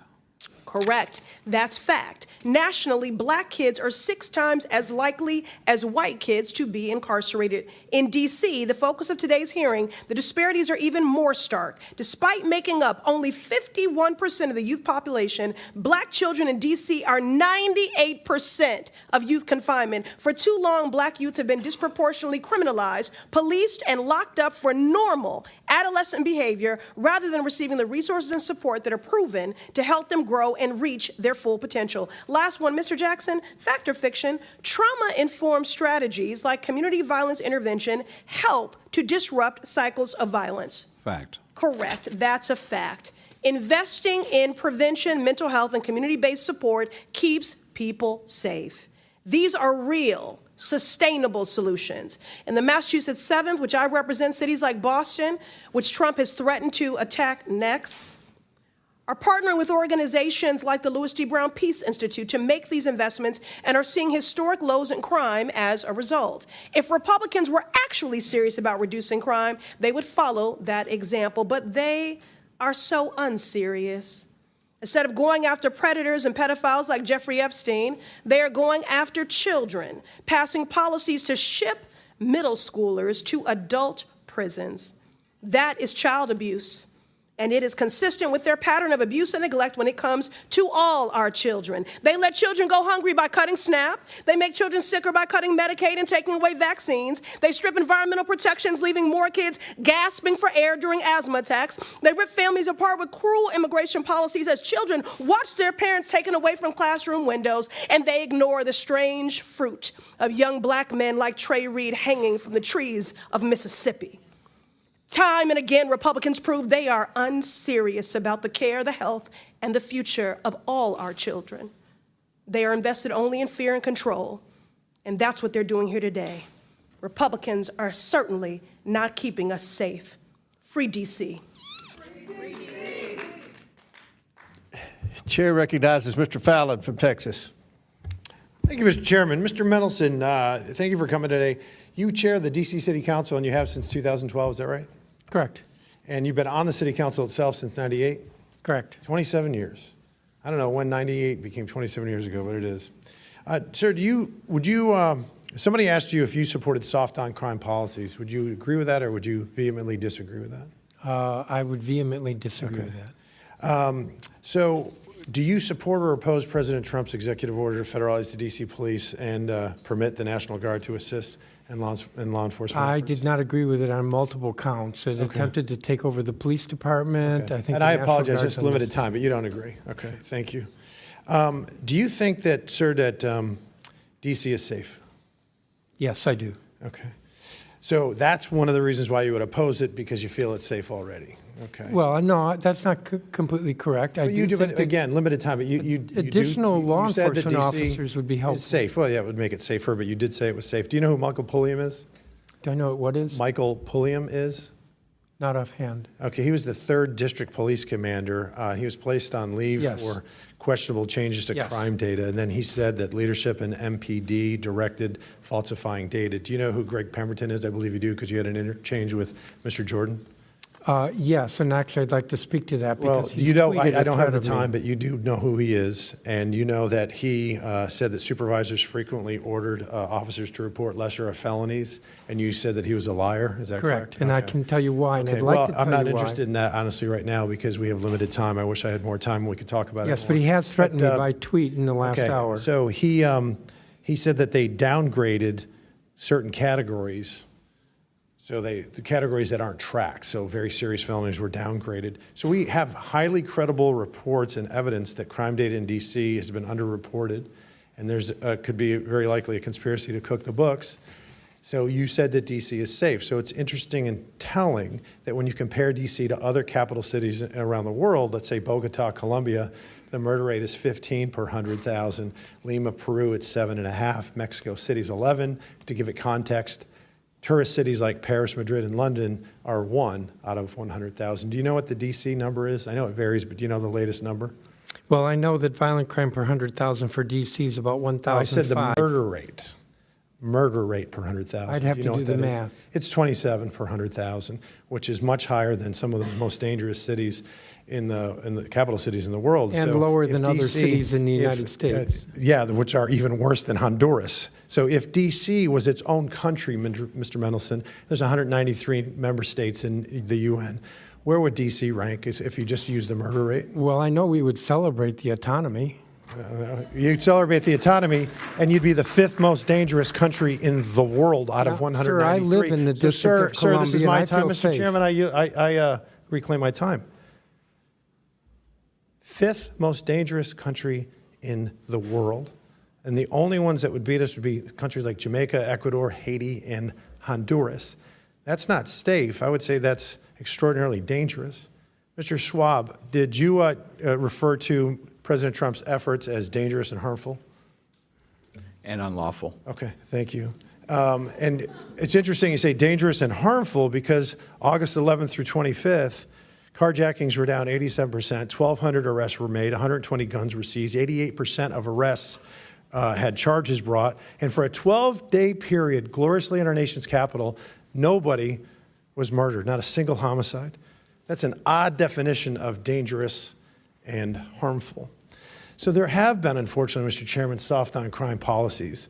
No cash bail. 89% of defendants last year were not held while awaiting trial, allowing adults as old as 24 to be treated as minors during sentencing. All of these policies, Mr. Mendelson, that you supported, and according to D.C. and statistics in the FBI, violent crimes in D.C. when you took over in 1998 compared to last year were up 46%. The precise numbers right here.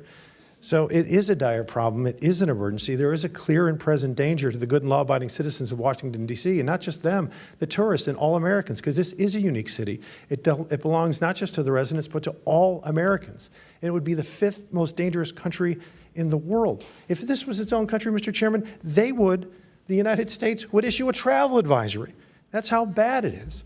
So I would applaud, and I do applaud, President Trump's bold actions for MDCSA to make D.C. safe again. Mr. Chairman, I yield back. Thank you. Chair recognizes Ms. Tlaib from Michigan.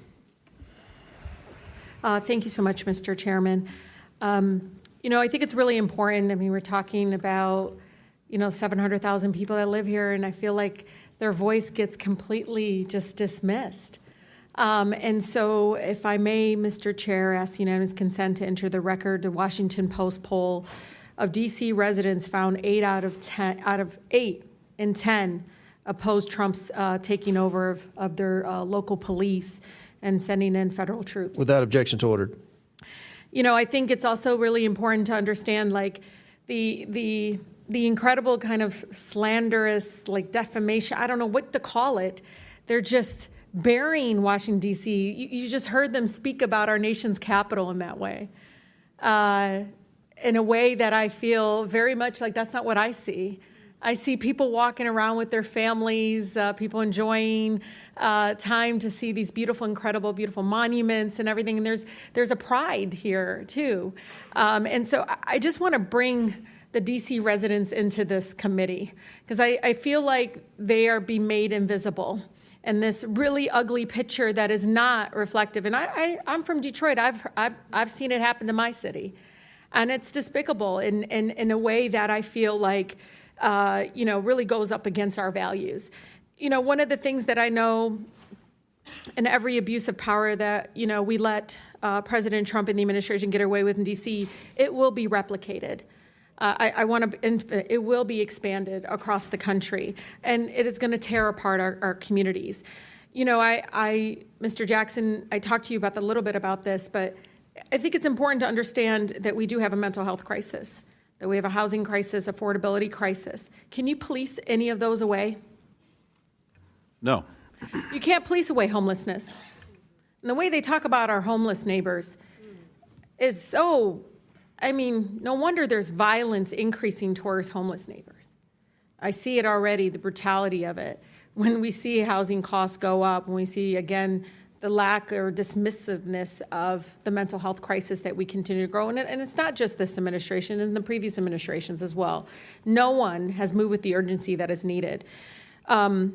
Just last week, the committee approved over a dozen bills regarding Washington, D.C. And, I'm just curious. Criminalized children. My colleague from Boston talked about this. It basically interfered with legislation already passed by the local government. Was anyone on this panel consulted? Any of you? Raise your hand if you were consulted on any of these bills. Yeah. We were not. One of the things that, AG, I've been listening to you. One of the bills actually eliminates your position completely. What effect would that have? Completely eliminating your position in regards to be able to do the job that you do to protecting all the families in Washington, D.C. We'll start with the fact that more than 70% of the residents of the District of Columbia overwhelmingly voted for having an independent elected attorney general. That's right. And that's a recognition of the fact that when an attorney general is directly accountable to the people, directly responsive to the people, we are much better at doing our job in terms of addressing housing affordability and conditions in slumlords, seniors and consumers who are being scammed, addressing the issues that are most important to D.C. residents because I am accountable to them. I read wage theft is an issue, workplace discrimination. There's a number of issues that need to be addressed, and they're not going to address that. They want to paint you all as this ugly, dark, all just out in the street. The way, it's just unbelievable because they all live here. I don't see it. I don't see what they see. I don't understand why we're allowing that to happen because I actually think it's going to hurt our communities. People are going to look at Washington, D.C. folks in a way that I think is going to be very painful, but also, I don't know, Mr. Jackson, I heard the stories. People didn't leave their homes. They weren't leaving their homes. Businesses didn't see people coming into, that's what we want in our nation's capital. Stay in your house. Don't move. Don't go anywhere. Stay fearful. It's unbelievable that my colleagues continue again to eject this narrative and this rhetoric in regards to it. But I think it's important, Mr. Chair, just like in D.C., home rule was won out of Black freedom struggle in the fight for civil rights, we can't be passive right now. So nobody over there should take anything we say so personally as if we're attacking them. No, we're attacking a process. We're not attacking people here. And I think it's really important we need to stand up against this fascist takeover. That's not a bad word. It's a fact. And here in D.C. and across the country, it is so incredibly important, Mr. Chair, that this committee does not allow rhetoric that defames or paints Washington, D.C. in a way that you all haven't really truly seen. You're just reading it. No, you're just reading it or something off of some. Will the gentlelady yield to a question? Yeah, I think it's really important. Will the gentlelady yield? No, I don't yield. I don't even have time. I can tell you. Your time's expired. It is expired, but Tlaib, Mr. Chair.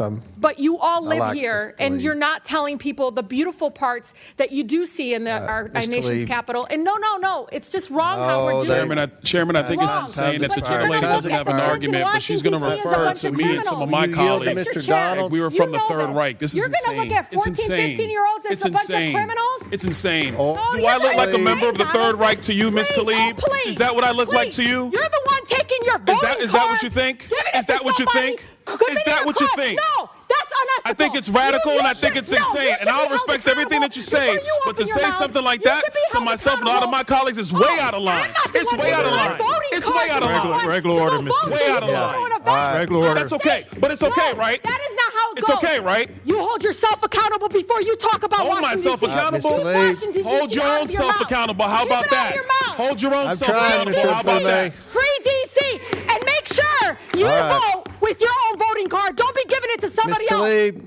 All right, time. Chair recognizes Ms. Bobert from Colorado. Order. Wait a minute, Ms. Bobert. All right. Order. Ms. Bobert. Thank you very much, Mr. Chairman. This has certainly been lively today. Madam Mayor, I appreciate you being here today, and I have a few questions for you.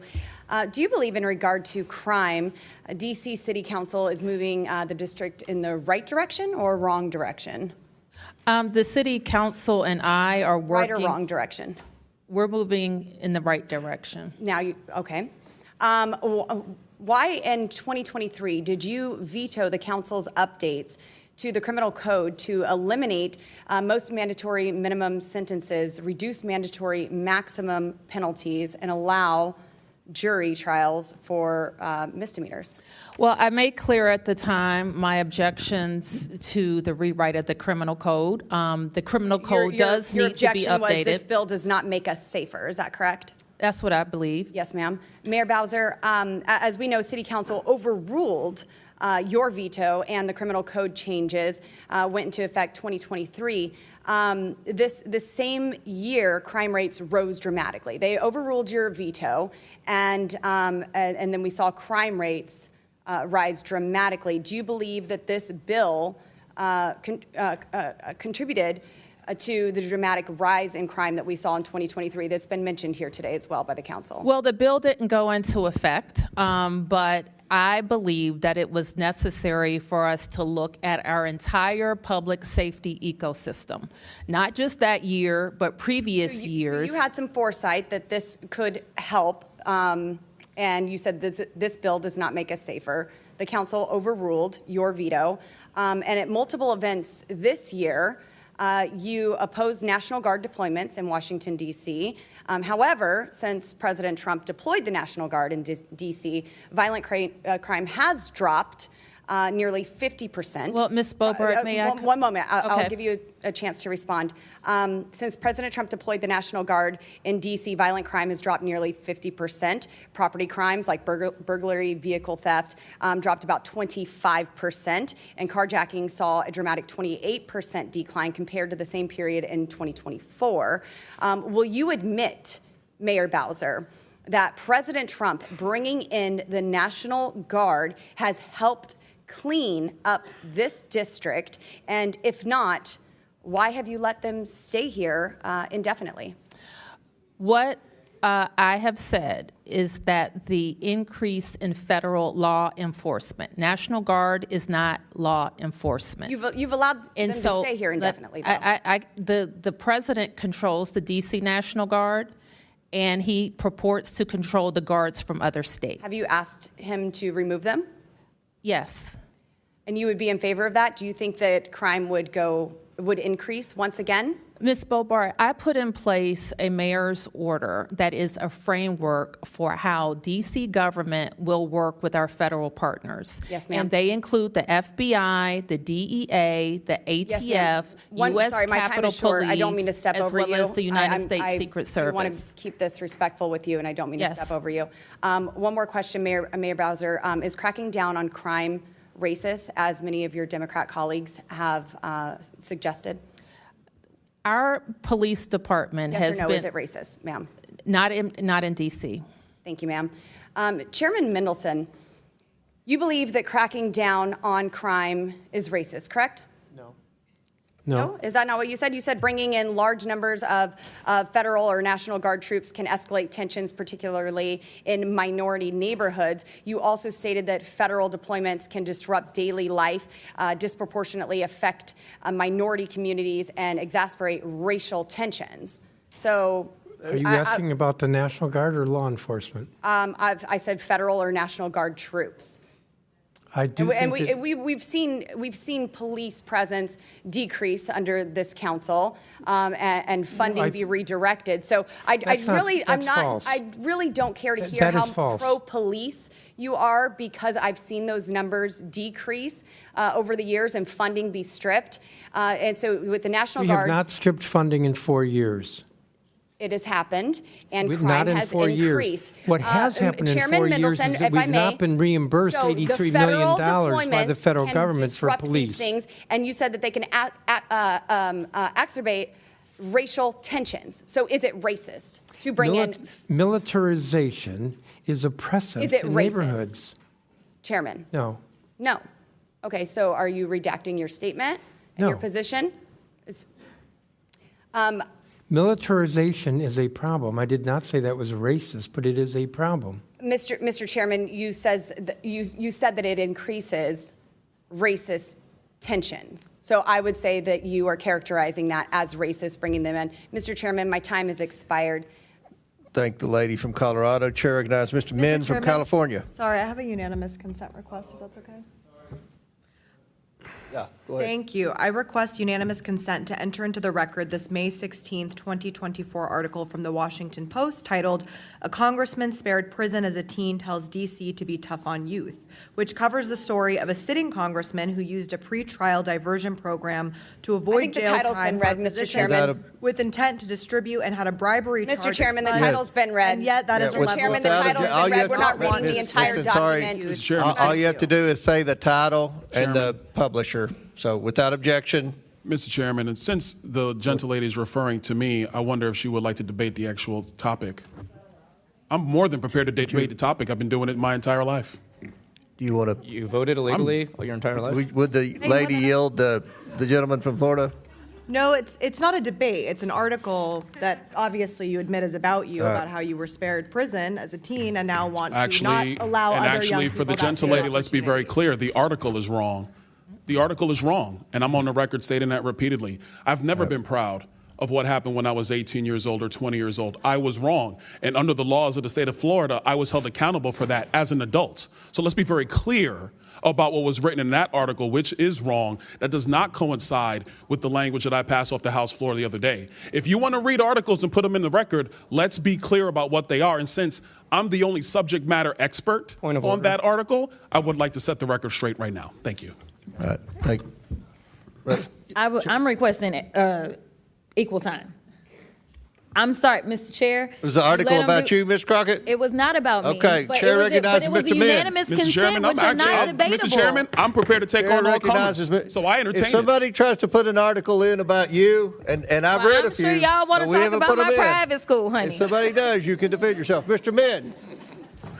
Thank you, Mr. Chair. Appreciate the opportunity to speak today. I want to be clear, though, this committee continues to fail to conduct oversight on the most important issues that my constituents care about, whether it's the allegations of chronic and extreme lawbreaking by ICE, the politicization of the DOJ, FCC, and other executive branch offices to go after Trump's critics, the repeated attacks on Congress's Article I authorities, including the illegal taxation of goods imported into the United States, tariffs, or the illegal withholding of funds appropriated by Congress, a.k.a. impoundments, and on and on and on.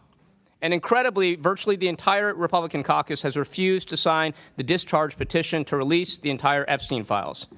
Earlier this year, GOP leadership recessed early, hoping that the Massey-Khanna discharge petition would fade away. But that is not going to happen. We're going to keep fighting. We're now one vote shy of the 218 Would the gentleman needed. yield to a question from the Four chairman? Republicans, including 3 on this committee, have been brave enough to sign that petition. Would the gentleman Meanwhile, yield the a rest of the question? conference continues to stay silent. Would you yield to a question from me? Absolutely. Are you not keeping up with the oversight? I mean, we have requested more information than the discharge petition, and I think you're trying to create a false narrative that this committee's not doing anything or Republicans not doing anything. This committee's been very aggressive. I applaud on the the work Epstein. that the committee is doing, but it is proceeding piecemeal, and the discharge petition, as I understand it, would require the entire release of the Epstein files. They're not inconsistent with each other. And I think then it I has would to go urge to you the Senate. Respectfully, to You want us consider to just wait? You just want us to just drop everything in the Epstein and I don't wait for understand the why Senate? the Oversight Committee can't do oversight while also signing on to the discharge petition. Because we are asking for piecemeal items from the FBI and DOJ. We are not asking, as I understand it, for the We've entire asked for Epstein everything. We've asked for everything. Now, I'll yield back to your time. And if I could have a little more time, I'd appreciate it. I urge my colleagues to fulfill our constitutional responsibilities and to do right by the survivors and sign on to that. And respectfully, Mr. Chair, I would urge you to consider that as well.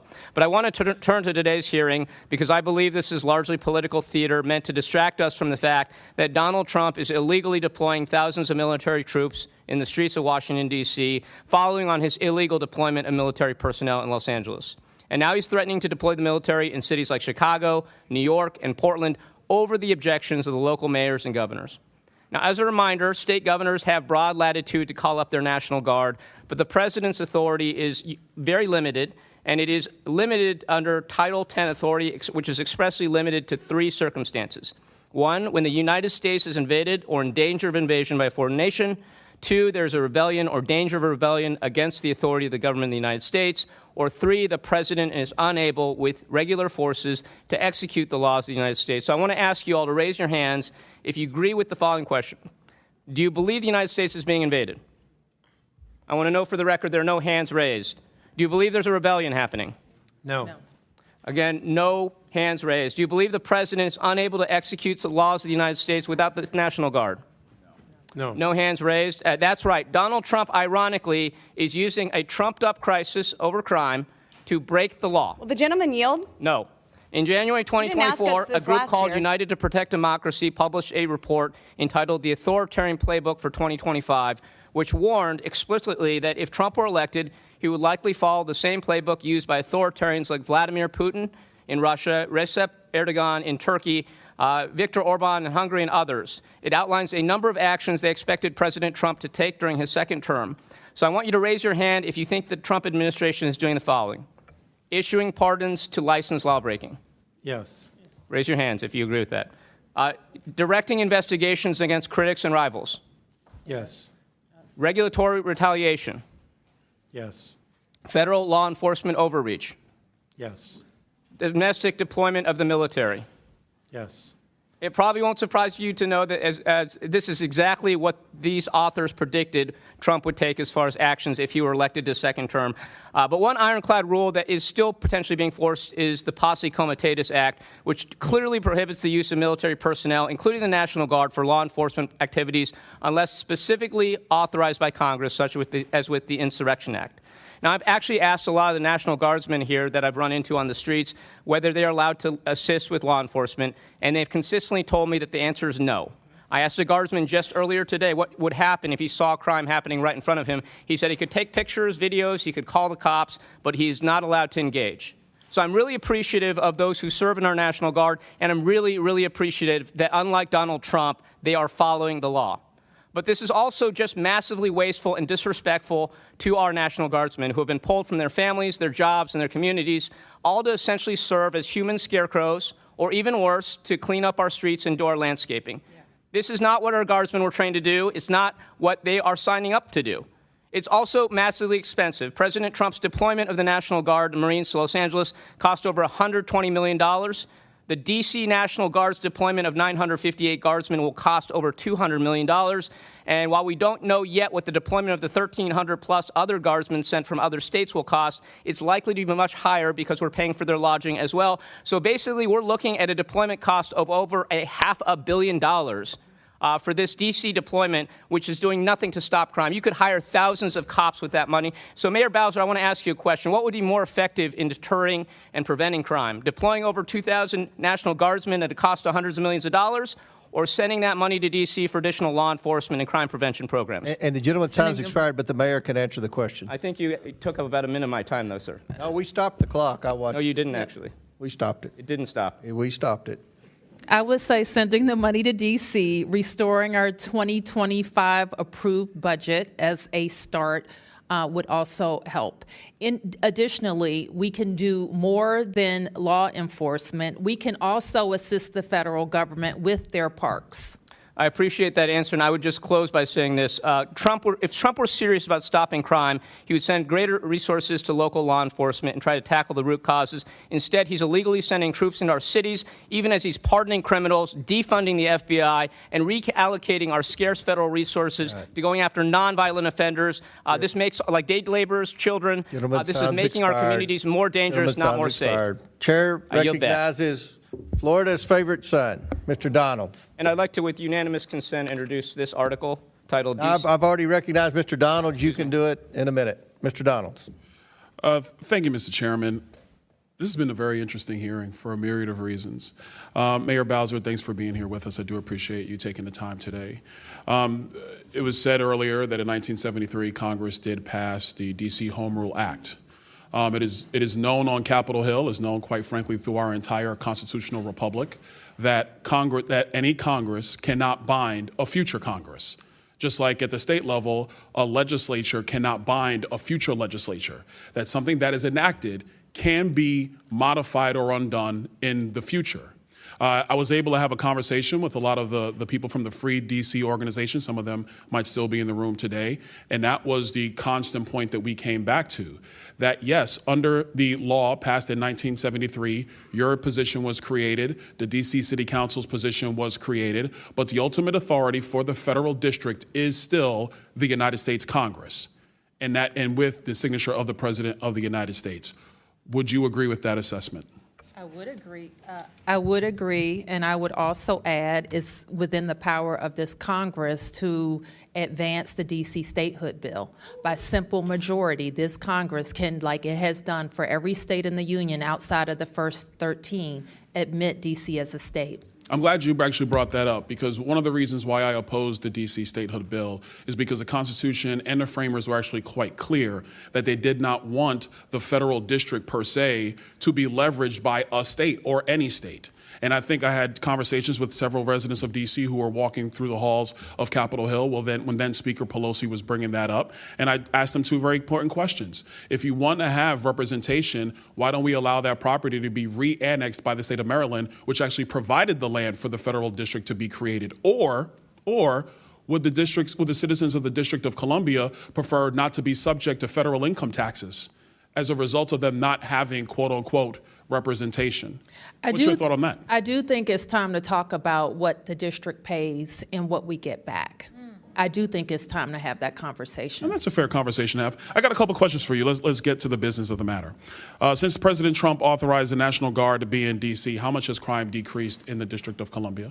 I think it's important, and I've noticed that this has happened throughout this conversation, that you talk about the National Guard and you don't talk about federal law enforcement.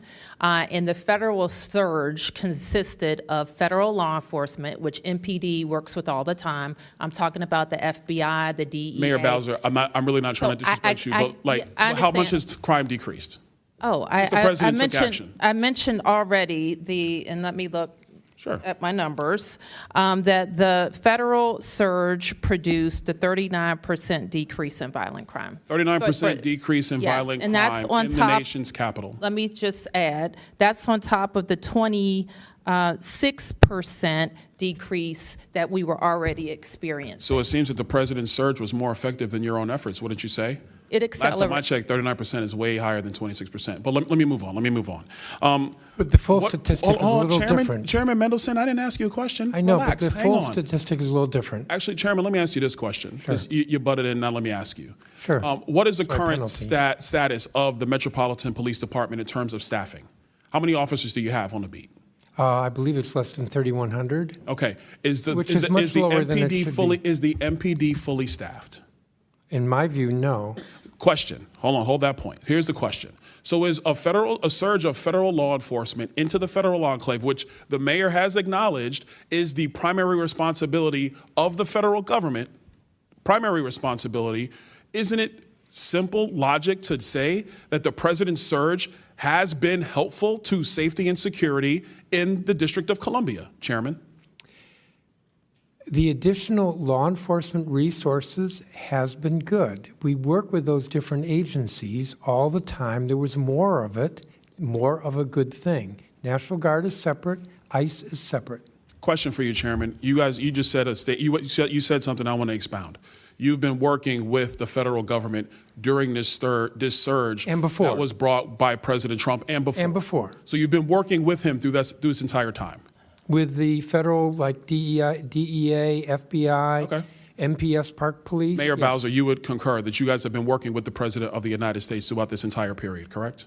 Mr. Donalds, you know I work with every president. I know, but I'm including trying to President establish a Trump. In Trump baseline. 1 and in Trump 2. And I thank you for that, Mayor Yes, Bowser. that I'm is our I'm job. trying to As establish. do all of we all stand ready to work with. We're unique. The District of Columbia is unique in Mayor that Bowser, we're always going to Mayor have Bowser, a I'm out of time, so I got to reclaim. Sorry, I sorry. apologize. Yep. I agree, Mayor Bowser. Yes. The district is unique. The district is not like any other city in the United States. It is the federal enclave. I commend you and your team for working with the President of the United States to keep the district safe. I really do. I think it's important for a lot of people who are saying that they're upset with the president, that your own mayor and your own chairman of the city council has acknowledged that crime has gone down while working with the president. Let's work together. Let's give peace a chance. I yield back. Mr. Chair. Thank you, Mr. Donald. Mr. Mann, I'll recognize you now for your. I ask unanimous consent to introduce into the record an article from the USA Today entitled D.C. National Guard Deployment to Cost $200 million, as soldiers pick up trash, blow leaves. Without objection to ordered. Mr. Chairman, I actually have a point of personal privilege. Yes, state your point. It was raised earlier in an article about me, so let's just get to it. I thought we did this already. No, well, we're doing it again because your name was not raised, so now we get to do it twice. Thank you. No. He's being recognized for a point of privilege. It's a point of Okay, personal well, privilege. we gonna need Thank one you very too. much. I don't think it's really personal for you, madam. Let's be clear about a couple of things. Yes, when I was 18 and 20, I was arrested twice. I made a lot of mistakes when I was young. I've admitted them. I've had to live with them my entire life. Every day since the age of 21, I've had to purpose myself to be a better man than I was the day before. That is something that was afforded to me by the laws of the state of Florida. And I'm grateful for that opportunity. And now I'm here in the nation's capital doing my job. In Florida, when I got into my trouble, I was not tried as a juvenile. I was tried as an adult because I was an adult. And since that point in time, I have worked, whether it's at the state level or here at the federal level, to make sure that our criminal justice policies and systems actually make sense and they are built to secure and protect the citizens that we all serve. That's a mission I've been on ever since. Will the gentleman I was 21. yield? I'm not going to yield because it's a personal point of privilege. It's not for you. I just Thank wanted you. to clarify something. So I'm just, for the record, I wanted to make that point be clear. Yes, I'm the author of the D.C. Crimes Act. Yes, I believe that adults over the age of 18 Mr. should be Chairman, held this is accountable not as a adults. campaign ad And so for the gentleman's governorship. this is not a campaign ad. I'm stating it for the record because it was raised by the gentle lady. I'm sorry I didn't catch your name. I know you're a freshman member of the House, and I have never had a chance to meet you, but it was raised, so I wanted to provide a response because my name was brought up in an article submitted for the record. I think Point I'm of done now. information. I yield. Point of information. State your point. The gentleman from Florida just referenced the bill that he authored, and I just want to clarify, is the chair aware as to whether or not under current DC law, it allows the Attorney General? That's not a point of information. Okay, well, it's a question. Well, Point of inquiry. I mean, We gonna do an we inquiry. can talk about it later. We'll do an inquiry. I am trying to clarify. It's not a parliamentary inquiry. All right, Chair recognizes Ms. Ansari.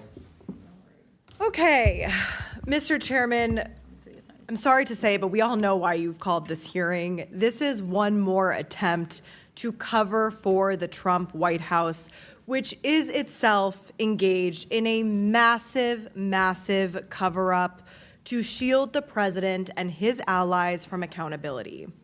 No one is fooled as to why suddenly the President of the United States is declaring emergencies in cities across the country and deploying armed troops against American citizens, despite the fact that crime rates, at least in the District of Columbia, are at a 30-year low. This is very obviously a blatant and egregious attempt to redirect attention from a very real and ongoing crime. The crime, which is the massive and epic cover-up for Jeffrey Epstein's abuse and that of other rich and powerful men who engaged with and supported him over the course of decades. Some of those very men are in the White House right now. Donald Trump wants so badly for the Epstein story to go away. Trump sued the Wall Street Journal for $10 billion for reporting about this letter. Not surprising, as we are seeing what's happening now with the alarming authoritarian attacks on the free press. This was one of many examples, but he claimed this letter didn't exist. Here it is. This grotesque, disgusting, misogynistic letter which Donald Trump sent to Jeffrey Epstein. He probably laughed. He probably thought this was hilarious, laughing about the abuse of literally thousands of underage girls at the hands of Jeffrey Epstein, Ghislaine Maxwell, and his powerful rich friends, and then lying about it repeatedly to this day. Why? Why lie about it? Donald Trump now claims this isn't his handwriting, which is a comical excuse, and House Republicans are covering for him. Why are House Republicans covering for Donald Trump? They're holding this absurd hearing about crime in D.C. to distract the public from the very real national issues at hand. These are the people that Trump and House Republicans are covering for. Trump's Department of Justice moved Ghislaine Maxwell, Epstein's right-hand accomplice in the sexual abuse of underage girls, to a minimum security prison, all to buy her silence. You know, Donald Trump sent his former personal defense attorney, who's now the Deputy Attorney General of the United States, to sit down with Ghislaine Maxwell and to transcribe her remarks word for word, releasing this liar's version of the truth to the world. Why would the Trump Department of Justice endorse a convicted liar, Ghislaine Maxwell's version of the truth?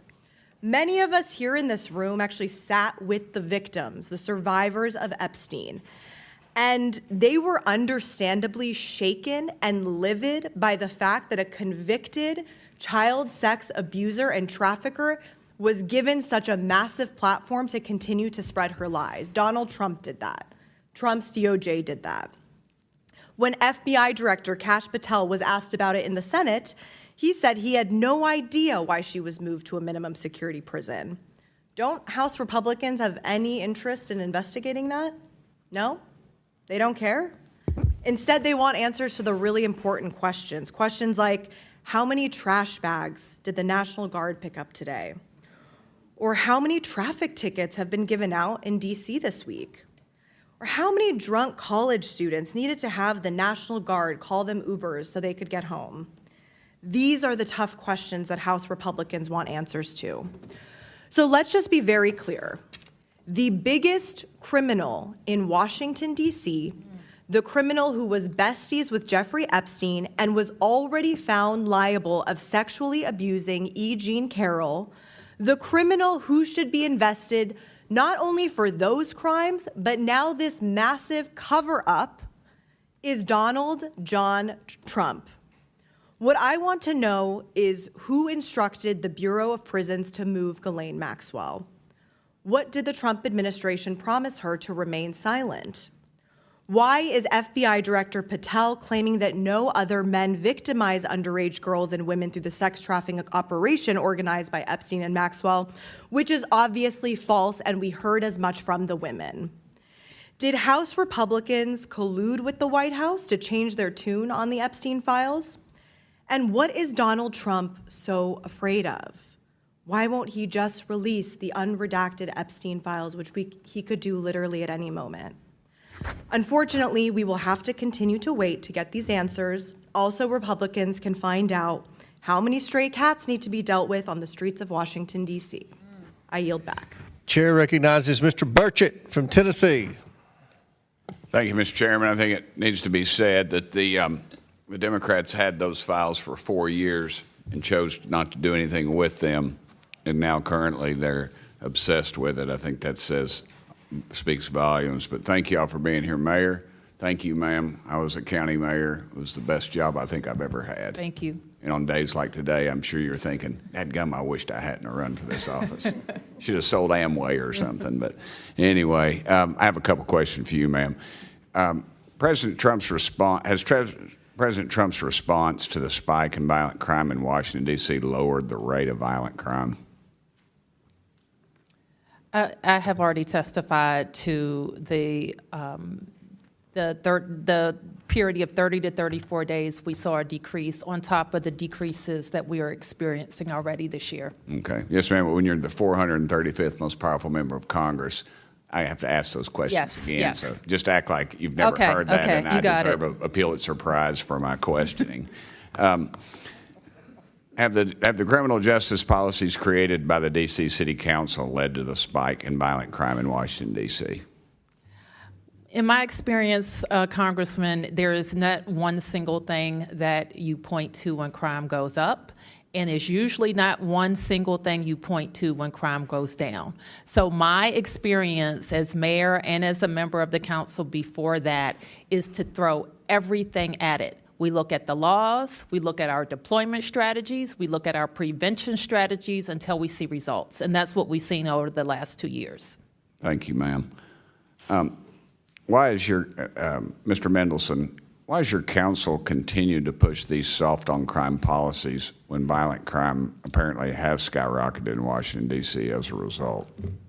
Well, I don't agree that we have done that. In fact, in my statement at the beginning, I noted a number of changes to the law that the council. Yes, sir. I mean, well, yesterday, though, we stepped in and have changed a couple of those laws that we felt like proved that y'all were soft on one crime. of those was the age of 14. That actually was adopted by Congress in 1970. Okay.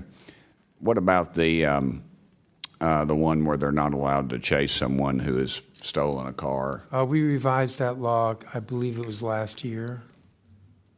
Yet we had to. When I say revised it, there were complaints we were hearing from the police chief, and we made changes to that law. Okay. In your statement regarding oversight efforts, you stated that these bills were a completely unnecessary intrusion on the district's ability to make and enforce our laws because of the recent work that council has been doing to combat crime. Are you aware that juvenile crime in Washington, D.C. has increased every year since 2020? I don't believe that's correct, but the data, the Attorney General would have the exact data. But I will say that juveniles should not be involved in crime. And that should be the goal of any society, of any community, and that's our goal. We do not want juveniles involved in crime. We want them in school, we want them learning, we want them to have every opportunity to achieve as an adult. Okay. In 2021, Mayor Bowser requested $11 million for additional funding for police officers. In response, you and your colleagues on the D.C. City Council proposed a compromise package that would appropriate $5 million to police officers and various amounts to gun safety initiatives because, as quoted, because the solution can't solely be more police. Why have you consistently tried to impede the work and support systems for police officers? Well, we haven't consistently. So that is true about 2020 for the FY21 budget. Every year since then, we have fully funded the request for MPD, for hiring officers and for paying officers. Just yesterday, we adopted a 13% pay raise for police officers. So I don't agree that consistently. I would also note MPD has a budget of about $500 million. I think it's actually more than that now. So when you talk about $5 million, I don't think that's even 1%. That's 0.1%. But that was 5 years ago. But you'd gladly turn that money back in then? Well, in my testimony earlier, I noted that we've been asking the federal government every year for reimbursement through the appropriation process for the EPSF, and that the Congress has shorted us a total of $83 million over the last 4 years. So you can ask me about $5 million. Over the last, how many years? 4. 4 years, million. okay, that'd be during the Biden administration. General Schwab, did I say that right, Schwab? You said kids should not be treated as adults. At what age does a kid become an adult? Under our law, children are considered juveniles until they're 18. Okay, thank you. And I'm out of time. Again, thank y'all for being here, Mayor. Thank you. Pleasure, ma'am. Thank you. Thank you, gentlemen. Chair recognizes Ms. Crockett from Texas. Okay, I'm gonna try to go really fast because I got a lot to cover. So I'm starting with the AG. I want you to tell me whether or not it's lawful or lawless ignoring court orders, That's lawless. impounding congressional funds, Violates the law. invoking emergency powers when there is no emergency, Unlawful. sending troops without an invite, Violates the law. covering for pedophiles. I just threw that one in there. Okay, I'll move to the next one. What about revoking birthright citizenship? Violates the 14th Amendment of the Constitution. How about violating due process? Violates the 5th and 14th Amendment of the Constitution. How about what we see happening with redistricting that would in some way minimize, if not delete, the voices of people of color as they are going through and illegally going through this process? Is there a constitutional amendment that you can think of that is associated with that? Probably many, but it is Okay. unlawful and unconstitutional and Thank- un-American.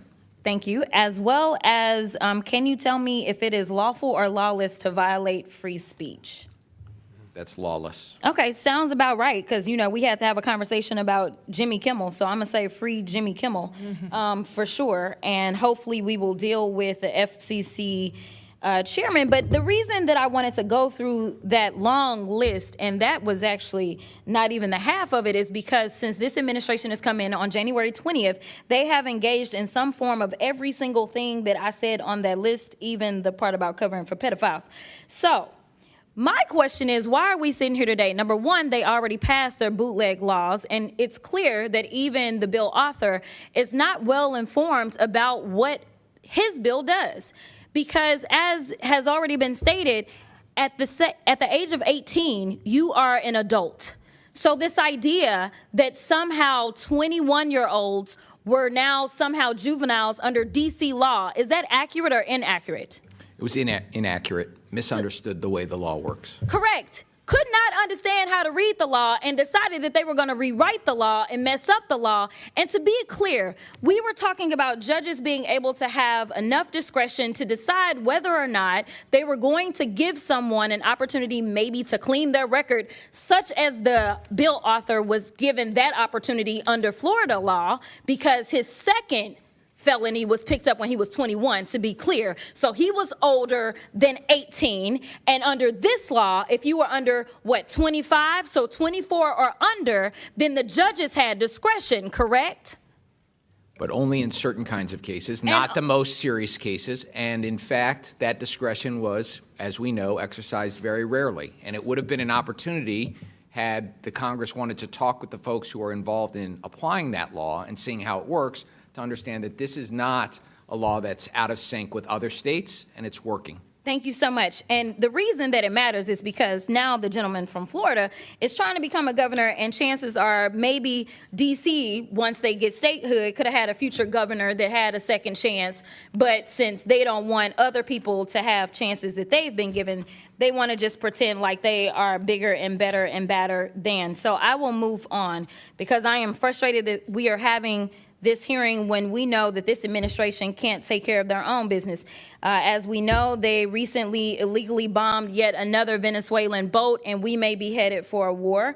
We know that this particular president has decided that he wants to shake down people as it relates to the First Amendment because he has filed not one lawsuit, not two lawsuits, but he has filed numerous lawsuits. He filed a lawsuit against the New York Times. He filed one against the Wall Street Journal, against CBS, against ABC, against the Des Moines Register. He is doing all of this because he wants to quash any speech that is not appreciative or lauding him, which is pretty much anything that's factual. So let's talk a few facts about these January 6th felons that should still be incarcerated because they went through the process, but because they were doing things on his behalf, of course, he wanted to let them go. So they released more than 1,000 people who participated in the insurrection on this government, many of whom who had previous criminal records, like Mr. Theodore Mendenforth, who was convicted of predatory criminal sexual assault of a child, or Mr. Peter Schwartz, who had 38 prior convictions, including one where he beat his wife by repeatedly punching and biting her. Trump also pardoned Mr. David Daniel, who was convicted of production and possession of child pornography. Trump also pardoned Mr. Daniel Ball, who, quote, threw an explosive device that detonated upon at least 25 officers during the Capitol riot. He also had a record for, quote, domestic violence by strangulation. I'm not done. Trump also pardoned Mr. Andrew Taki, who sent nudes to an undercover law enforcement officer who was posing as a 15-year-old girl. Mr. Casey Hopkins also received a pardon from Trump, and Mr. Hopkins was convicted of forcible rape. According to court records, he, quote, had forcible intercourse with the victim, choked her to the point of impairing her vision, banged her head into a wall, and urinated into the victim's mouth as he humiliated her. These are the people that he decided to release in the streets of D.C. So if anybody does need to clean up D.C., I would agree it is this man, because he is the one that is causing half the crime that we have.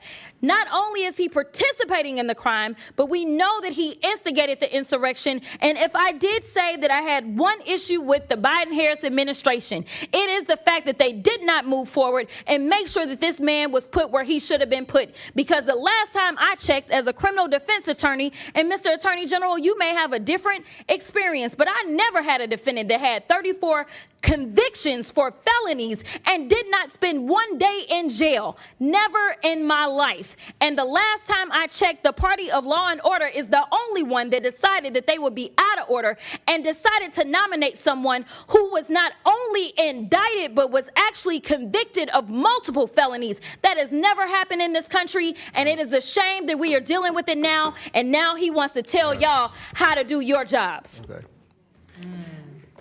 I thought you were going to say when you had one problem with the Bidens, I thought it was going to be on the pardons, all the pardons at the auto pen pardon. It's on the fact that they didn't. Okay, all right, okay. Chair recognizes Mr. Gill from Texas. Thank you, Mr. Chairman, and thank you for holding this hearing, and I'd also like to thank the witnesses for taking the time to be here today. I know y'all are busy, so really appreciate it. Mayor Bowser, thank you to you especially for coming here. You've been mayor for about 10 years, right? Yes. Okay. And during that time, would you describe D.C. as a safe city? Yes. You would?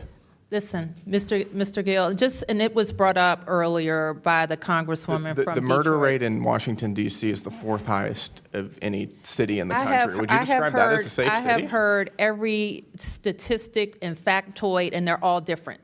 About where our city. Are you disputing that Washington, D.C. is the 4th highest murder rate in the country? I'm not familiar with that statistic. You're not familiar with that statistic. What I know, Mr. This is Gill, your city. Mr. Gill, Respectfully, this is your city. Respectfully, I know that we have driven our murder rate down. What was the homicide rate in 2014 before you were elected? I don't know. Do you know how much the homicide rate has changed during your tenure as mayor? I do. How much? It has gone up. It's gone up by about going 70%. down.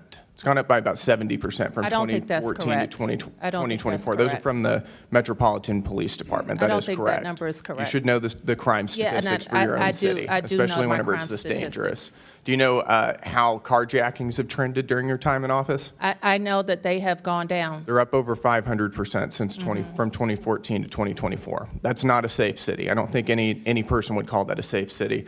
We'll move on. Do you agree that defunding the police makes our communities less safe, don't you? This is what I want to say. It's a straightforward question. You're not going to filibuster. Do you think that defunding the police makes our communities less safe? What I know is that people have moved here.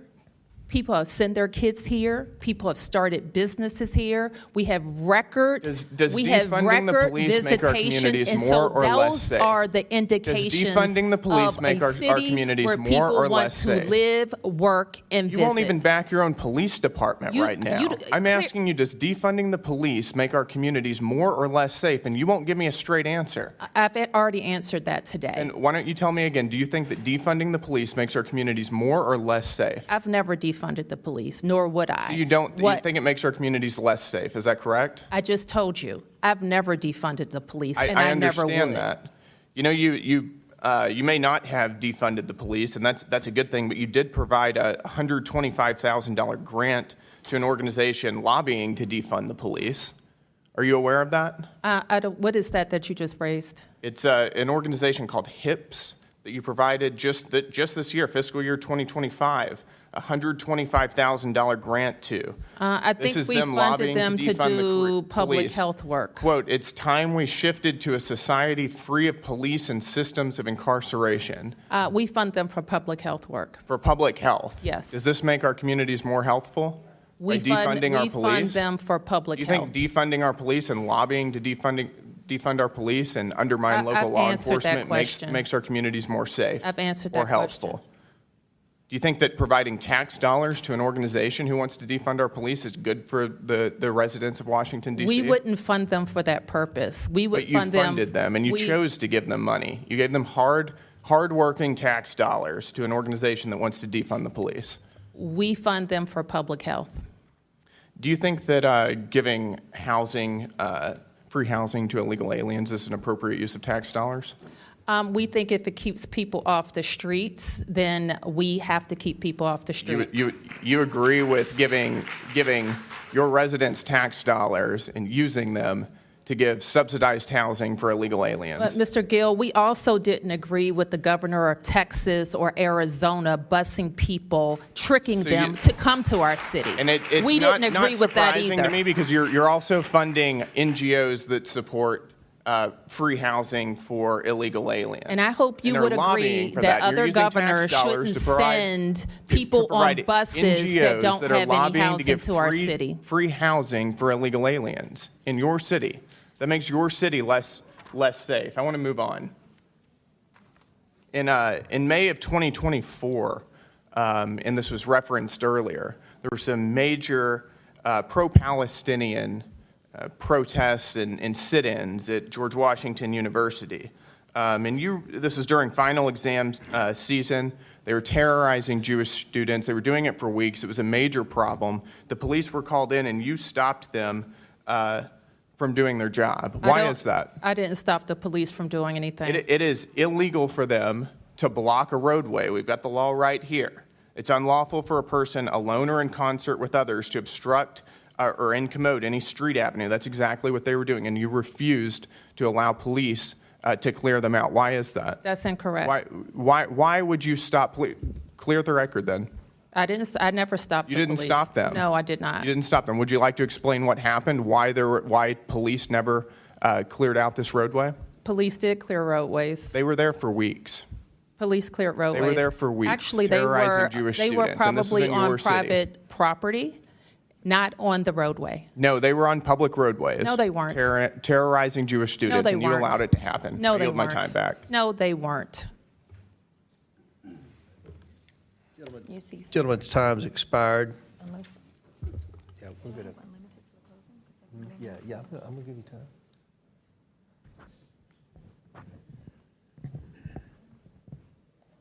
All right, I'm going to recognize the ranking member for some unanimous consent requests. Thank you, Mr. Chairman. I request unanimous consent to enter into the record this August 19th, 2025 article from the American Prospect titled, "The GOP states with guards deployed to D.C. have urban murder rates way higher than D.C.'s." Without objection, so ordered.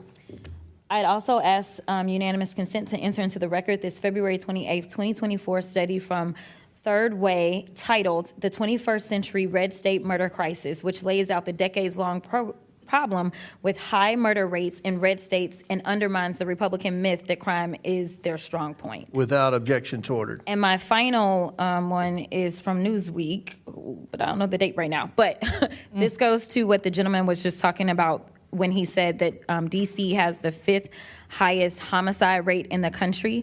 According to Freedom for All Americans 2024 data, D.C. is not on this list at all. It starts with St. Louis, and number 10 is Chicago. Without objection, so ordered. So in closing, I want to thank our witnesses for being here today. I know it was a very long hearing, but this is an issue that America's watching. This is America's city. This is the capital city. We want it to be safe. Many of us spend at least half our waking hours here in Washington, D.C., so even though it's not our official residence, we spend a lot of time here. Many of us spend more time here than in certain parts of our district. So I want to yield to the ranking member, Ms. Crockett, for a brief closing statement. Thank you, Mr. Chairman, and thank you to my colleagues for their questions and to our witnesses, Mayor Bowser, Chairman Mendelson, Attorney General Schwab, and Mr. Jackson for your service and for your testimony here today. I appreciate all of your voices and your leadership to fight for D.C. and its rights. You debunked a lot of misinformation today. Washington, D.C. is a great American city which deserves to govern itself like any community in our country. If Donald Trump wants to run D.C., he should resign as president, I'm here for it, and run for mayor. Congress should not waste time undermining this city's elected leaders. We will continue to work with you all to support real public safety through smart policies that support communities and hold criminals accountable. We will work with you to tackle gun violence and to protect the rights of every American. Our committee will not ignore the real crime at 1600 Pennsylvania Avenue. We need to stand up for free speech and against corruption and weaponization. Chairman Comer, I appreciate your commitment to work with us to hear from FCC Chair Brendan Carr, which I think is the most alarming news of this last week. I hope both sides of our committee are opposed to the President of the United States picking and choosing late-night TV hosts. It is ridiculous and dangerous. I'd like to thank our witnesses once again for your testimony today, and thank you for your service. I look forward to working with you throughout my time on this committee. Thank you. And let me say, D.C. crime reached new levels over the last several years. President Trump finally tackling the crime crisis with the deployment of federal law enforcement. We are thankful to President Trump for wanting to tackle the crime crisis in this country. That was an issue in the presidential election, and it was an issue which every poll shows was important to voters all across America, especially urban and suburban voters. So we commend him for sending troops into the cities to support what local law enforcement we have. And I know, Mayor Bowser, I appreciate you and your leadership in the city. I know you're in a very difficult position as mayor. We believe that a lot of the problems stem from a lack of accountability where our law enforcement's hands are tied in Washington, D.C., as well as our juvenile justice rules and laws and system is not where it should be to hold the most vicious criminals accountable, regardless of their age. And I think you're doing a good job in a tough position. We disagree with a lot that the council has done. We would love for the Attorney General to be more aggressive. Hopefully the legislative agenda that the President supports, that we've passed out of this committee, hopefully it'll become law, and we can see if those new laws help hold people accountable and lower the crime rate in Washington, D.C., which is what the goal of this committee is. It has nothing to do with race. This has nothing to do with discrimination. This has nothing to do with picking on Washington, D.C. This is our home, too, and we want to make Washington, D.C. safe. We have employees here, and we have a whole lot of constituents that come here every day. And we want to make this city safe, and I think we can work together, and I look forward to working with the council, Chairman Mendelson, with the mayor, with the Attorney General, and with everyone, all the stakeholders in Washington, D.C. In the same collaborative way that we were able to bring the Washington Commanders back to Washington, D.C., in the same way we passed the Show Up Act, which I think has been part of the economic development woes in the city. Remember, under President Biden, he extended the work from home agreement or whatever they had with the federal employees, and you have government agencies that for years didn't have employees going into those